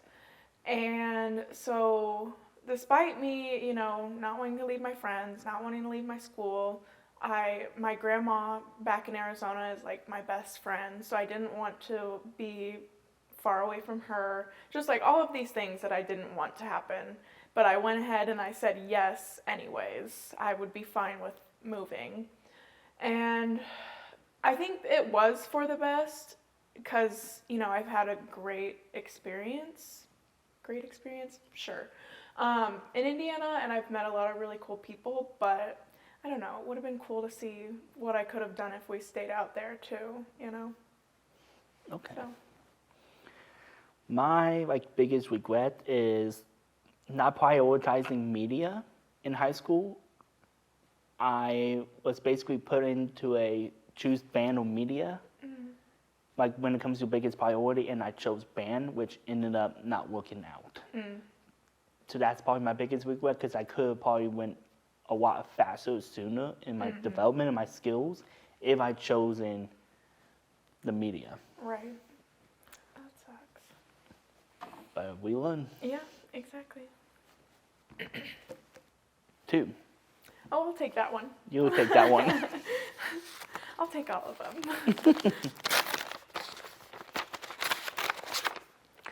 What is your least favorite movie? Oh, least favorite movie. This is so hard.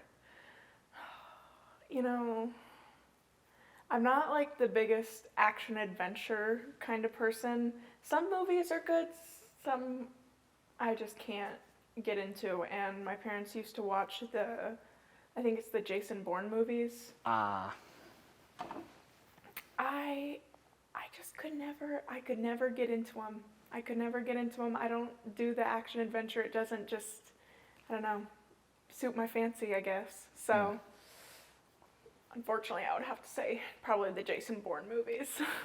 Okay, well, that's action adventure, but it's a spy genre. And spy genres tend to be hit or miss with a lot of people. True. Especially the older ones, which kind of fell into more stereotypical stuff. Yeah. So Yeah. I definitely see that. My least favorite movie, just in like, you had like a cool premise, but you did it backwards. Would probably be Jaws 3. Oh, yeah. Because you had this 3D element, you had this cool idea of doing it at an amusement park, and you blundered it because you could not do the animatronic. You went full CGI and you did not do it well, and the story just did not work. Yeah. Oh, Jaws. Started great and then you went downhill. Truly, you shouldn't watch past the first one, honestly, to be disappointed. The second one's all right, it's just too much of the same. Yes. And 3 and 4, only when you're drunk. We already answered that. You're the host now. Oh, Lord. Okay.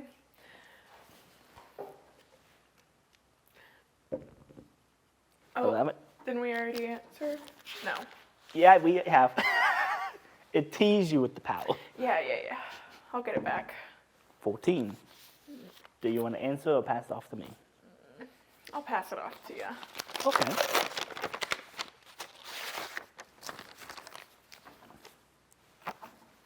What would be your enemy theme song?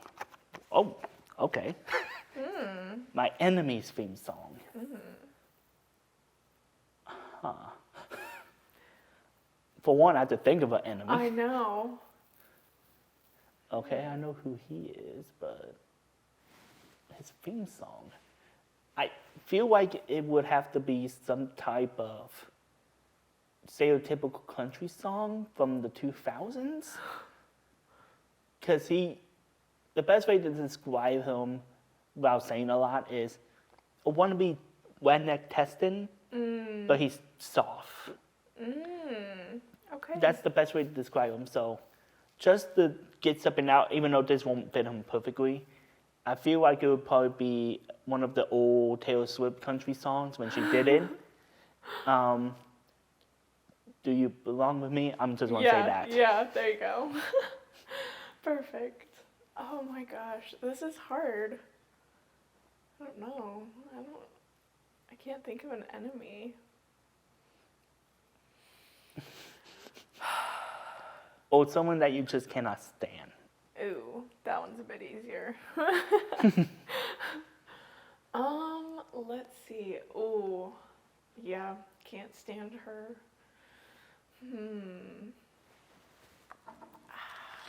What's a good, like, I feel like it would have to be one of the, like, stereotypical, like, villain. Like Like, Imagine Dragon enemy song. kind of, yeah, but, like, you know, like, the old-timey, like, oh, God. I don't know, what they would put on like Batman and, you know, like Oh. cartoons, The- old cartoon villain songs. The 50s, 60s Yes. metal songs. Yes. Got it. Yes. I don't know. I can't think of like a specific one, but definitely something that's like not super serious because it's really hard to take her seriously, but that is just like laughable enough, but also a little twisted. Gotcha. Okay. That's There you go. There you go.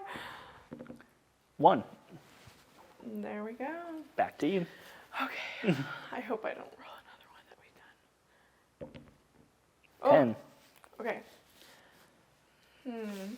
I- So now that I'm I will want you to answer this.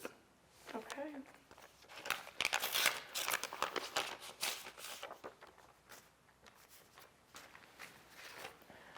Oh, biggest pet peeve. Biggest pet peeve. Probably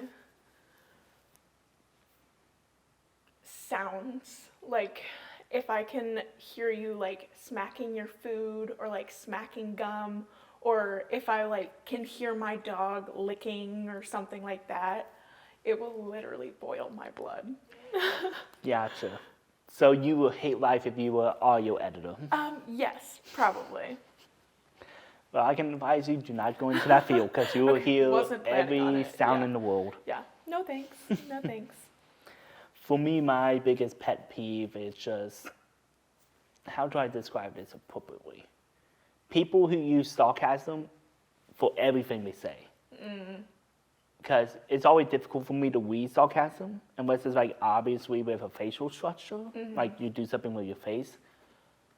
But if you make everything sarcastic, it gets to the point I'm like, are you actually being sarcastic? Right. Or are you trying to mess with me? Or I just start doubting you and it just goes down the spiral. So that's Yeah. probably my biggest pet Oh peeve. my god, I feel that one really hard. All right. Please. 6. 6. We have not done. All right. I would like to answer this. Okay. If I can open this one, hello. There you go. But I will have you read it. Okay. You had to delete all of your apps and the internet accounts, all of that. But,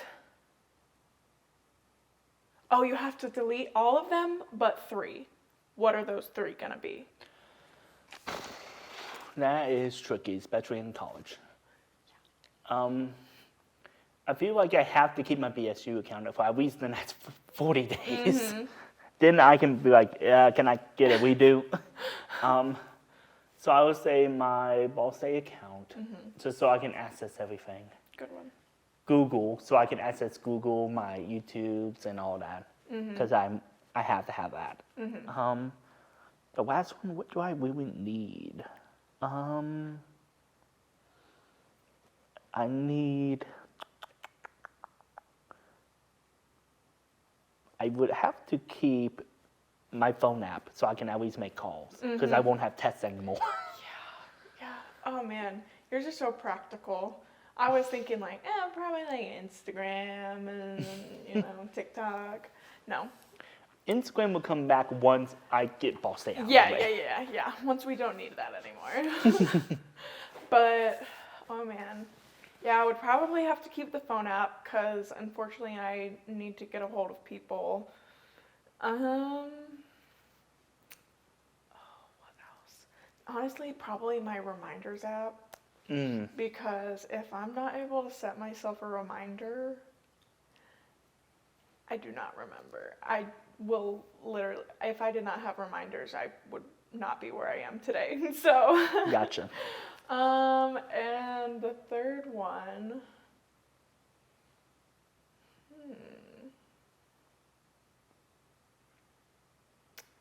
I'll go with a little fun one, and I'll just say Pinterest. Because at least when I go on Pinterest, I can sit there and like think of all the things, just like let my imagination flow, And I wouldn't be as bored as I would be without TikTok and all of that. So at least have something. Okay, But yeah, that's it. that makes sense. Here we go again. Okay. 14. We all answer that. Dang it. Back to me. All right. 16. Oh, didn't we already answer that? No. Nope. Dang it. Will you want to answer it? So, I was like, no. It's up. Well, it's not up to you, actually. I was about to say, it's up to you. No. I'll take it. you will take this one? Yeah. Okay. Philosophical question. Oh. Does money buy happiness or win it?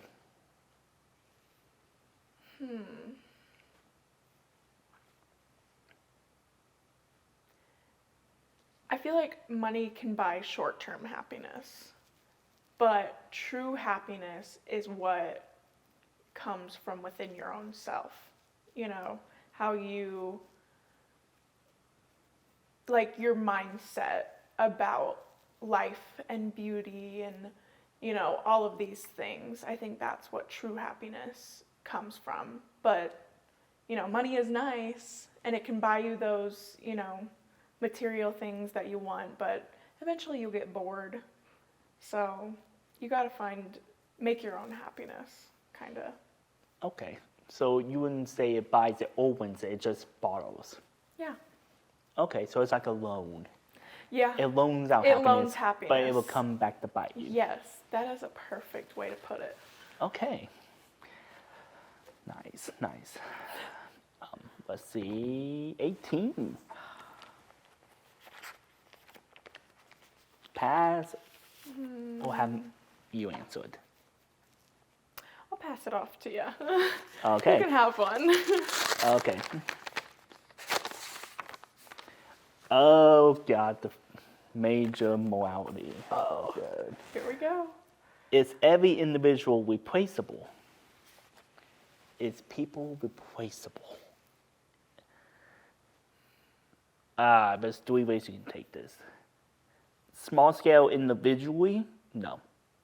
Because when someone's in your life, good or bad, you technically can't replace them. Mm-hmm. They're in your mind forever unless you can erase your memories or unfortunately get Alzheimer's. Socially, like bigger scale, like workplace and whatnot, yes. People can be fired and replaced, taught, new, and all that. In the workplace, you're always replaceable. Mm-hmm. And then on the massive scale of just the world itself, yes. That's why people always say try to birth more people than they're dying, because people need to be replaced. Mm-hmm. You have to feed more into the economy and whatnot. So if you take it from that way, every human is replaceable. Mm-hmm. It's just depending on how you want to look at it. Yeah. I definitely agree with what you've said, because that's exactly what I was thinking, where, you know, with our small, you know, smaller social interactions, those people, these are people that we're going to meet and are going to be shaping our lives, basically. So you can't, like you said, you can't erase that. But when you do get into, especially in like corporate America, capitalist America, it's just all about the dollar sign. So, I don't know, people are very replaceable. And then, yeah, obviously the whole death and rebirth cycle is all about replacement. So it's really interesting when you look at it from those kind of three different lenses, but it can be a different answer depending on how you take it. Yeah, it also adds like if you're more of an optimist, you'll be like, no one's replaceable. Yeah. If you're a pessimist, you're gonna die, you're replaceable. Yeah, exactly. And then you got me in the middle, it's like, yes and no. Yeah. Okay. Here we go. 16. Answered it. Boom. Back to you. 8. We have 9. Ooh, there we go. I'll have you answer it. Okay. Oh no. Fool's errand. You have to come up with a question to yourself and then answer it. Oh, a question for myself. And then you have to answer it. Oh, And it has to okay. be a level 8 type of question. Okay, so level 8 is gonna be something that's like not super crazy, but not like barely anything. Yeah, the way I've been structuring is the more to 10 it is, the more personal it becomes, while 20 is more like Big open-ended. picture, yeah. And Okay. 1 is like quick snappies. Okay, okay.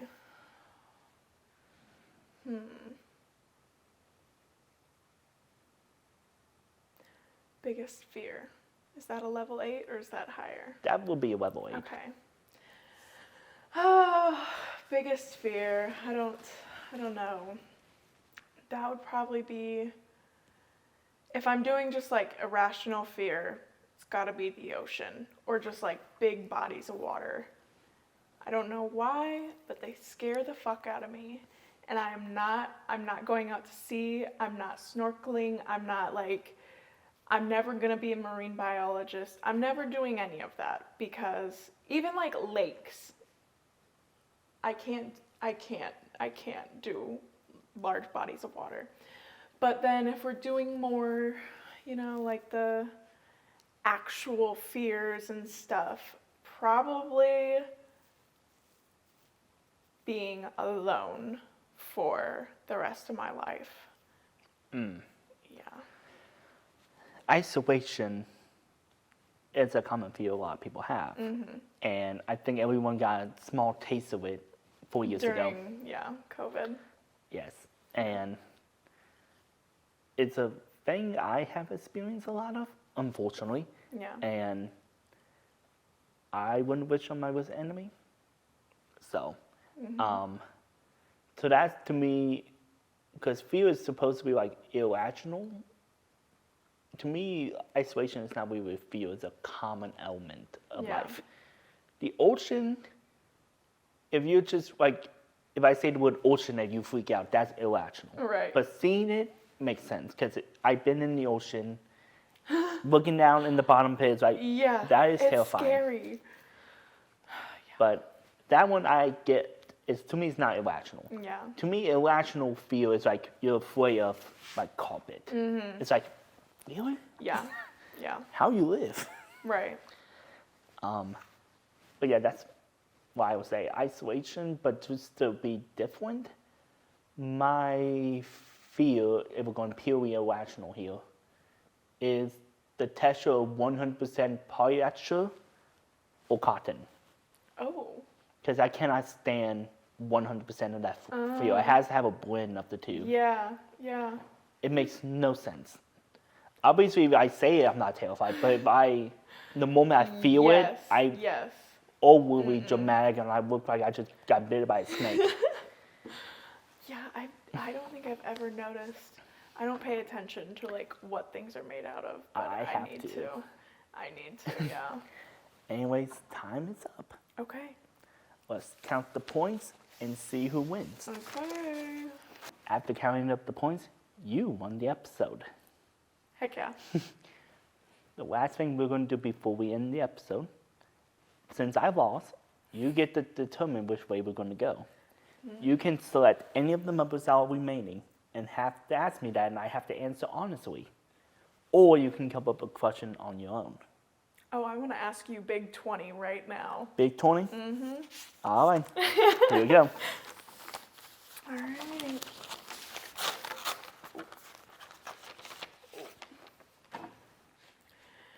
Do we associate more with something or nothing? Oh, we're going pure, so it's no answer. Okay. Do we associate with something or nothing? I would say we associate more when we have nothing.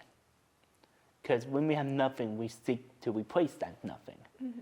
When you have something, you don't actually pay attention to it. Mm-hmm. You get bored of it after a while. Doesn't matter how big the picture or how small the picture is. The more you do something, the more mundane it becomes. Mm-hmm. But if you have nothing, you want to seek out something to fill that in. Right. And you'll you won't take it for granted and Yes. stuff. Yeah, It's like a goal. Why do we seek goals? To fill in that Right. nothing. right. Interesting. Do I answer it too? If you want. Okay. Let me read it again real quick. I don't know, I feel like I almost took it a little bit differently than you did too. Because I feel like in my honors class, we talk a lot about like nihilism and stuff. And so I took it as the like, are we more, like as humans, are we more of like a beings that associate with something, just like in general, or do we associate more with like nothingness? And I liked what you said, because I feel like we do, I don't know, we do like when we start from nothing, because I mean that's basically how everything started. Something, happened, and then all of these things just kind of trickled after it, and we just, humans showed up and all of that fun stuff. So yeah, we come up from nothing, and that's what we use to like fill those voids and trying to find what is the purpose of life and like what is gonna make me happy. Just all of these things that we're just trying to figure out, because it's all of our first time being alive too. So I don't know, I feel like that didn't really answer the question, but I really liked your frame of reference and like your thinking on it too. And it just made me think about, I don't know, how things come to be. Okay. Is there any people, organizations, charities you want to shout out before we end the episode? Ooh, nobody, just good old Wyatt. Shout out to Wyatt for asking me to be on your show and everything, and I was super excited to do this, and I'm glad that it turned out as well as it did, so, and I won, yay. Nice. So yes, shout out to you. Thank you, and thank you for being interested and agreeing to be a part of the show. Of course. Anyways, peace.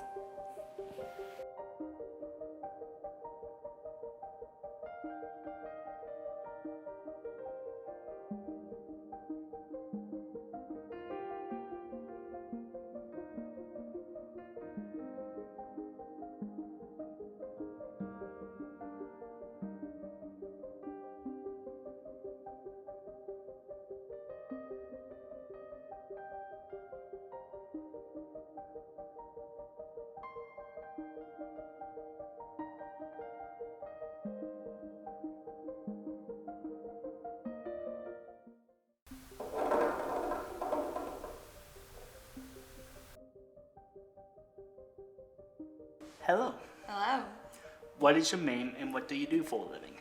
My name's Emma, and I actually have 2 jobs currently. I am a student employee here on Ball State's campus for their marketing and communications over with Housing and Residence Life, and then I also do a lot of online orders for the car dealership that I work at back home. Okay. Yeah. As you know, the first dice roll is not for points, and it's fate decided. Okay. Afterwards, the game begins. All right. 11.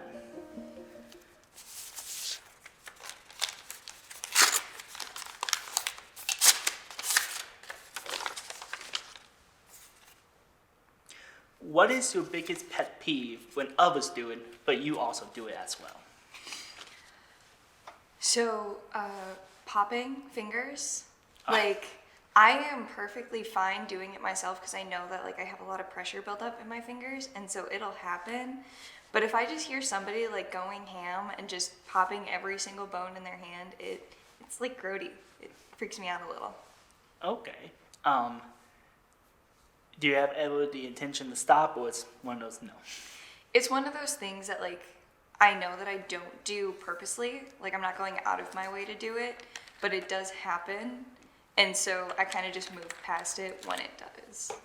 But I'm not, like, sitting there and full blown, like, pushing them out, trying to actually make a sound. It's like pressure will build up in my thumb, I'll bend it the wrong way and it'll pop suddenly, and then I'll just move on. Okay, I see. Anyways, the game begins. 19. Do you want to answer it or pass it off to me? I'll answer it. You'll answer it? Yeah, why not?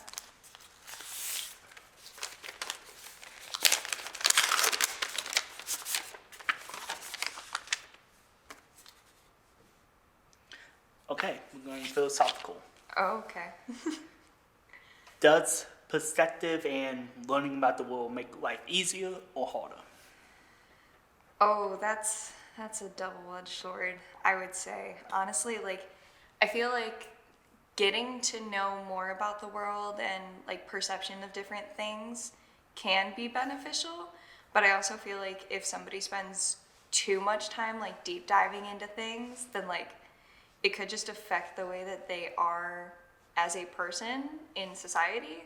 And so like it's weird to say, but it's like if you spend so much time on one thing and you're super adamant about it, it does kind of like become part of your personality, where it's like you start to push that onto the world and all of your experiences.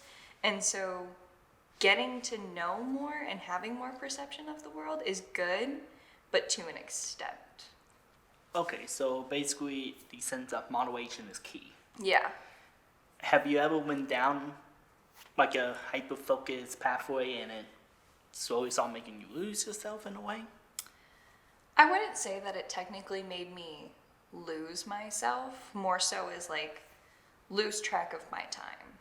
Like I would know, like if I was on TikTok and I was going down a rabbit hole and I was learning more about some historical video that I had seen and I want to learn more about it, I could Google it, I could keep scrolling on TikTok, I could go to any social media that's got a bunch of different videos, but I find myself like losing track of my time as I deep dive into it.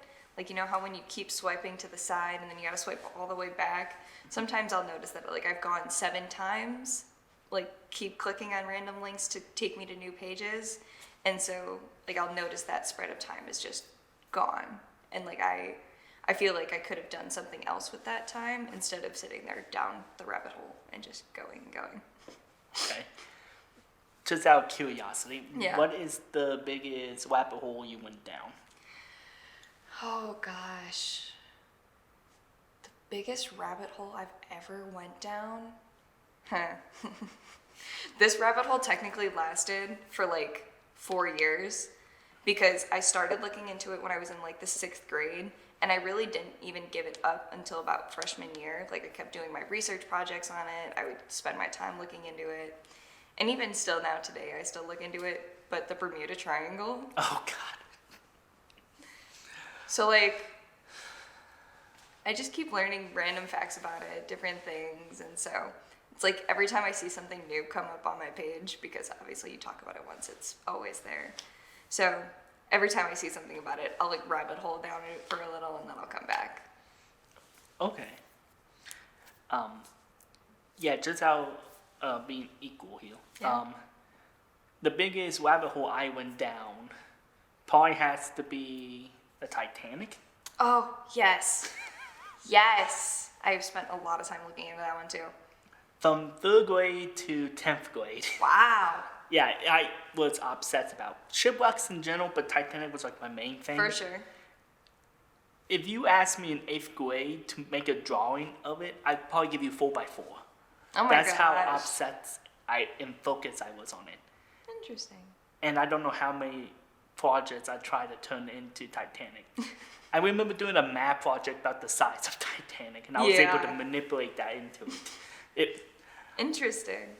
But that's probably the biggest hole I went down. Yeah. Anything else you want to add before we roll?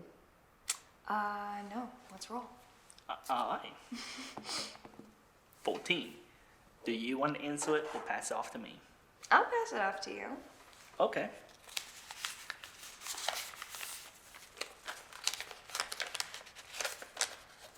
If I can open this.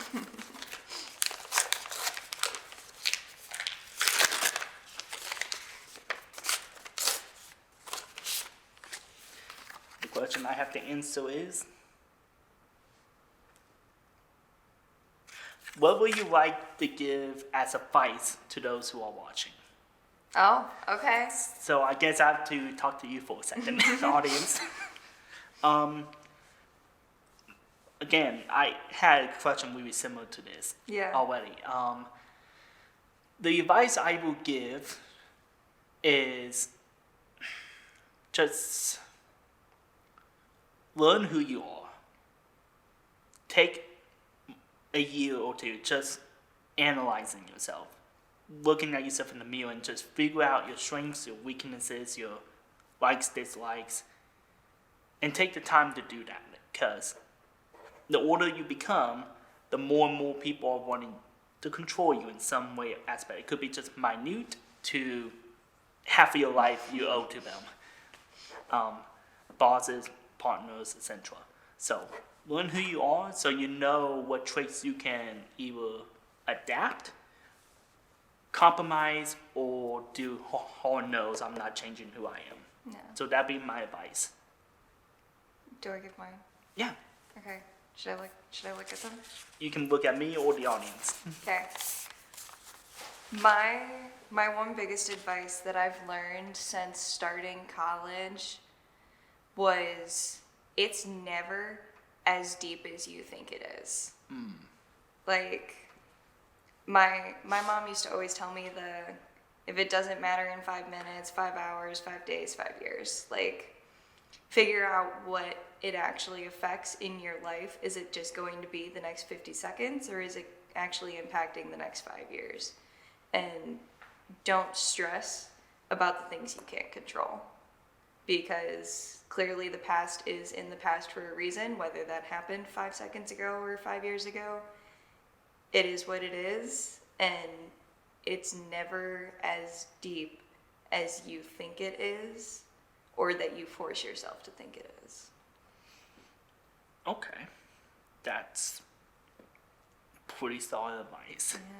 Because a little fun fact about me is that I was a substitute teacher for a little bit. No way! Yes, Okay. I took a semester off so I can help my school out. Okay. And my technically high school university combination thing, I don't want to say names so I don't get dots. For sure. And they needed subs. I was like, I'm willing to do it as long as I get paid. That's my main thing. Okay. Yeah. and- I mean, I can't blame you for that. And the amount of people that were stressed out over like a 20-second issue was like, whew, calm, Yeah. calm. And I, in a way, part-time myself as a counselor because a lot of those students came to me for support because Yeah. of the advice you give. Does it affect you right now? Right. Is it life and death? Nope. Okay, will it affect you in 1 minute, 1 day, 1 year, Exactly. 10 years? I did it by ones, you did it by fives. It's fair. Yeah. And that helped them a lot. So, Good. Yeah.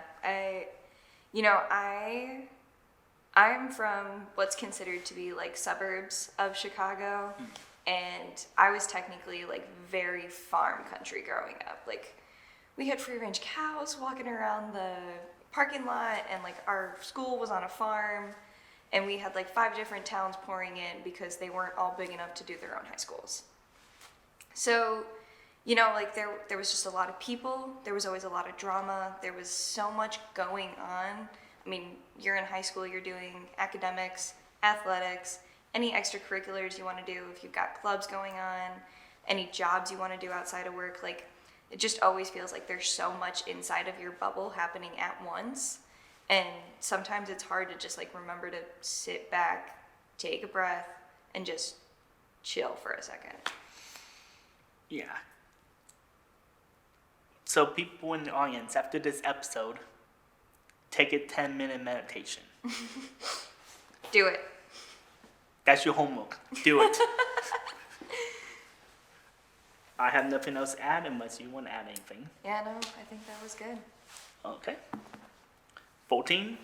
Now I'm in the hot seat. Oh! So now you roll. Yay.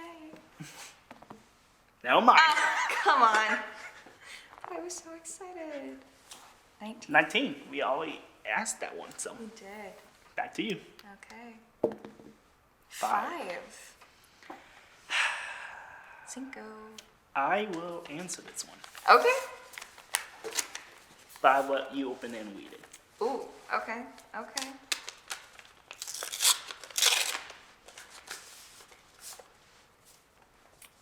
Ooh, do you have any bucket list plans?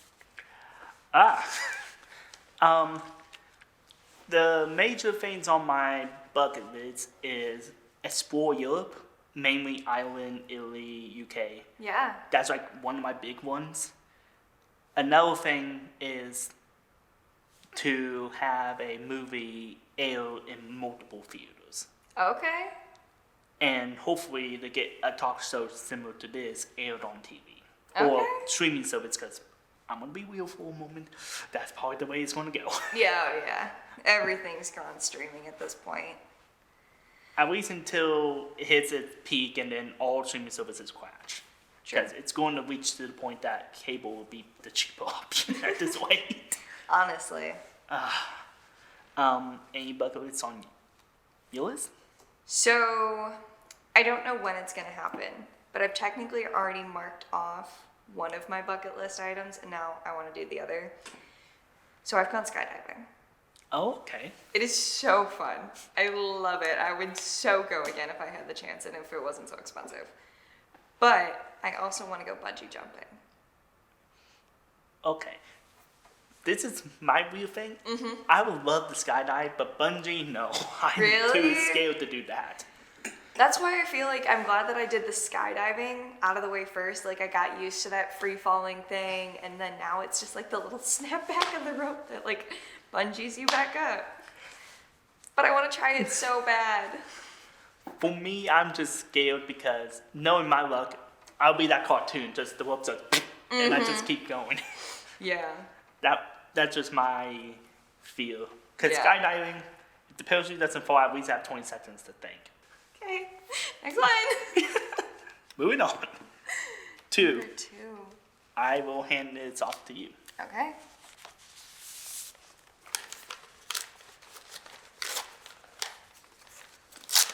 Of course. Yeah, just whip it. Things happen.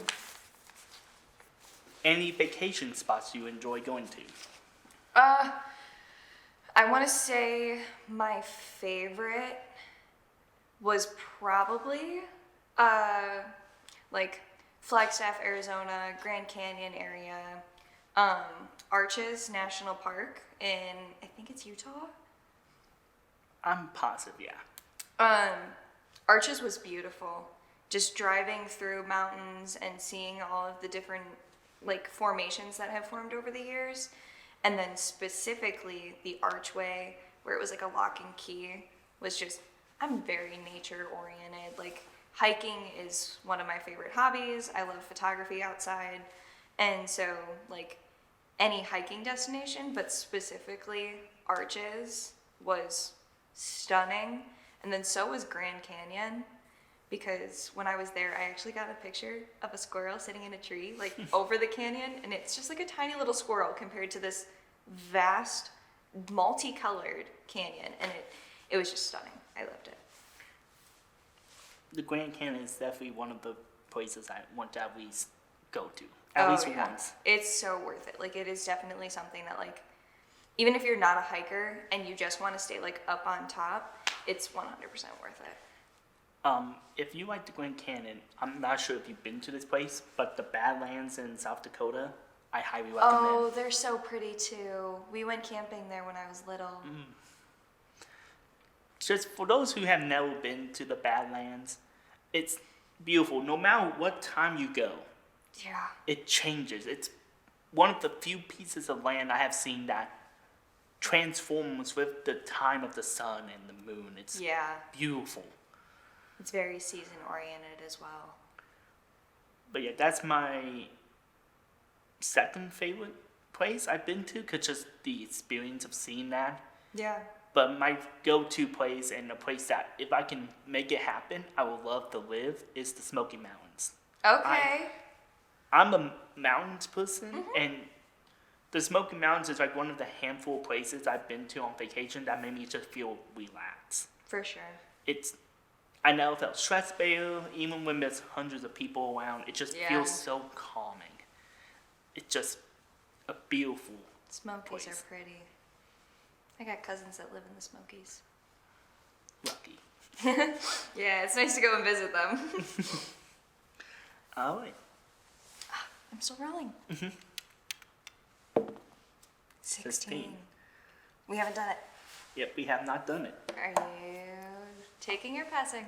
I am going to give it to you. All right. Really? We're getting there. It's fine. One day I will increase my budget to give me a letter opener.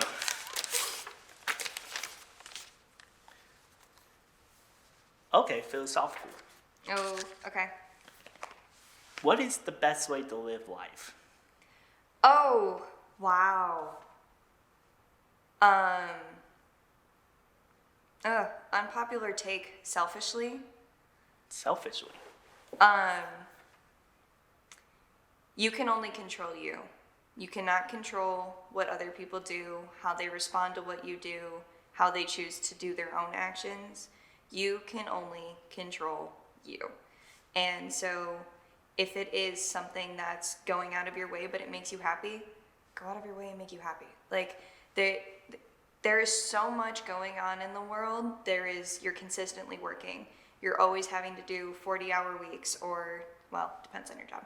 But most of the time you're doing 40-hour weeks. Most of the time you're not always going to be exactly happy in the position you're doing. You're not always happy with the living style you have or your financial situation. You are not always going to be happy. So if there are those small things that you can afford to do, whether it's money or time, and you can afford to take any of those out of your life, do it. And if it is like setting a boundary with somebody, selfishly set that boundary. Protect your peace and your happiness, and worry about everybody else eventually when you get there. Like I genuinely feel like it should be selfishly. You should live for yourself. Okay. Well, that is kind of ironic because I'm the opposite. Oh, really? I am selfishness. Okay. My opinion on this is, while it's true that you can control your actions and all that, which is something I do my hardest on, Yeah. to me, being there for others when they need it Yeah. is a great way to help everyone out. For sure. And I'm willing to, depending on the type of situation mixed with my schedule, I am willing to drop things on a dime and go help someone Yeah. out.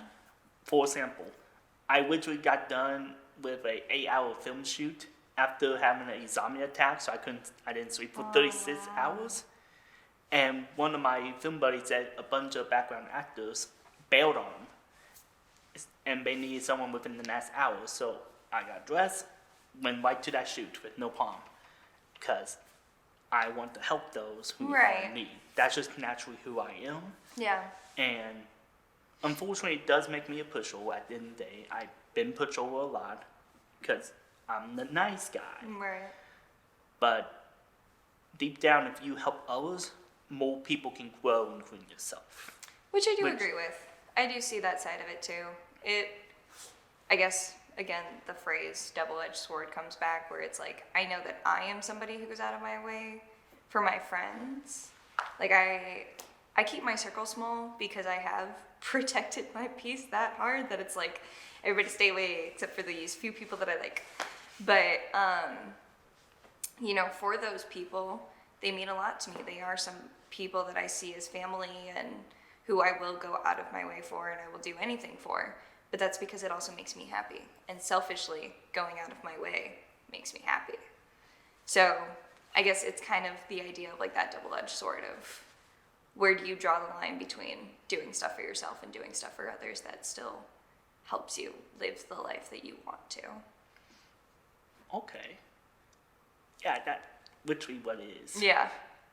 in a way, we're both on the same side of a coin. Right. Like, I think I've learned in that sense of like being a pushover, in a sense to be like, hey, here's my boundary. I have way too much on my plate right now, and I know some people who can help you over here, but I'm not in a position. So go talk to them. I'll be here in a few hours and we can talk then. But then it's also at the same time where it's like, I really have to get this project done, but my friend also really needs her photography shoot done, and she asked me to be her model.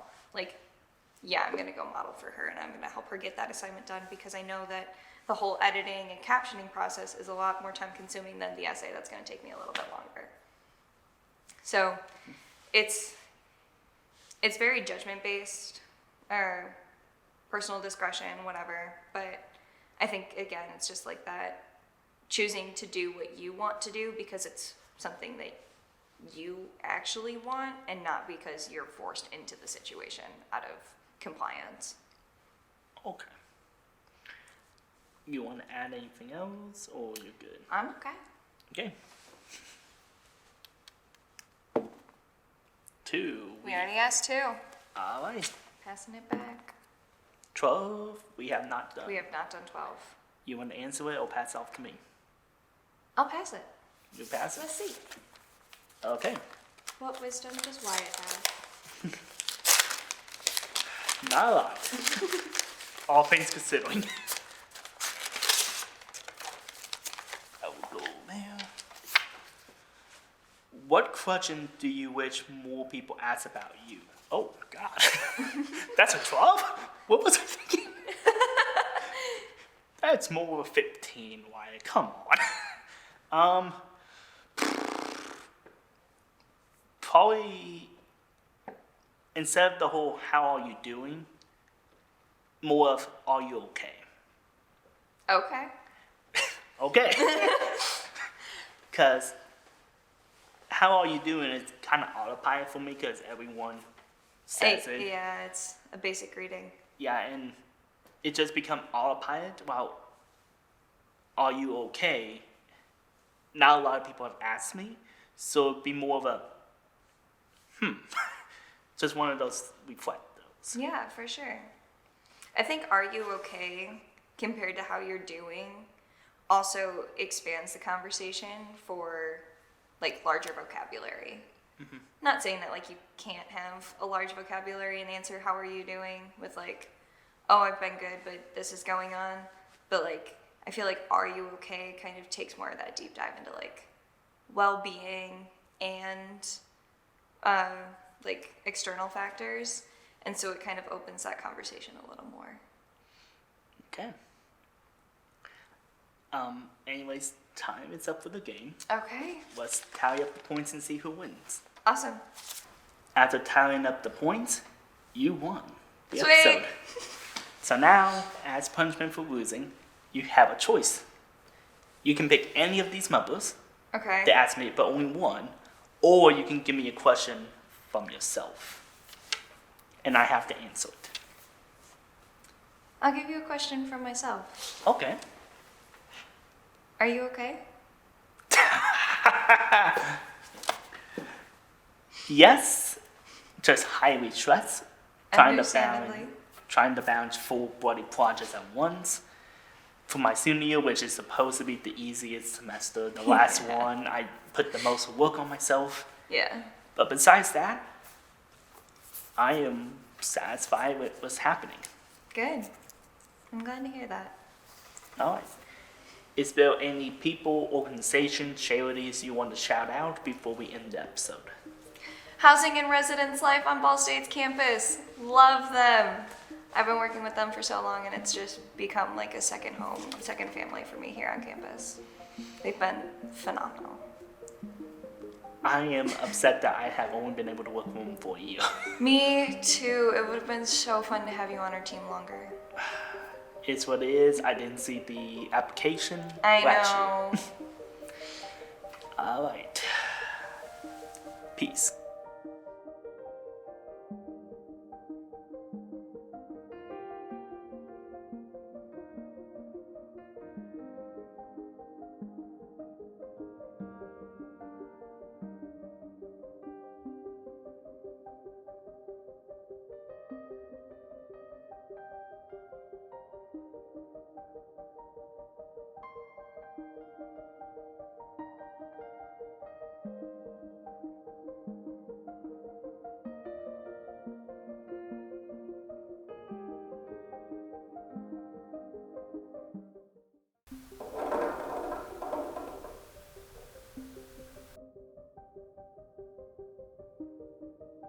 Hello again.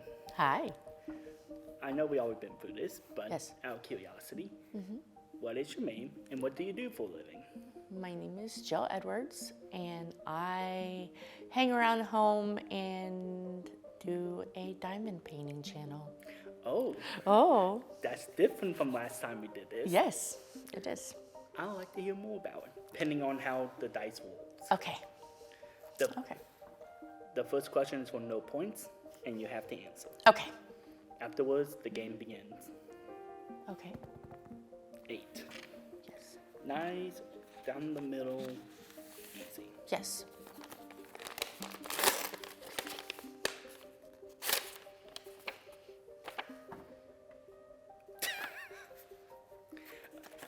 You just got hit by a car, Okay. and you get teleported to any universe, any media place you ever wanted to go to. Where would you want to be teleported to? Probably Japan.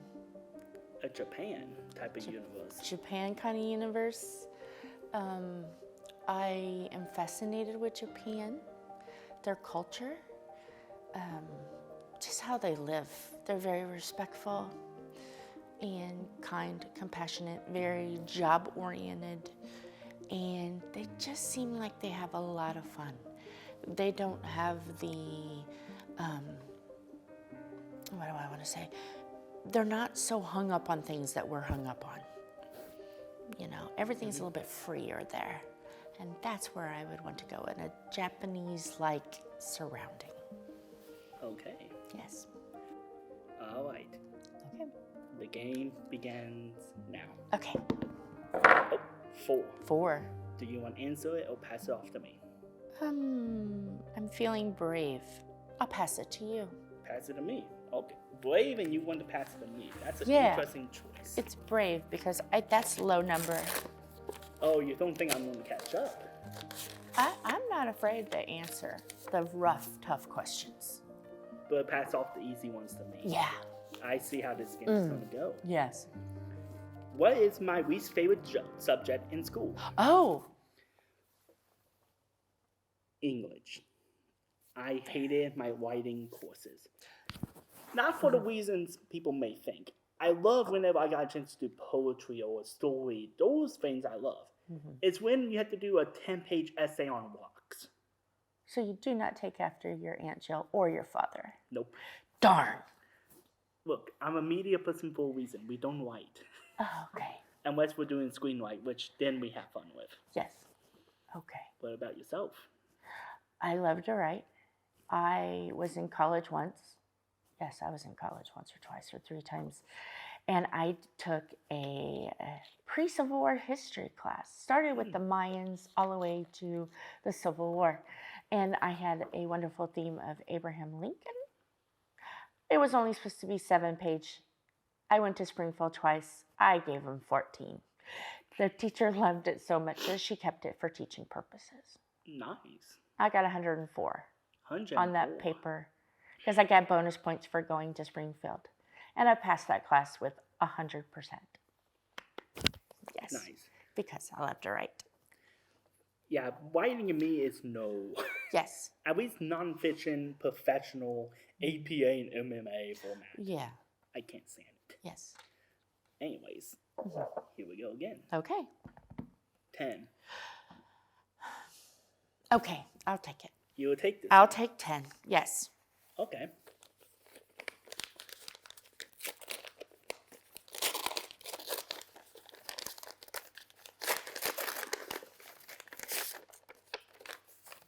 Okay. But you have a question. Go for your dream job, but always be poor. Or be rich, but it's a job you can't stand. Okay. I would rather be poor and enjoy the jobs I'm doing. Because the minute that you don't like your job is the minute you need to quit your job. You should love what you do every single day. Because life is short and you should fill the job with the job you want and you're going to love and appreciate and respect. Because that also gives you the love of your job and it makes you happy. Why do a job you're going to hate and then you're going to end up getting depressed. Okay. Yeah. For those who perhaps it's in a field where it's really difficult to get your dream job, what's your best way to go about it so that you can try to be happy anyways? Okay. And let's see, about getting your dream job. You should just be yourself, because if a job can't hire you for you being you, how are they going to respect you if they can't get along with you? There should be that.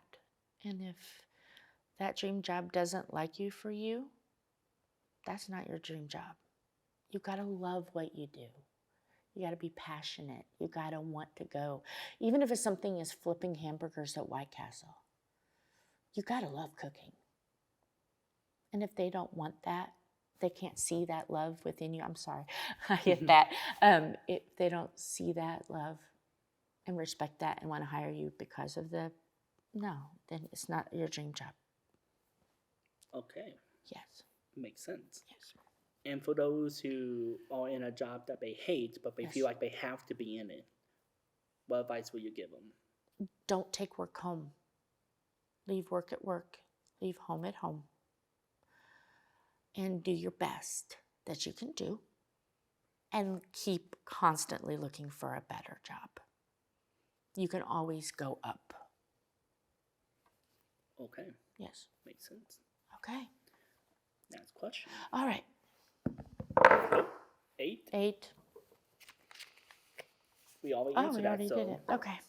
now you roll the die. Oh, I get I'm to in roll? the hot seat. 6. I will want to answer this one, Oh, you want to answer it. Okay. and you have to open it because now you're the host. Oh, okay. Until obviously you switch.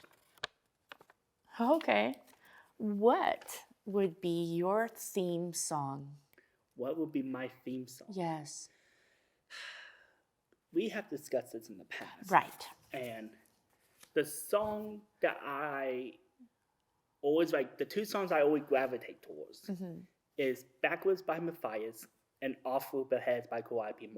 Those are the Yes. 2 songs I always gravitate towards. Backwards for being personal and I relate to the song heavily, while Off With the Heads is how I operate at work or this media industry. I'm always thinking that precise way. Right. And I've listened to both of those songs, and they both are you. I can see aspects in both of those songs that are you. Because more than one song can be your theme song. Songs are like children. You can't pick just one. You don't have a favorite child. I don't have a favorite niece or nephew. There's just too many of you guys. So it's like a child. Yes, you can have more than one. What about yourself?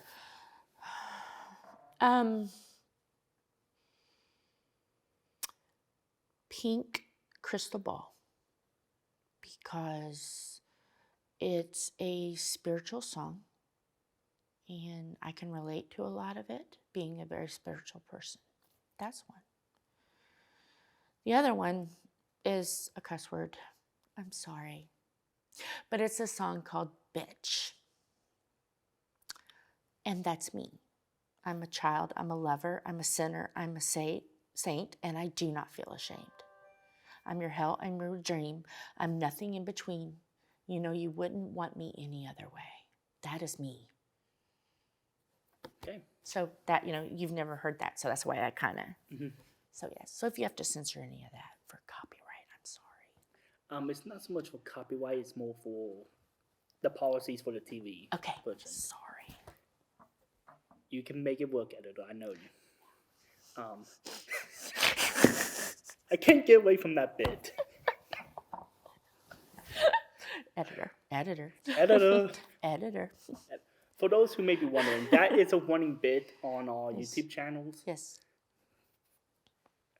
I know you're confused. The PBS audience, I know you're confused. Here we go. Okay. 16. I'll take it. But it's up to me because That's right. Wait, that's my bad. I rolled. You have to roll. Yeah. Oh, I have to roll. Okay. I was going to say, if it's on me, I'm taking that. 4. Okay, that's karma. I guess now it's my Okay. turn to roll. Roll 16. 1. 1. You want to take your pass off to me?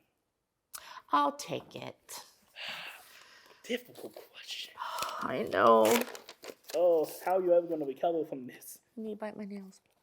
Okay. Your wedding? I'm ready. What is your hometown? I am west side of Indianapolis, Indiana, by the old airport. That's where I'm at. Yes. Okay. Yes. Hey, where are you from? West side. By the old airport. We're 5 minutes away, or we was 5 minutes away from each other. Now we'll 8. We're 8 minutes, but we're on the other side of you. Oh. we're almost Speedway. You're surrounding me. No. Yay, I'm everywhere. Here we go. Okay. 18. You want it or pass it off to me? Oh, that's an awful high number. I'll take it. I'll take it. All right. I'll be brave. Got my brave Aunt Jill shirt on. Ah, okay. Okay. Philosophy. Okay. Oh, okay. What is the root of all good? What is the root of all good? Love, compassion, rooting for the underdog. Always cheer the underdog on. But a little bit of chaos and hilarity. Just a tiny bit. Like a pin. Just a pinch, just like a little drizzle of chaos and hilarity to make life fun. But yes, love, compassion, kindness, and not afraid to be a little rebellious, not to get in trouble or anything, but just to keep life fun. That's what is the root of all good. Having fun and having love. Love and compassion. Yes. Okay. Yes. For me, it's a mixture of those things, but I Okay. feel like the biggest root for good is hope. Yes. Yes.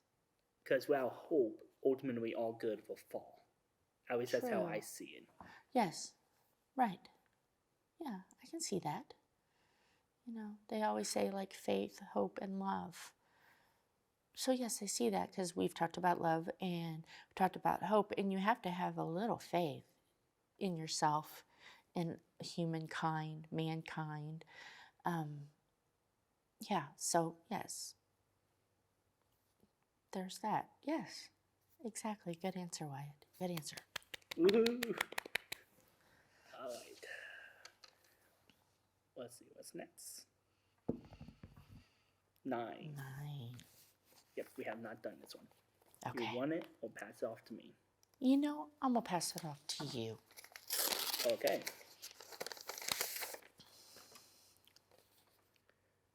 What are your strengths that people see that you can't stand? Ooh. Things that I'm good at that people just can't stand. That when I lock on something, I don't let go. If I have commitments that I have to do, people can't stand it because I refuse to waver. I used to, I don't bend it, I don't try to fight it. I committed to this, I'm sticking to this. And people have a habit of telling me, no, do it more this way. And I'm like, no. So that's probably my strength that people can't stand. Yes. What about yourself? A strength that people can't stand. I'm really good at reading people.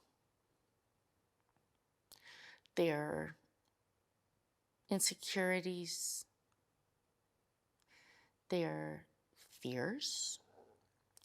But I'm also really good about encouraging them, oh, I kind of get this feeling you're this way, but let me encourage you. Let me rah-rah you. And that kind of unsettles people sometimes. How can you see the bad in me, but yet want to encourage it a little bit to make me feel more confident, then to make me completely change and switch? Yeah, it's a little confusing, and that might confuse people a little bit. Okay. If I understand it correctly, Yes. you like to read people to encourage them to be more themselves. Yes. I'm not afraid to say, hey, I see this about you and it's like holding you down. So let me help you and I'll encourage you to be better so that's not holding you down anymore. Okay. That annoys people sometimes because sometimes you're stuck and you want to be in that depression or you want to feel like anxiety because that's what you're fueled on. And I see that, I'm like, okay, yeah, I understand that. I have anxiety or I have depression. Okay, so let's focus on the good to get you out of that. And that bugs people sometimes because when you're in that space of anxiety and depression and PTSD, sometimes you don't want to get out of that because you're afraid because that's your comfort blanket. Mm-hmm. And I like to draw that out. Okay. Let's do a quick demonstration of your strength Okay. that people can't stand. Okay. What you have seen from me today and Right. in life in general, what is your reading of me? Nervous, tiny bit of nervousness, and you desperately don't want to fail this to the point where you're almost a little obsessive about it. Just relax, go with the flow. This is supposed to be fun. Mm-hmm. We're all family that's here today, so you can just relax yourself. See why this is annoying? Yeah. Just relax yourself. You're with people who love you, and you're going to do great things. I can definitely see why it's annoying because you hit it right on the head, man. I have that way. All right. Okay. Let's move on. Okay. One. I think we've Back already to done you. that. We've 10. already done 10, haven't we? Yep. Now Okay. we switch. 14. 14. We have not done that one. I'm going to take it. You're going to take this. Yeah, I feel great. Okay. You got teleported back to when you were 10 years old. Okay. What advice would you give yourself if you had a whole day to spend with your younger self? Okay. By the time I was 10, my father had diabetes. He went through a really rough go with that. And my grandfather had a stroke, and it left him paralyzed on his right side and unable to talk. And I would tell myself, it's okay. Just roll with the punches on it. You're tough. You're strong. You can do this. And learn from everything around you because it's going to make you so strong and you're going to be able to help people from the strength that you've gathered in your short 10 years of life. Okay. Mm-hmm. How do you think your 10-year-old would have accepted that? 10-year-old me would have been like, okay, let's go. There's not much difference between the 10-year-old me and the now me. I had health problems. I still have health problems. I work better under pressure and stress. And if someone is sick, if someone is passing away and they need somebody to hold their hand and talk them through their going home, bring it. So I was always kind of that spunky, not one of those to say, oh, well, nope, bring it. Okay. Yeah. For me, 14 years ago. Yes. I feel like the only way you could get across to me if you like put a TV show in front of me and something to do with Titanic, dogs, or Thomas. It has to be one of those Yes. I did put a book in front of you once. Do you remember the book? It was a Titanic book, but it was something special about the Titanic. I don't remember. The pig that was on the Titanic. Oh. Yeah. That came from me. Okay. Yes. So I remember the book, just not you remember giving it to me. Yes. Got it. Yes. For me, the only way I probably get any advice to that kid was if I make a parody Thomas episode about the advice, or do something with Titanic, or try to find a person story to give them the best advice and do it that way. But the message I will get across is, no matter how many times you do get beat, or how many times you get just completely isolated from people, Right. you will walk out of college better than most. Yeah. That alone will make that kid inspire. Right. Because I remember when I was 10, only like you, the family, and like a couple of friends believed in me, while everyone else thought I would never get past high school. Right. So I feel like that would be like the big advice I would do it. Right. And use media to demonstrate, and hopefully like, hey, come more to the media side younger so you can actually get better at this. Yes.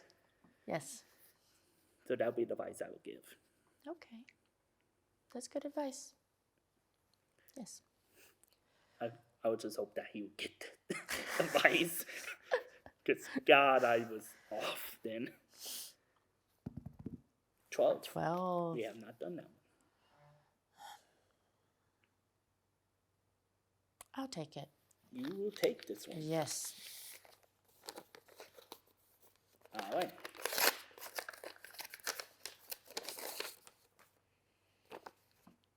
Oh, this may be interesting. Okay. Is marriage overrated?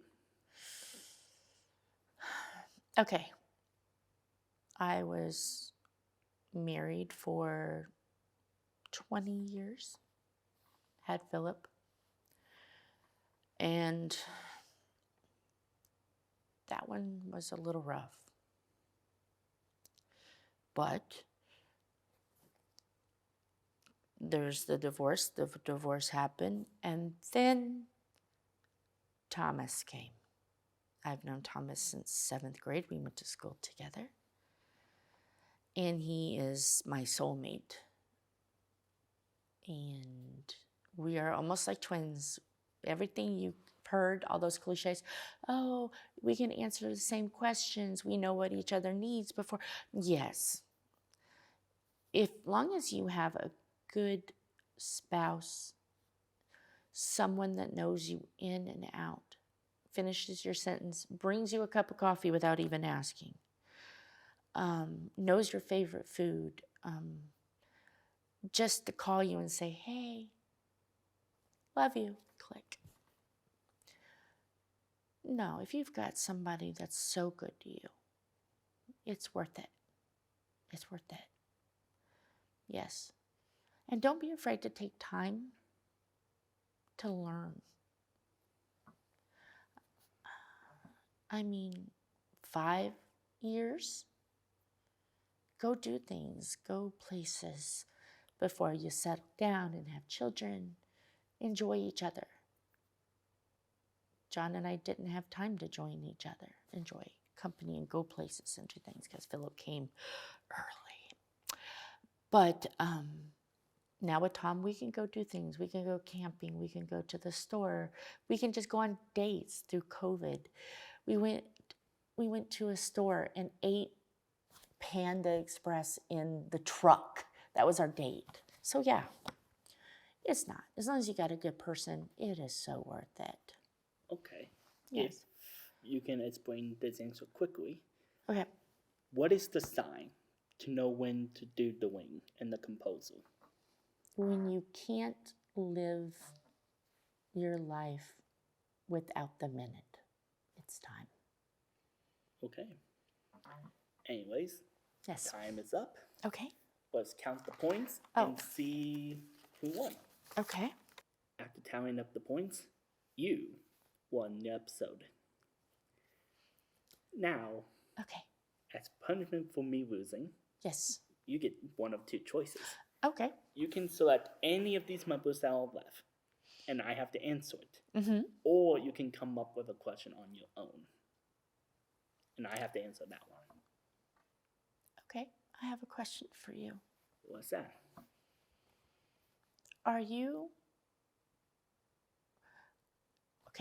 Have you planned what legacy you want to leave for your children and grandchildren in the future? How do you want them to remember you? This is important. Mm-hmm. Since I'm nowhere close to having kids, I know consider how they will feel. Mm-hmm. And the grandkids, if I ever get any. What I most likely want to be known for is hard working and dedication. To be the ideal role model that, despite mental disorders I have and all the uphill battles I have to fight to get into this position, I was still able to do all that while still having a smile on my face, without a lot of hatred in my heart. Yes. I joke about, oh, my haters boo, but ultimately, I have forgiven most of them. There's only two I have not forgiven, and because of the situation, you'll probably never hear me forgive them. Yes. But besides those two, I have forgiven hundreds of people who've done me wrong. And that's how I want to be remembered. Good. Good. Good answer. All right. Is there any person, organization, charities you want to shout out before we end the episode? We need to have more research into fibromyalgia awareness. Because us that have fibromyalgia and we are now severe, it's looking bleak. And then when you put long COVID on top of fibromyalgia, it's bad. And there's not much research being done into either of those right now. They're trying with COVID. We need more awareness. So yes, if you know somebody with fibromyalgia, be good to them. Wear purple in May. You know, we need to bring more awareness. Thank goodness there's more celebrities. Lady Gaga, Stevie Nicks, Morgan Freeman. That's the biggest organization. Wear your purple in May. Okay. Is there anything else? Nope. Okay. Peace.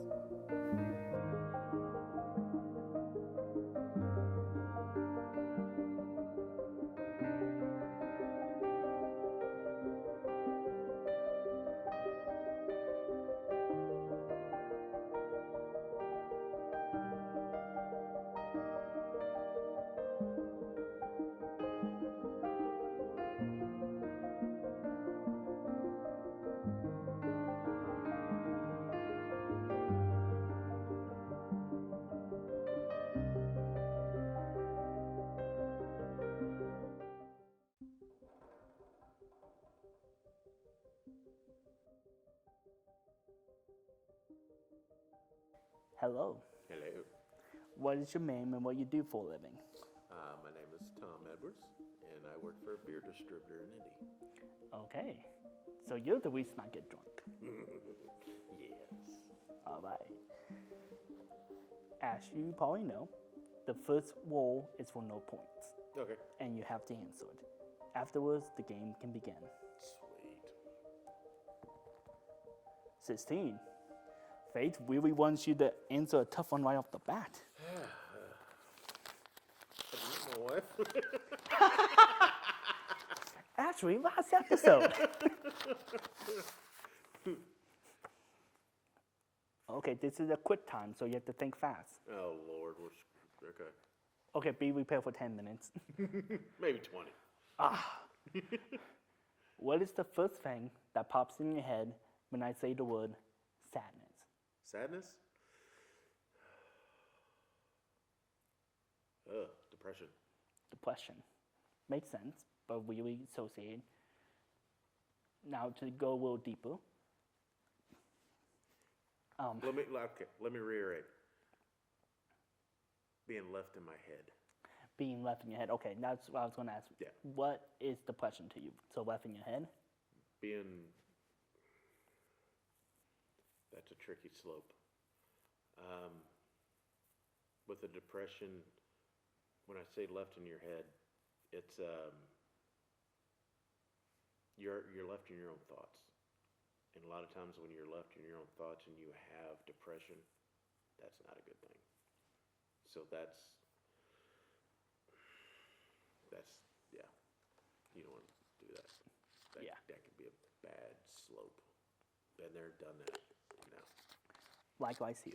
Yeah, that's what I said. It's That's something we both can relate to. Yep. Me stuck in my dorm room, only able to leave for food, with no one else to talk to, and especially when, like, with my job, I drive. so A lot of downtime. a lot of downtime, and probably a lot of times you can't get good radio or some type of connection. Yep, exactly. Gotcha.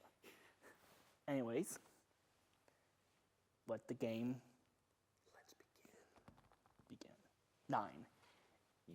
You want to insert it, so pass it off to me. I'll let you do it. Okay, starting off with me getting it. All right.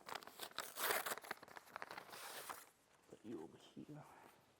The question I have to ask is, what is your biggest tip for those who are watching? So advice. My biggest advice I will give will probably have to be on the side of, one, not just who you are. That's mostly easy to figure out if you really get start reflecting. But know your maths as well. Know your business version of yourself. Know your social version of yourself. Know your true version of yourself, your internet version of yourself. Learn the different masks you wear and how to use it appropriately. Because obviously you can use your social life mask at work. And you don't want to be always in work mode. No, you don't. No. When you do that, yeah.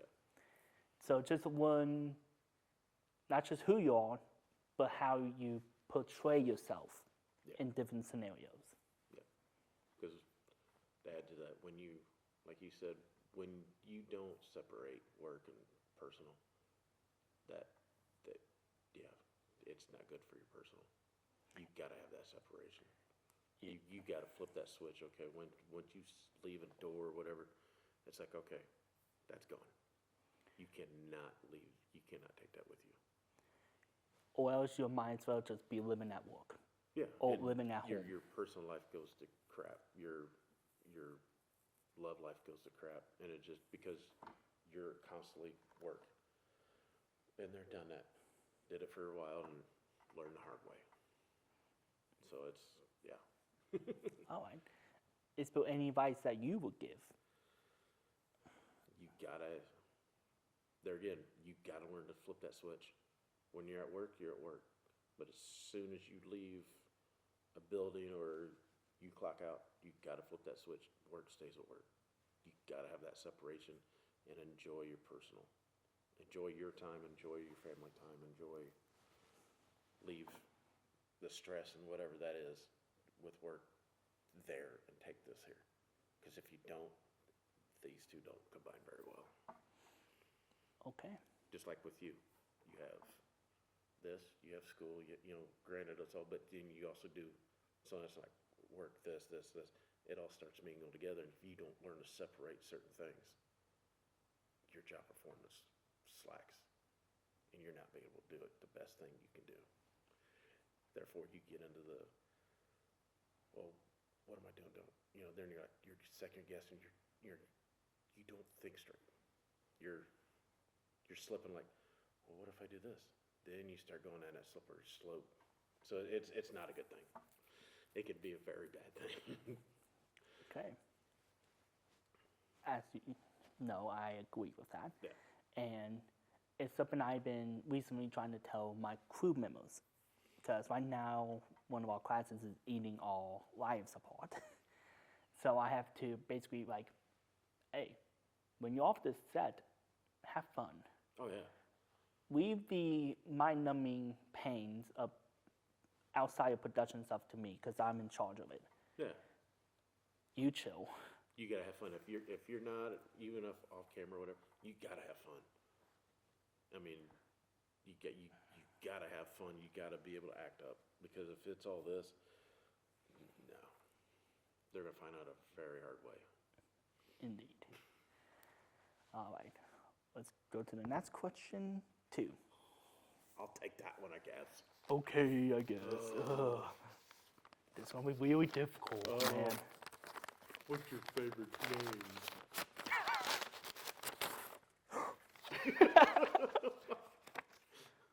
What is your favorite season? Oh, summer. Summer. It's Explain. warm. My joints don't hurt. I can enjoy the outdoors. I can enjoy camping. I can use the smoker a lot more. Yeah, I'm just a much better person in the summer. Okay. For me, it's the fall. I love the cool, nice temps. You can still grill if you want. It's like the nice blend of winter and summer. Spring, allergies mean no good. My allergies go the same way. Plus, with arthritis, my joints don't. And sinuses. No. Give me about 10 years and the metal in my back will Yeah. catch up. Fall and summer, fall and winter, no. Spring, okay, you're getting away with this cup and it's going this way. So spring, okay. Early fall, okay. But yeah, I'd take the summer anytime. Okay. Let's go on to the next. Oh, 16, have we done that one? We already have. Yeah, Now we I'm are. in the hot seat. Now Oh, you I go. get the roll. Yeah. I get to touch the dice. That's the dicey dice. 17. Do I want to answer this or not? I will have you answer this. Sweet. I like them tough. There's nothing in there. Oh, this is interesting. Oh, what'd you do to me? It's a fool's errand. You have to come up with a question for yourself. Oh, for myself. Ooh. You dirty, rotten scoundrels.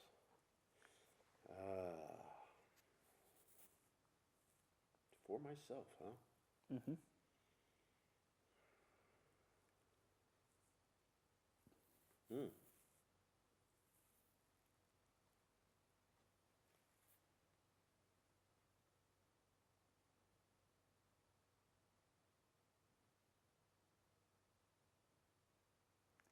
Making me think on this one.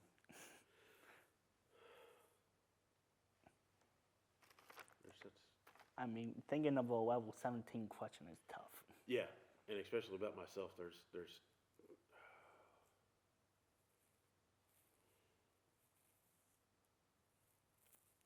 basically, okay, best way for me to help me get out of my head, my own thoughts in my own head. Okay. Basically where we started, we'll kind of continue with this.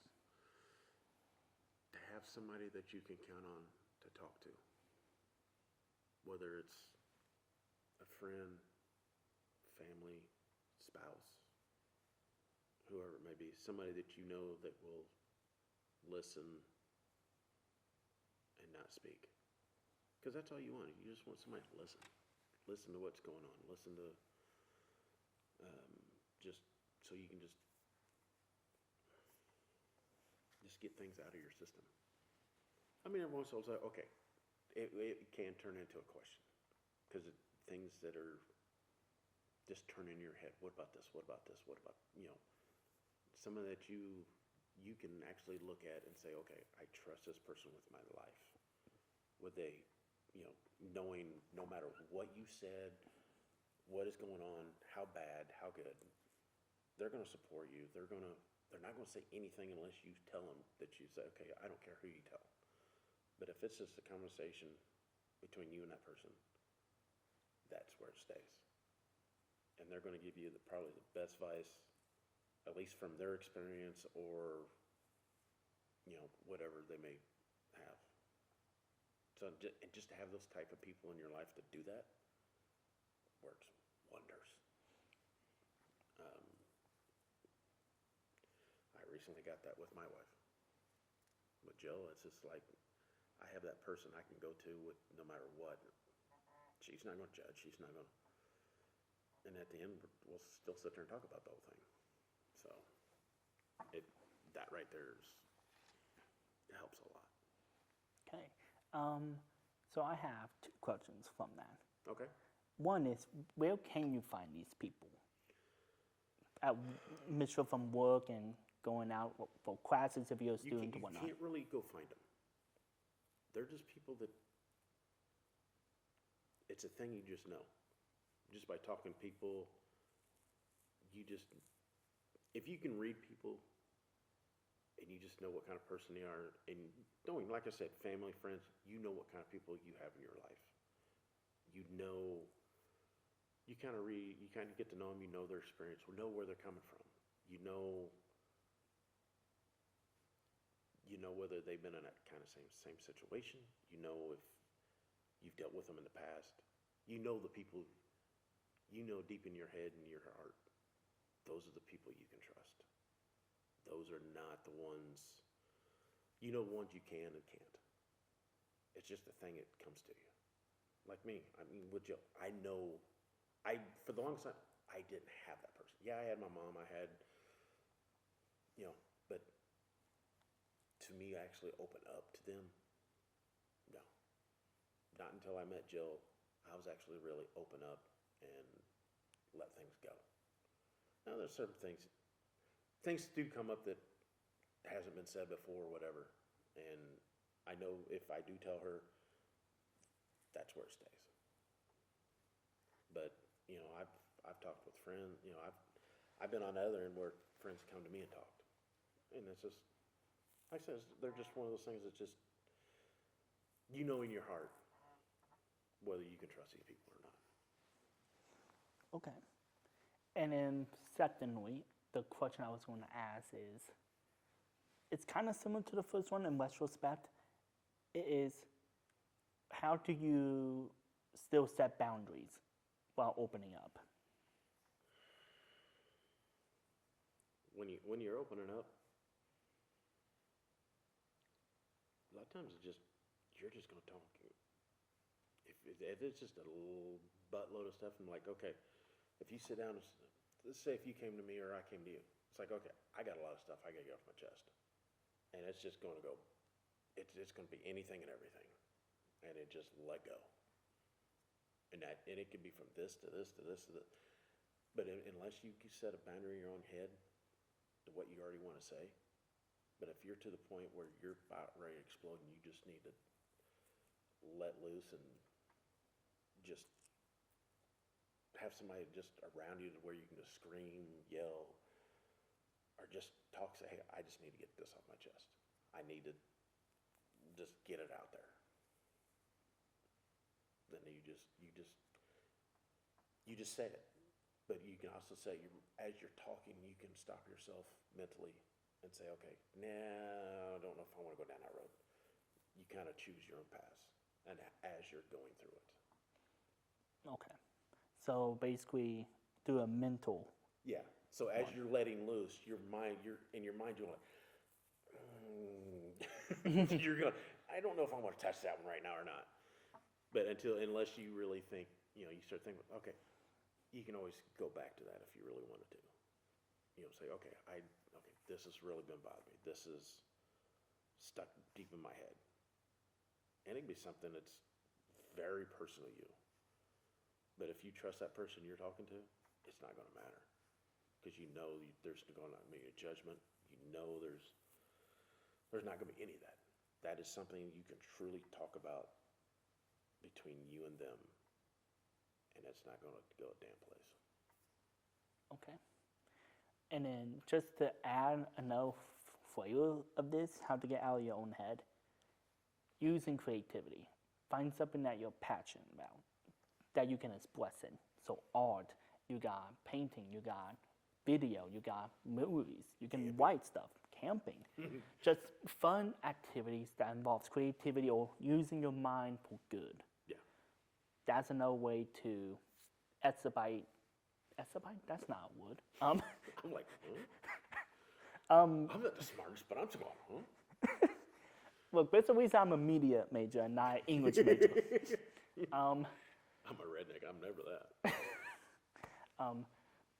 But yeah, just a way to explore yourself in case you are unable to find anyone or can't talk to anyone at a moment. Just having something creative you can use. You got to have your release moments. You got to have those moments to where you can just let go. Whether it's just going out and having fun or just when I say let go, not 10 pints at a bar. Yeah, I mean, not like mentally where you're just blurting everything out to the world. You can just let go and just go out and have fun. There again, if you want to go out and have a drink, you'll go get drunk because you're just so stressed. If you that's the way you go do it. Be safe doing it. Don't be drive. an idiot. Don't be an idiot and don't drive and don't be safe about it. Get you an Uber. Get you make sure you have a driver. Make sure you're either out with friends or whatever it is, and there's somebody sober within it. Or just go out and be with family and friends and just say, hey, you want to go do games? You want to go do this? Just go out and have fun. You got to have fun what you're doing, no matter what. I mean, whether it's filming, doing this, you got to have fun doing it. Because if you don't have that excitement or that fun, you don't have that release. And everything's just going to bottle up and soon explode. Been there, done that. So, yeah. All right. Let's move on from Okay, this let's question. keep going here. 3. Something lighthearted. I took the last one. You take that one. Okay, fail.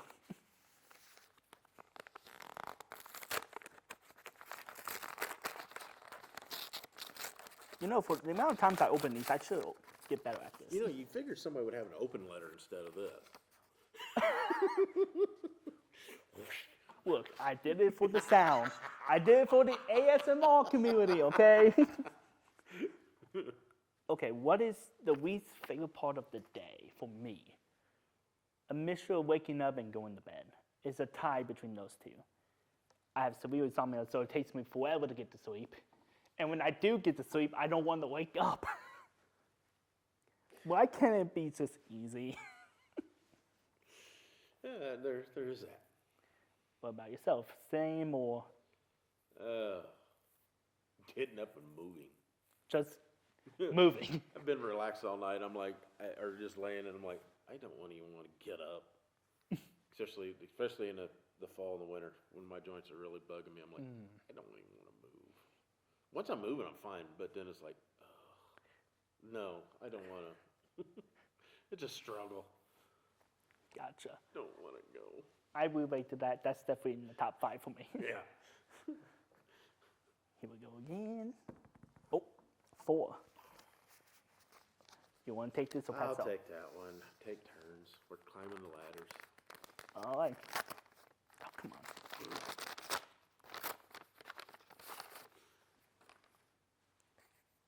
Oh, okay. If you were forced to have one emotion for the rest of your life, no matter what it is, what emotion would that be? Emotion? What emotion will you want to be stuck at being at a state of forever? Happy. Forever happy. Forever happy. Okay. Are you concerned that that may be inappropriate at times? No. Okay. Because there's always got to be that happiness in every situation. Okay. Doesn't matter what it is. My wife can tell you, I could be at a funeral, I can still make people laugh. Because even in the darkness, you got to have that happiness or that little bit of light. Make somebody laugh in their saddest, their darkest moments. And I'm not saying that being disrespectful. I'm saying being respectful about it. Just stupid little comments, unrelated to the funeral. It could be about their life. You know, you're making a comment, you're thinking about the time you had with them or whatever, and it's some stupid silly that they did, and you're talking about it, and they start laughing because it's memories with that person. So you got to be respectful and mindful of when you do it, but you still got to be happy because if you're, there's those other emotions you can have, you should have, but you always got to have that. God always has that happy point for me. Okay. To be honest, I was also going to say happy. I was just trying to be devil advocate for a moment. But you basically said what I was going to say. You have to be happy in some way, form. You have to be some form of a smile. Yeah. Which is why, if you catch me whenever I'm not like in on camera mode or anything like that, you often see me with a smile, helping open people's doors and smile. Because I know if someone smiles, it lifts up your day, even if it's subconscious. Oh yeah. So I always like to be that person. Oh yeah. As long as you get at least one person to smile during the day, And if you that's worth it. And if you can make one person laugh, the day is set. Oh yeah. I mean, you gotta have, like you said, as long as it's a smile or laugh, whatever, or just feel good. It's where it makes the day worthy. Okay. Again, I guess we are both two happy people. Gotta be. Yeah. 13. 13. I'll let you have that one. Oh no, why you give me unlucky 13? Hey, I've done my couple hard ones. You know what? That's a medium. A medium well. Hey. Well, at least today and Friday, you got that number. Oh, okay. When was the last time I cried? Oh. The last time I cried was 4 months ago. My grandpa was in the hospital, and I was highly stressed about that whole situation, while also trying to be the uplifting person in the family. Yep. Trying to be Mr. Hero and help people out when needed, help my grandma, and try to keep the morale going. And eventually, I just had to take like 5 minutes to my room alone, just let it all out, and went back at it. A lot of stress. Yes. Gotta have that stress relief. Yes. Whether it's crying or not, you gotta have that relief. Indeed. Get it. You get it. I get it. Nothing wrong with it either. I mean, it could be that 2, 3, 4, 5 minute, just good little cry. And you're good. There ain't no shame about that. Yeah. No shame at all. It doesn't matter if you're man, woman, whatnot. It's healthy. Oh yeah. It's better to let it out in a safe, controlled way than one giant outburst. Yeah. It's easy to say, hard to do sometimes, but. Yeah. Why do you think I went and did it alone? Well, and said I mean, it out? Like with me, I'm not a person that cries very much. So a lot of my stuff has been kept. I mean, yeah, I'll feel it, but it just, I mean, unless it really gets to that point, then it comes out. But just to have that good, I get doing it, and I say, yeah, you need to. Would I love to? Yeah, sometimes. I mean, sometimes I do get overwhelmed, and yeah, I get it, but there's times that I'd love to, just can't. It sucks. So it's. Would that be like a generational thing that you haven't overcome, or more just of who you are? I think it's just me because I'm so used to burying everything so deep that it's hard to let it come out. So it's self-neglect on my part. I'll put it that way. Have you made improvements, Oh, or? yeah. Okay, Yeah. that's good to hear. But I mean, it's still hard to do. I mean, I don't bury stuff anymore, but doing that still struggles with that point because I still rarely cry. So that's the sad point. Okay, and time is up. After tallying up the points, I ended up winning the episode. Yeah, you win that one. Yes, my one laughing for today. I'm satisfied. All right. And since you lost, it's up to me to decide if I pick any of these questions that you have to answer. Do your worst. Or come up with one of my own. Oh, do your worst, sir. Okay, I'll give you one. How are you doing? How am I doing? Yeah.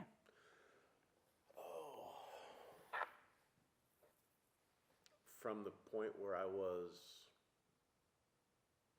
say, 7 years ago?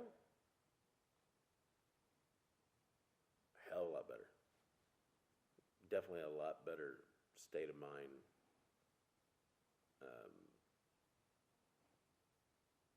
I don't, like I said earlier, I don't hold anything in. I have that person that I can openly talk to. And we don't hold anything back from either one of us. We tell each other everything. We talk about everything. So that's a huge, helps a lot. So, I mean, and then like I said earlier, it don't have to be a spouse. It could be friend, family member. It could be whatever, whoever it may be. If it's a phone call away, it's that person you say, hey, da-da-da-da, text them, hey, you got some time I can talk? Sure, okay. As long as you have that person, you can, one or two people that you can, or maybe three or four, whoever you want to do it, those people that you can reach out to and talk. Whether if you don't feel like talking, text, whatever it may be. Or you can say, hey, call those people you can call, hey, I just need to get out. I need to just go out and have some fun. Okay, cool. I'm on my way. It's one of those. So, I mean, as long as you have that stress, that out, that you can just go out and have fun and just get away from shit, that makes a big difference. But mentally, yeah, for me, I'm doing really good. Okay. Well, since this is the end of the episode, do you want to shout any individuals, companies, charities out?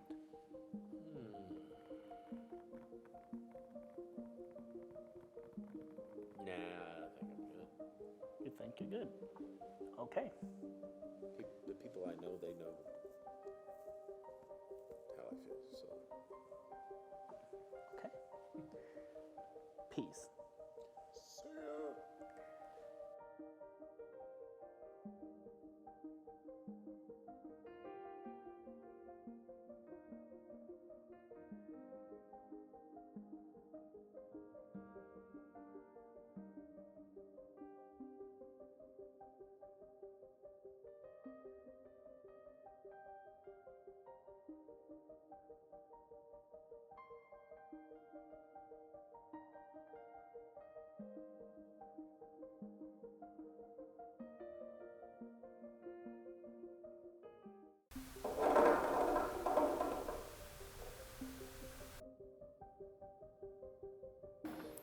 Hello.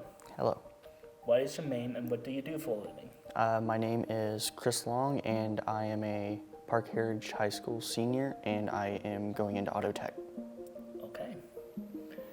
Let's see what Faith wants to ask you. 19. Wow. It's still hard. Second to hardest question. And this is not even for points, man. Yeah. Faith did not do you good. No, it did not. Okay. In life, it's about to have wisdom or intelligence. I would say wisdom, as you can not only pass it on, you can help people gain their own wisdom in a sense to become further intelligent if able. Okay. What is considered wisdom versus what is considered intelligence? Well, I would say wisdom is more of words that help you gain their own meaning rather than intelligence is factual. Okay, so to you, wisdom is more of a, hey, this is a general idea. Yep. this has been proven typically, and it can change while Yeah. intelligence is hard and true. Yep. Okay, makes sense. Let the game begin. 5. All right. You want to answer it or pass it off to me? I'm going to answer it. You're going to answer it. All right.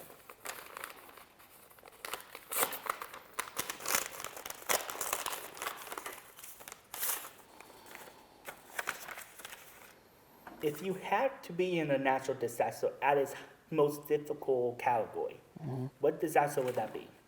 I would honestly say probably either a flood or a tornado, as in the flood you just have to get to higher ground, and a tornado in a sense is pretty much just a really angry thunderstorm. Okay.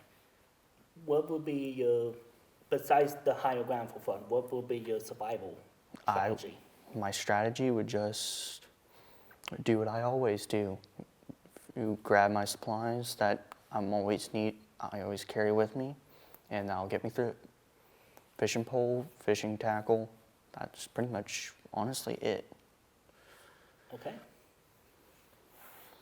For me, I would have chosen a wildfire, because ultimately, as long as you leave the respected area, Yeah. you're safe. Even in the most severe wildfires, you usually have at least 12 hours to get out in the worst case scenarios. So that would have been my pick. Yeah. 9. All right, I'll answer it. Your answer. All right.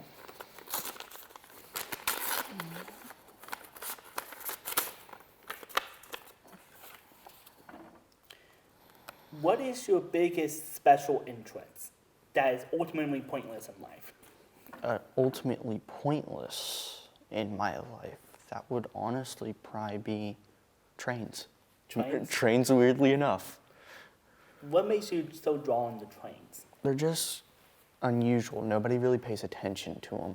So having that interest can actually help, because yes, it is pointless, but it does have at least a little bit of purpose to what I'm going to be doing in life.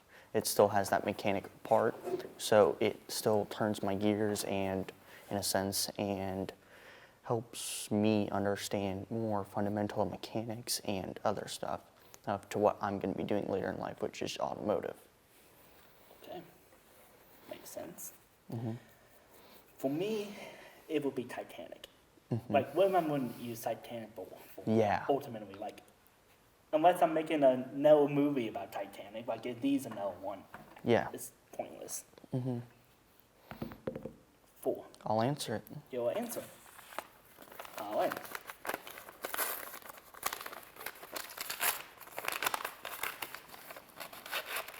Come on. Don't be shy.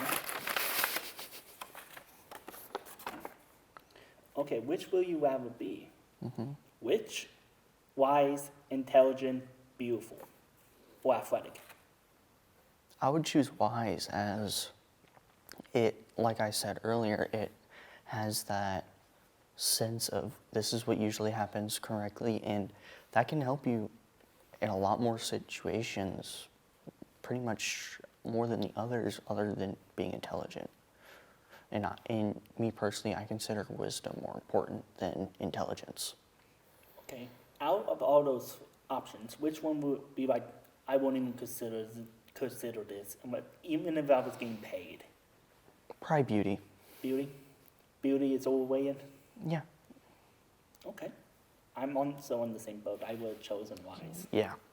Because ultimately, intelligence can only take you so far in the social aspect, but wise helps you in all elements. What wisdom helps you in all elements. And if you're wise, you know how to be athletic. 1. Of course, I'm going to answer it. Yeah.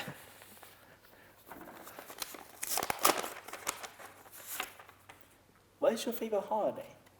My favorite holiday, that would probably be Thanksgiving. Thanksgiving? I'm a very family-oriented person. I consider my family pretty much the most important thing in my life, And other than automotive. Gotcha. And Thanksgiving, it just probably one of the big holidays to get everyone together and Yep. some form of loving endearment. Mm-hmm. Okay. Just out of curiosity, does people give you a wheel to work whenever you say Thanksgiving? Because it's usually not on anyone's top 5. At least the people I have talked to. No, they don't really hate me on it or go joke with me about it. They just, because most of the people I'm with, they're about pretty much the same. Okay. Makes sense. For me, it's Halloween. I just love that time of year. That's my number 3. Number 3? Okay. Thanksgiving is my 5th. Like, besides the family and the food, but it's not really anything like hungry for me. I'm one of the best cooks in my family. When it comes to Thanksgiving, in my immediate family, I'm nowhere. I'm probably within top 10 in my family overall. Okay. I don't know who else is above me, but I'm not going to say I'm the best, but I'm not going to say I'm the worst. I'm up there. Okay, I'm getting there. Give me another 3 years of when they have to properly season, and I'll be there. I just have to put one seasoning on my steak, and then I make one of the best steaks in the family. Oh, okay. I need to try it then.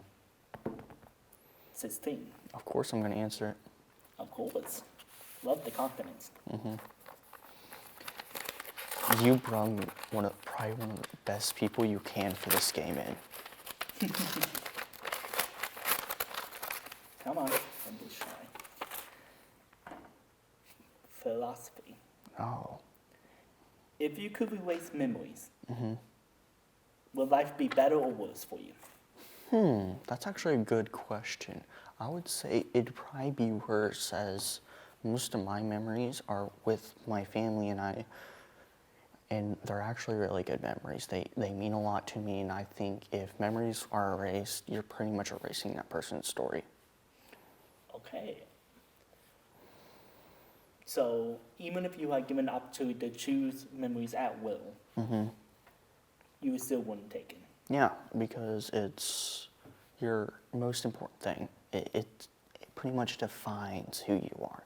It helps you create what you are doing in a sense, and it creates your story. Everybody has a story, and that's pretty much passed down through memories. Okay. For those who are in the audience who may be wondering, what should you do to manage like the bad memories? I would say if you try to just push through it, talk to somebody if need be. If not, if you don't think you can, make an anonymous post. Because there's not everybody in the world's bad. There's a lot of good people in the world, and they can help you. Even if you have to create an entirely separate account from your normal account or something, just post it out there, make a fake name or something, but make names up in the memory if need be, and just send it out. There's good people in the world. Yes, there's always going to be bad comments. Ignore those as best you can. If you think that if you're scared or something, make it even more anonymous, and make it as anonymous as possible. And then post it out and see, because there's always good people in the world. Makes sense. For me, I wouldn't erase memories, because ultimately, even my most terrible memories I wish I could remove, built who I am. Yeah. You can't make a perfect foundation of yourself without a couple cracks. Yeah, there's always going to be cracks in that sense. And cracks build character, even if it doesn't seem like it at the moment. Yeah. They help you define who you are. They build you up. Okay. Next question. 11. I'll answer it. You answer.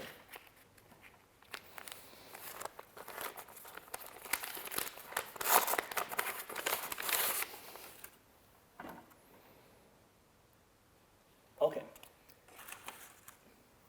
When you eventually do die, how will you want your funeral to be?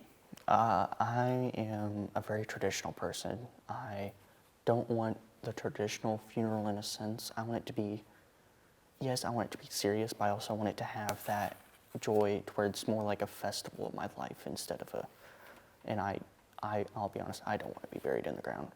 I would rather be sent out into a lake or something and fire a single flaming arrow into the boat, just sink me, in a sense. So more like a Viking type Yeah, funeral. Viking type funeral. I've always thought those funerals are probably the best, as it's more of a festival than mourning. Yes, they're mourning, but they're also celebrating. So you want your like quote unquote final moments to be joyful. Yeah. Makes sense. And then just out of curiosity, why you don't want to be buried in the ground? Yes, I love nature and everything, but it's a lot more easier for someone to mess with my resting place, which can cause problems with not only my future family, if I ever have one, but also my past family, because they're always moving graves around. Yeah.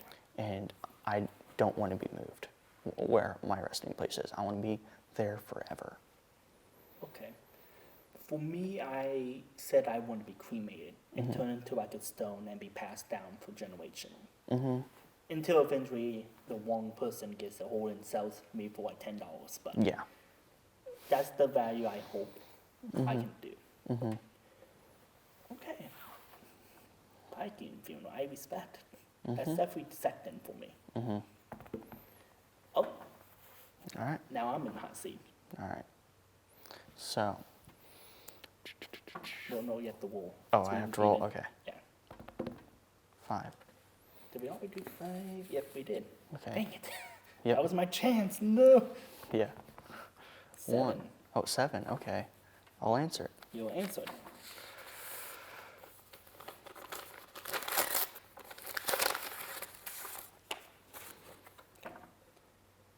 Will you rather be always angry or always sad? That's actually a very good question for me. I would have to go with sad, as when I'm angry, it's not a good idea. Like, it's not a good idea for anybody to be angry, but with me being who I am, it's better off I be sad personally, because when I'm sad, I'm a lot more considerate to other people. I'm also a lot more quiet. I'm also a lot more quiet when I'm angry, but it's in a different sense. And I can blow up on the wrong person at any time. You just have to say the wrong thing to me at that point, and I'm gone. So it'd be a lot better if I'm sad, because I'm not a crier, I'll be honest.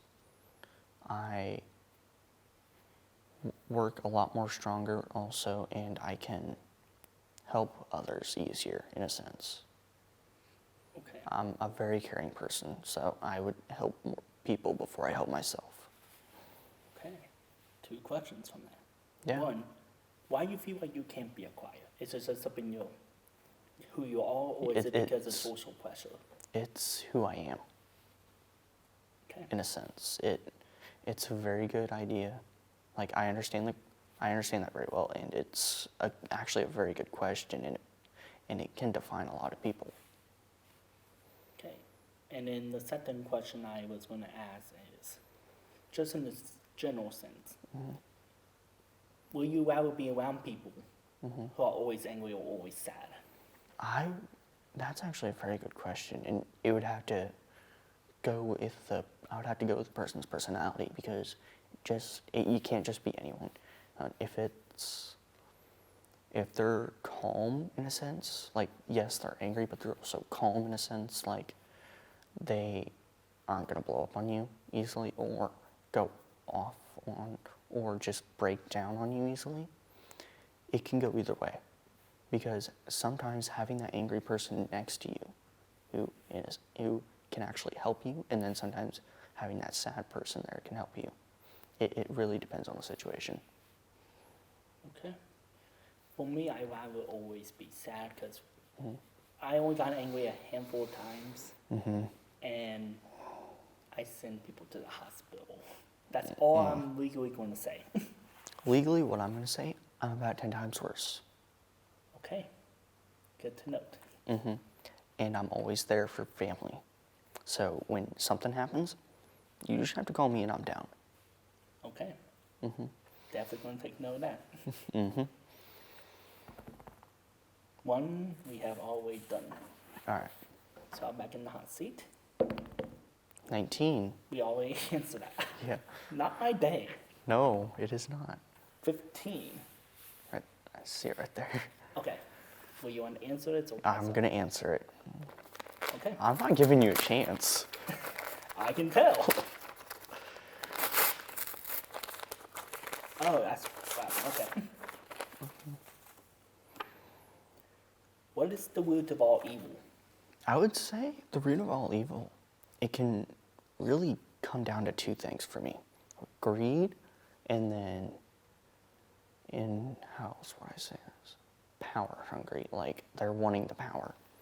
It's, from what I've always seen, and from what I've seen in history, it's one of the two things.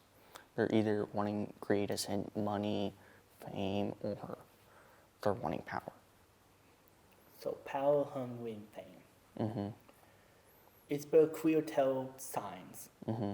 when someone is about to go more on that path, and there's no way to stop it. I would say their personality is going to change.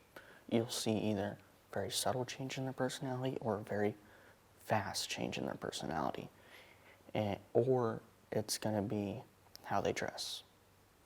So it pretty much comes down to their appearance. When they start changing their appearance for the worst, that's when it's happening. Okay. And just out of curiosity, what would that appearance look like?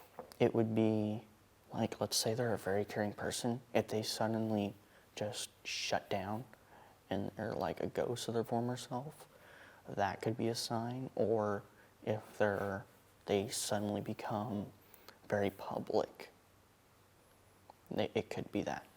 But then again, it can also be on the other side of that, and they're becoming extremely good. Okay. Mm-hmm. Makes sense.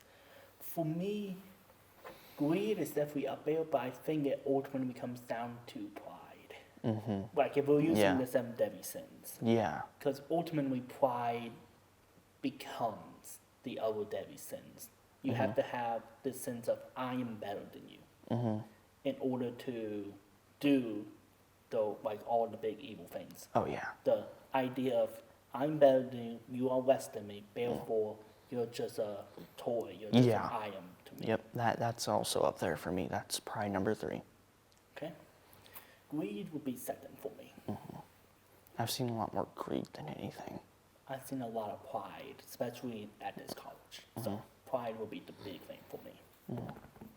17. I'll answer. All right. Mm-hmm. Yeah, you're giving me no chance. No, I'm not. I'm in a competition. I'm the one you want. Okay. Okay, this is more of a morality question. Mm. If innocence is not lost, will life be better or worse? It can go either way, depending on, because that honestly also comes down to the person. Sometimes it can be good, sometimes it can be bad. So I personally would say sometimes it's good to have innocence, sometimes it's not, depending on the situation. Because if it's like your first time going out hunting, it's not good to have that. You have to have innocence. You want to know. You need to know what to expect. You need to be honestly know how to gut the deer. If you're deer hunting, you have to be able to prepare your game without losing like your stomach or something. If it's something like, what would be an example on the flip side? A good example for the other side would be like a beauty pageant or something, honestly. It would be good to have that innocence because I know people who have been in pageants like that, and it was brutal. It's more brutal than you think. Well, for one, with just beauty pageants in general, Mm-hmm. they're judging on things you have little to no control over. Yeah. And when you do have control, you have to be precise or else it's going to make you look bad, like makeup. Yeah. Making sure you have the right style of clothes or tailoring and stuff like that. Mm-hmm. And ultimately, beauty is opinionated. Mm-hmm. It's nothing factual. Yeah. that's why I would say it'd be better to have innocence there. Okay. For me, I'm on the side of no, in general sense, when it comes to innocent loss, because ultimately, if you're too innocent, you become naive. Yeah. And naiveness makes you not able to make progress. Yep, that's kind of what I mean. In some instances, it's good to have a little bit of innocence. Sometimes you don't need it at all. It's depends on the situation. Okay. 18. I'll answer it. No, we have not. Answer? Mm-hmm. Okay. I'm evil today. You're saving Tom's pride right now. Yeah. Philosophy again. Oh. What is the best way to live life? I would say live life as every day is your last, because you never know what's going to happen. And like, from what I've seen, I've heard this part of wisdom. You don't have tomorrow. Yesterday is the past. You only have today. Okay. So you gotta live as every day is your last. You gotta keep going no matter what. Even if times are tough, keep going, because they can only get better. Okay. Just to play devil advocate, because that's one of my core values. When you say live like you have no tomorrow, does that mean be risk taking? No, it means go with the flow, have fun with your family, but also you gotta live as every day's your last, but don't take too many risks. Don't be reckless. Live life as comfortably and as full as you want. Don't be too reckless, but don't be too conservative. There's a happy medium in there that is perfect. Find that balance. Find that balance. How does one find that balance? I would say look into yourself. You're going to find everything you need to know by looking into yourself. You're going to find what you love. You're going to find what you hate. And you got to just find that happy medium. But if you really want to, lean a little bit more towards what you love. Do what you love, and only do what you hate when you know you can handle it. In a sense, like let's say you hate doing a certain activity and your entire family wants to do it. Don't be the person that holds them back. Go and help them. Go with them. Because your family is always going to be your steady rock, your safe space. Okay. I highly respect that answer. Let's see if we can speed one a question. 2. I'll answer it. Okay. What is your favorite song? My favorite song, I've already thought about this. That's going to be Rascal Flatts' Life is a Highway. Okay. What do you like about that song? It not only is nostalgic in a sense, because that song was in a movie that came out a year after I was born. It also has a deeper meaning, as it makes you feel good and it makes me relax. As if I'm having a rough day, I can just turn on pretty much any Rascal Flatts song, but that one in particular really makes me, in a sense, happy and relaxed. I can just turn the dial up, drive off. Okay. Well, time is up. Let's count the points. Yeah. After this whole game show, you absolutely destroyed me. Yeah. 95-0. Yeah. By the way, you scored the most points out of all my guests so far. Nice. So, as punishment for me losing, you have an option. You can pick any of the remaining cards and ask me that question, and I have to answer it. Or you can come up with a question yourself. I'm going to have to go with number 20. I figured as much. All right.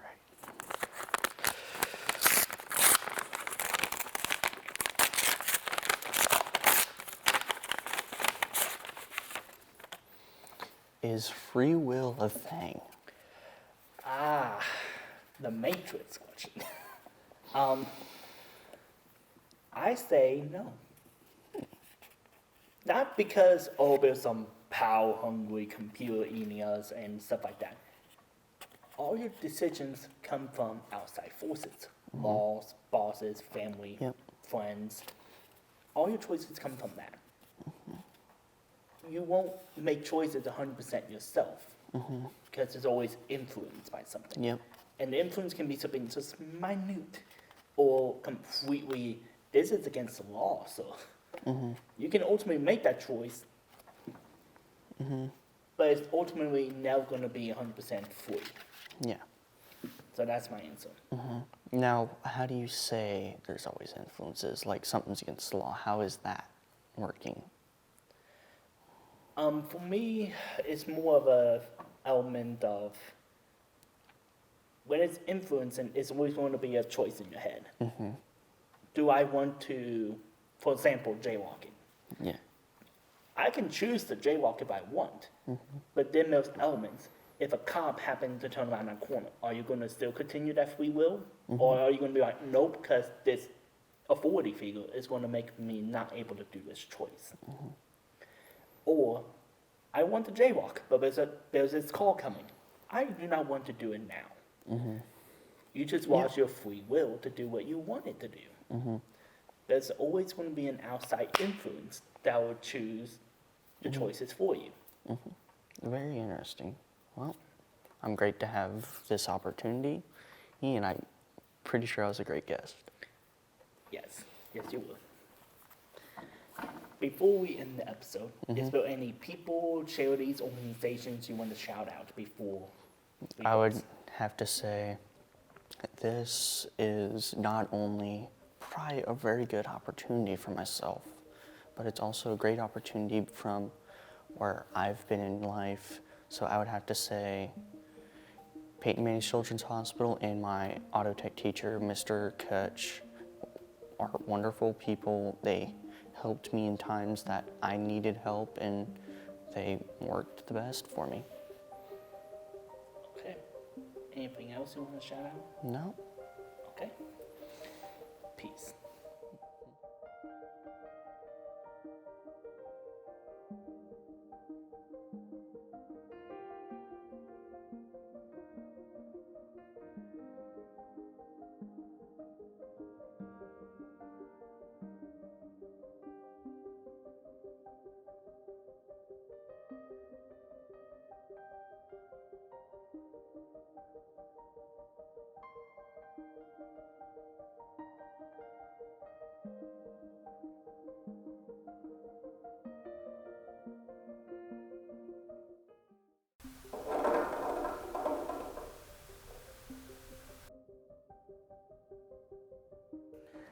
Okay.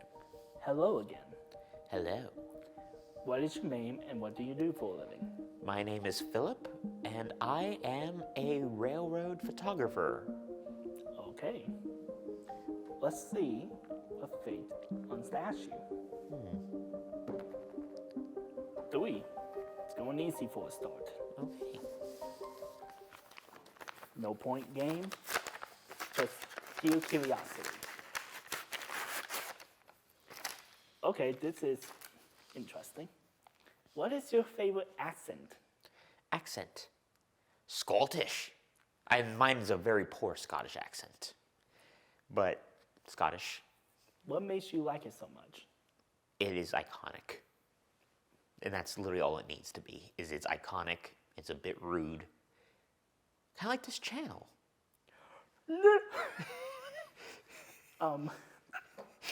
It can be rude. Anyways, the game officially starts now. 4. You want to answer it or pass it off to me? Pass it off to you. Oh, okay. We're going to me first. Okay. Right off the bat with a fool's errand. Lovely. I have to come up with a question on the spot to myself, apparently. A level 4 question, I will say, will be most likely a would you rather. So, would I rather give up media and become rich, or always be poor and do media? I love media too much. I'd rather be poor and sad than give up my passion. Basically, he's chosen the life he already lives. Who would have known? And yes, I am poor. I'm literally renting equipment from the university to make this happen. By the way, my railroad photographer job is also free, so I don't make money either. The media business, everyone. So I'm assuming you would give up your photography job for which? No. Love it too much? No, it's just fulfilling. Okay. But that's not the question for me, though. True. 2. You want to answer or pass it off to me? Might as well pass it off to you. These are pretty basic questions. I mean, so it's supposed to be easy going. I can't be easy. Well, it is on this show. What is my least favorite overrated movie? The most overrated movie, and I know I'm going to get a lot of flack for this, the Marvel Endgame movie. It's overrated as hell. I wouldn't know. I haven't watched any since the first few. I kind of figure from what I know about you. Yeah. Infinity War is 20 times better. The storylines have a more natural feel to it, and it made the characters actually combine better. While Endgame, it's like, plop, fight, ooh. And too predictable. You snapped at me for one. Nope, didn't work. Okay, let's continue. Long series.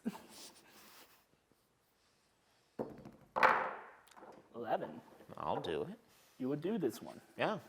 Okay. The harder the questions, the better it is for me. I mean, you get more points, so it makes sense. Yeah. If you could change places with anyone in life right now, who would that be? Randy Fellface. Okay. For those who may not know who Randy Fellface is, can you describe? He's a little purple puppet man from Australia who is doing comedy tours across the world right now. And he's just very funny. I've seen him live in person. I've been the butt of one of his jokes in one show. And that's enough for me. I'm like, yeah, I want to do that. So you want to be... I don't know if I wouldn't ever be professional, but to be fair, neither is he. Because who really is he? Could be you, could be me, could be anyone. Who It was Sammy J all along. Okay. No! Okay. Understandably so. I don't know who I would honestly trade places with. So. 1. You know what? I might as well do one basic question. It might as well be the most basic question. Okay. The easiest, quote unquote. Yeah. You know, maybe I shouldn't make the easiest one the hardest one to open. Are you a day or night person? Night. Night. There's no need to explain that. It's in this night. Likewise here. Yep. Come on, 9. 9. Yes. 9. Let's go. I only wanted 9 because I was up to 12 points, and that would have made it up to 21. That's my birthday, everybody. Let's go. Let's do this. And I'm assuming you want to answer this? Yes, of course. I don't know how we've managed to do that. People think we scripted this. Hey, you saw no edits. So, let's see what we got here. If you could master any skill right now, what would that be? Driving trains. Driving trains. Yes. Locomotives. Trains are what they carry. But yes, that is a passion project of mine. I want to eventually drive locomotives for Heritage Lines, not for the main network. I don't have the mental capacity for that. Okay, is there any legacy trains you want to Too try? many to count, and it would take me too long, so we're going to skip that. Okay. I'll make you answer it one day. 19. Oh, of course I'm doing that. Figures. That would make it up to 40? Yeah. Out of, I don't know how many points it is. 60. That's 60? That's Okay. the goal. All right. Literally, you get 20 and you're good to go. Yeah. But obviously, I'm going to keep you here. Yeah. I figured. Is life better with everything rather than going your way and everything you want? Or is life better when you have nothing? Chaos is life. And as such, having an orderly life would be very mundane and boring. So having nothing means everything's possible. And that's what life should be. Okay. For those who may be wanting to get everything they desire, which respect if that's the case. If you What want you- everything, then what will you have after you have it all? There's my follow-up question to that. Follow-up question to a question. How do you answer a question, but with a question? True. Join us for the spin-off of this show where we get an answer and we have to figure out the question. Yes, Tomska. Oh no, it was a Who's Line joke before that. Oh, true. Uncultured. Moment. Sits.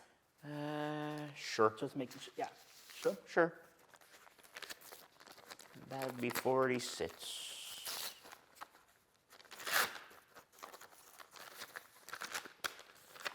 Oh, okay. I was Can about you to not say- find the card?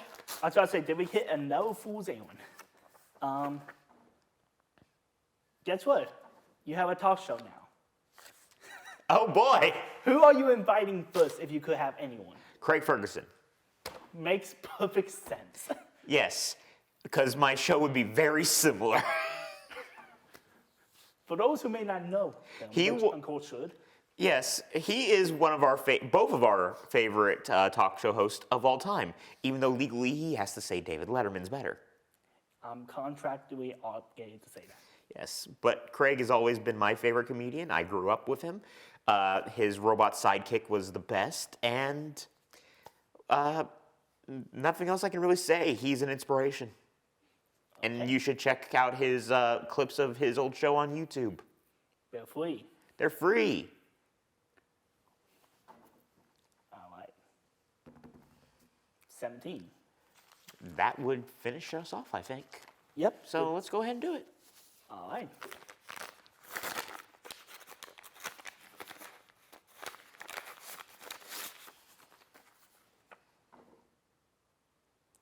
This is philosophical. In a bid to be different, do we make life simple or complicated? It's in a bid to be different.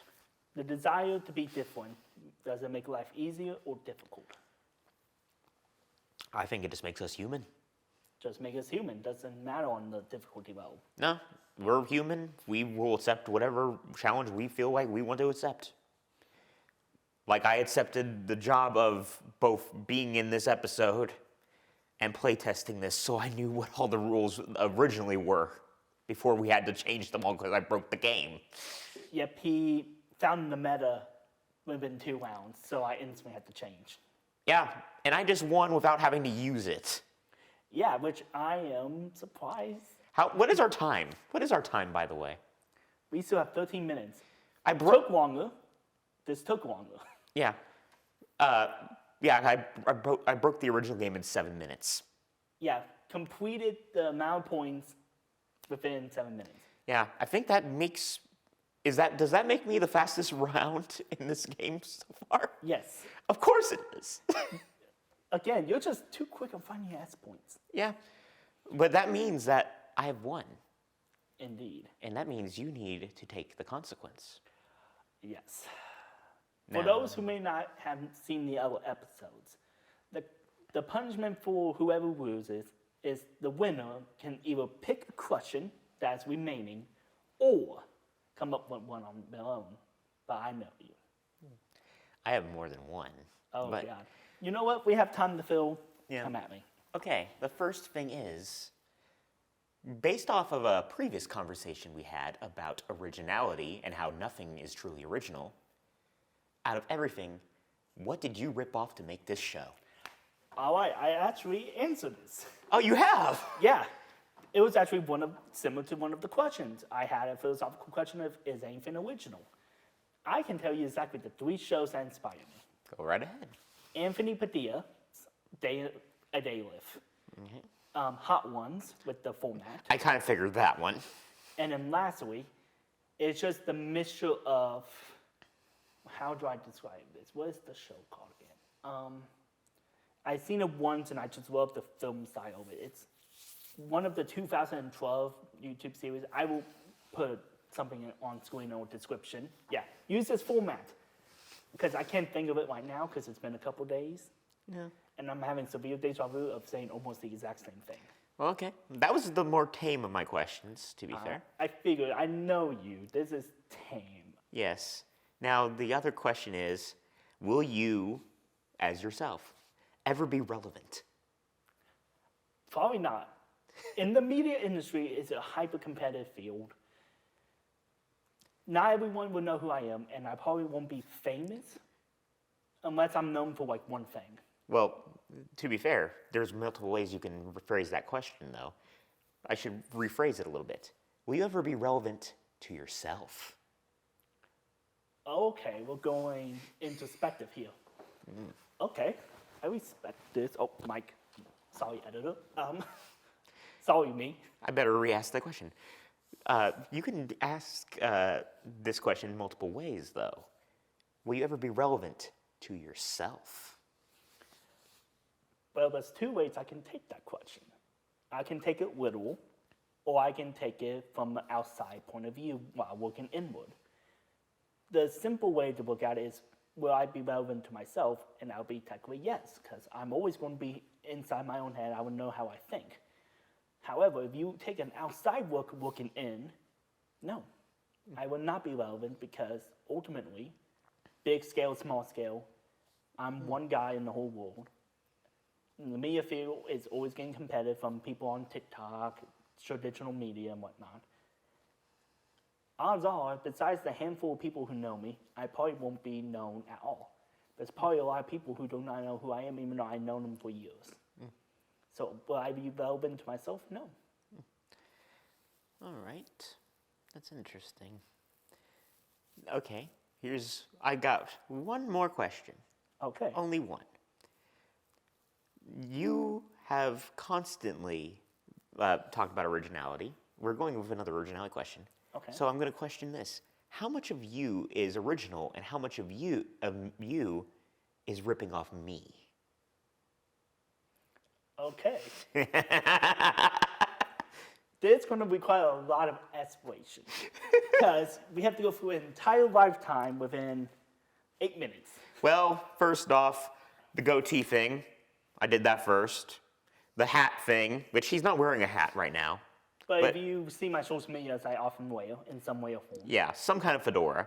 Or a cap. Yeah. The fact of having a YouTube channel also kind of started with me. You've overwhelmed me with it since then, but I did start that.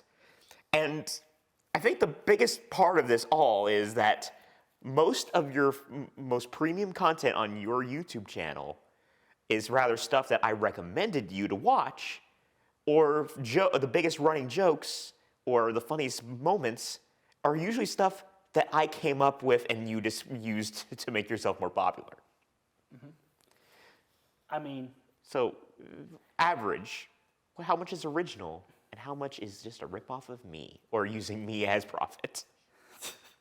For one, I am technically still not making profit on YouTube, so profit-wise, none. As far as exposure, well, based off the fact that, again, this will require a lot of exploration. Let me just look at the camera. For those who are not aware of my YouTube channel, at the beginning of the year, I had roughly 1,000 videos. give or take a little bit more. After deleting all the failure videos, all the ones that underperform, and doing all that, I'm down to 500. When you look at how much is left, all of it kind of involves, in some way or form, either inspiration or idea that came from you, or it involves some type of meta joke that came from you and I discussing, or just 100% you. So if we're looking purely YouTube channel-wise, my channel technically belongs to you. And that is the whole funny fact about life right there. Sometimes you are owned by someone else and you don't even know it. Mm-hmm. But then I want to ask a question to return back to you. Sure, why not? We have time. We got like 3 minutes left. Let's do this. How much of you is original? Or are you inspired by different shows and characters?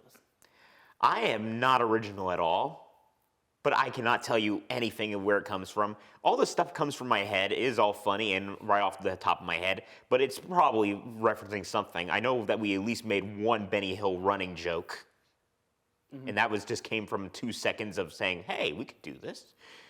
So, yeah, originality, it doesn't exist. But at the same time, everything also is original in the same way. And I believe that this is the end of the series. Actually, no, we have 6 more minutes left. We do? Yeah. Well, this is the end of the series, though. This is the last episode, as far as I'm aware, syndication-wise. Yes, you are the last episode that I have planned scheduled. Yep. We're going meta here. We are going meta. This is the behind the scenes that everyone asks for. We have time to do this. Yes. Since this is the last episode, I mean, you might as well. I mean, we can, but here's another thing. So, season 2.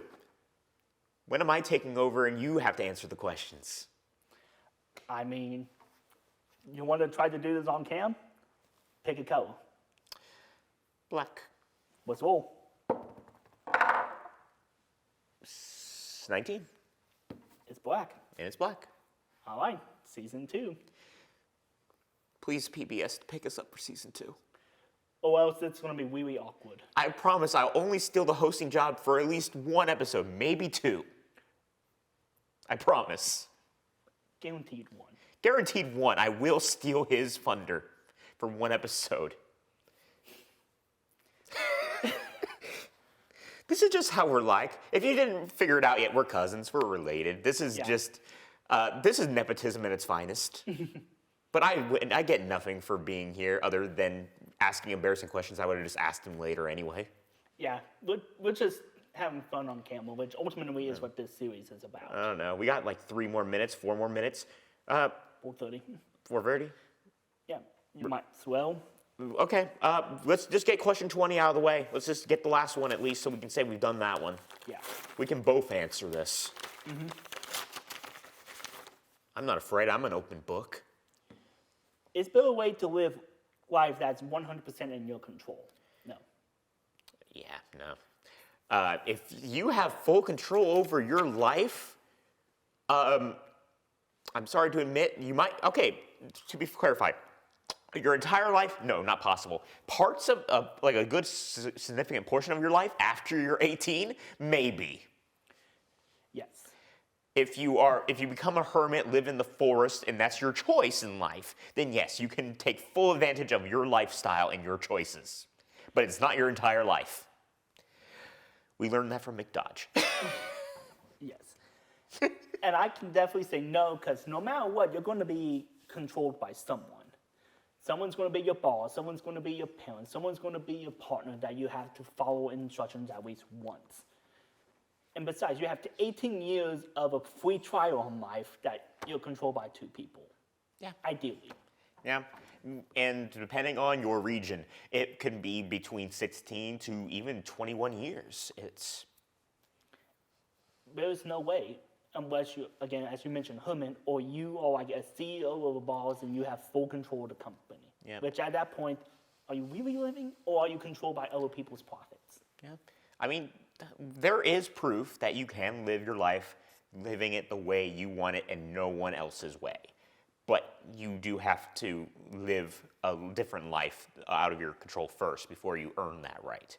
And even then, most people will choose not to live that life. Okay. 18. Let's go down. Yeah? How much time we have? 2:30. And it's a fool's errand, so we'll just ignore that one. Man, 2 fool's errands, that's the first. Yeah.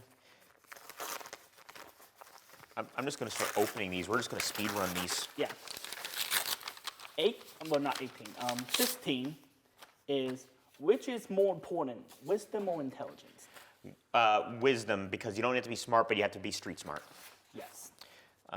What are the 7 virtues of life? Your 7 virtues of life? Respect, loyalty, wisdom, generosity, 7? Kindness. Yeah, kindness, Being funny. humorous, yeah, and open-minded. I agree. If you could replicate the 7 deadly sins, what would those be? They would be the exact same as they are, but I would add an 8th sin, and it's called selling out. Yes. There we go. Your 8-year-old self just saw your entire life. Would they be impressed, neutral, or upset? They would be confused. Confused. Name 5 things you would bring or take out of a burning fire. Whatever is necessary. For me, it would be phone, ID, money, credit card, and my sister. I would trust my parents can leave the house. What about your dog? Hopefully one of them gets it. I'm sorry. Sorry, Rudolph. Okay. Sorry, Rudolph and the cats. What 3 traits do the people... Wait, how did I phrase it? Oh, what 3 traits you cannot stand in people? Greedy, narcissistic, and I won't say ornery. Unopen-mindedness. Okay. Not open-minded. Describe your best teacher. You had better teachers than I did. My best teacher was an open-minded guy who legitimately just did the best for us. What's the most embarrassing story you can tell? I think we've already done this. Ironically, we've already done this. I've said that you're a complete sellout to me. So, okay. And then the last question of this entire series. And the last question overall. We've answered every question now. Yes. What's the best book, show, content, or movie you have seen recently? It is Roll of the Dice! Good night, everybody. See you next season, I hope. Please, PBS, please! Or at least some funding for the YouTube, at least. Let's get a special going at least. We can make a movie out of this. No, we can't. We can't make this feature length. It's special. An hour-long special we can do. We can do an hour-long special. Anyways, the true last question. Anyone you want to shout out, organizations, charities, etc.? Support the Whitewater Valley Railroad, located in Connersville, Indiana, celebrating over 50 years of quality service and train trips across from Connersville to Metamora, Indiana. Please support them. Okay. Have a good rest of your time. Hopefully we get season 2. Peace.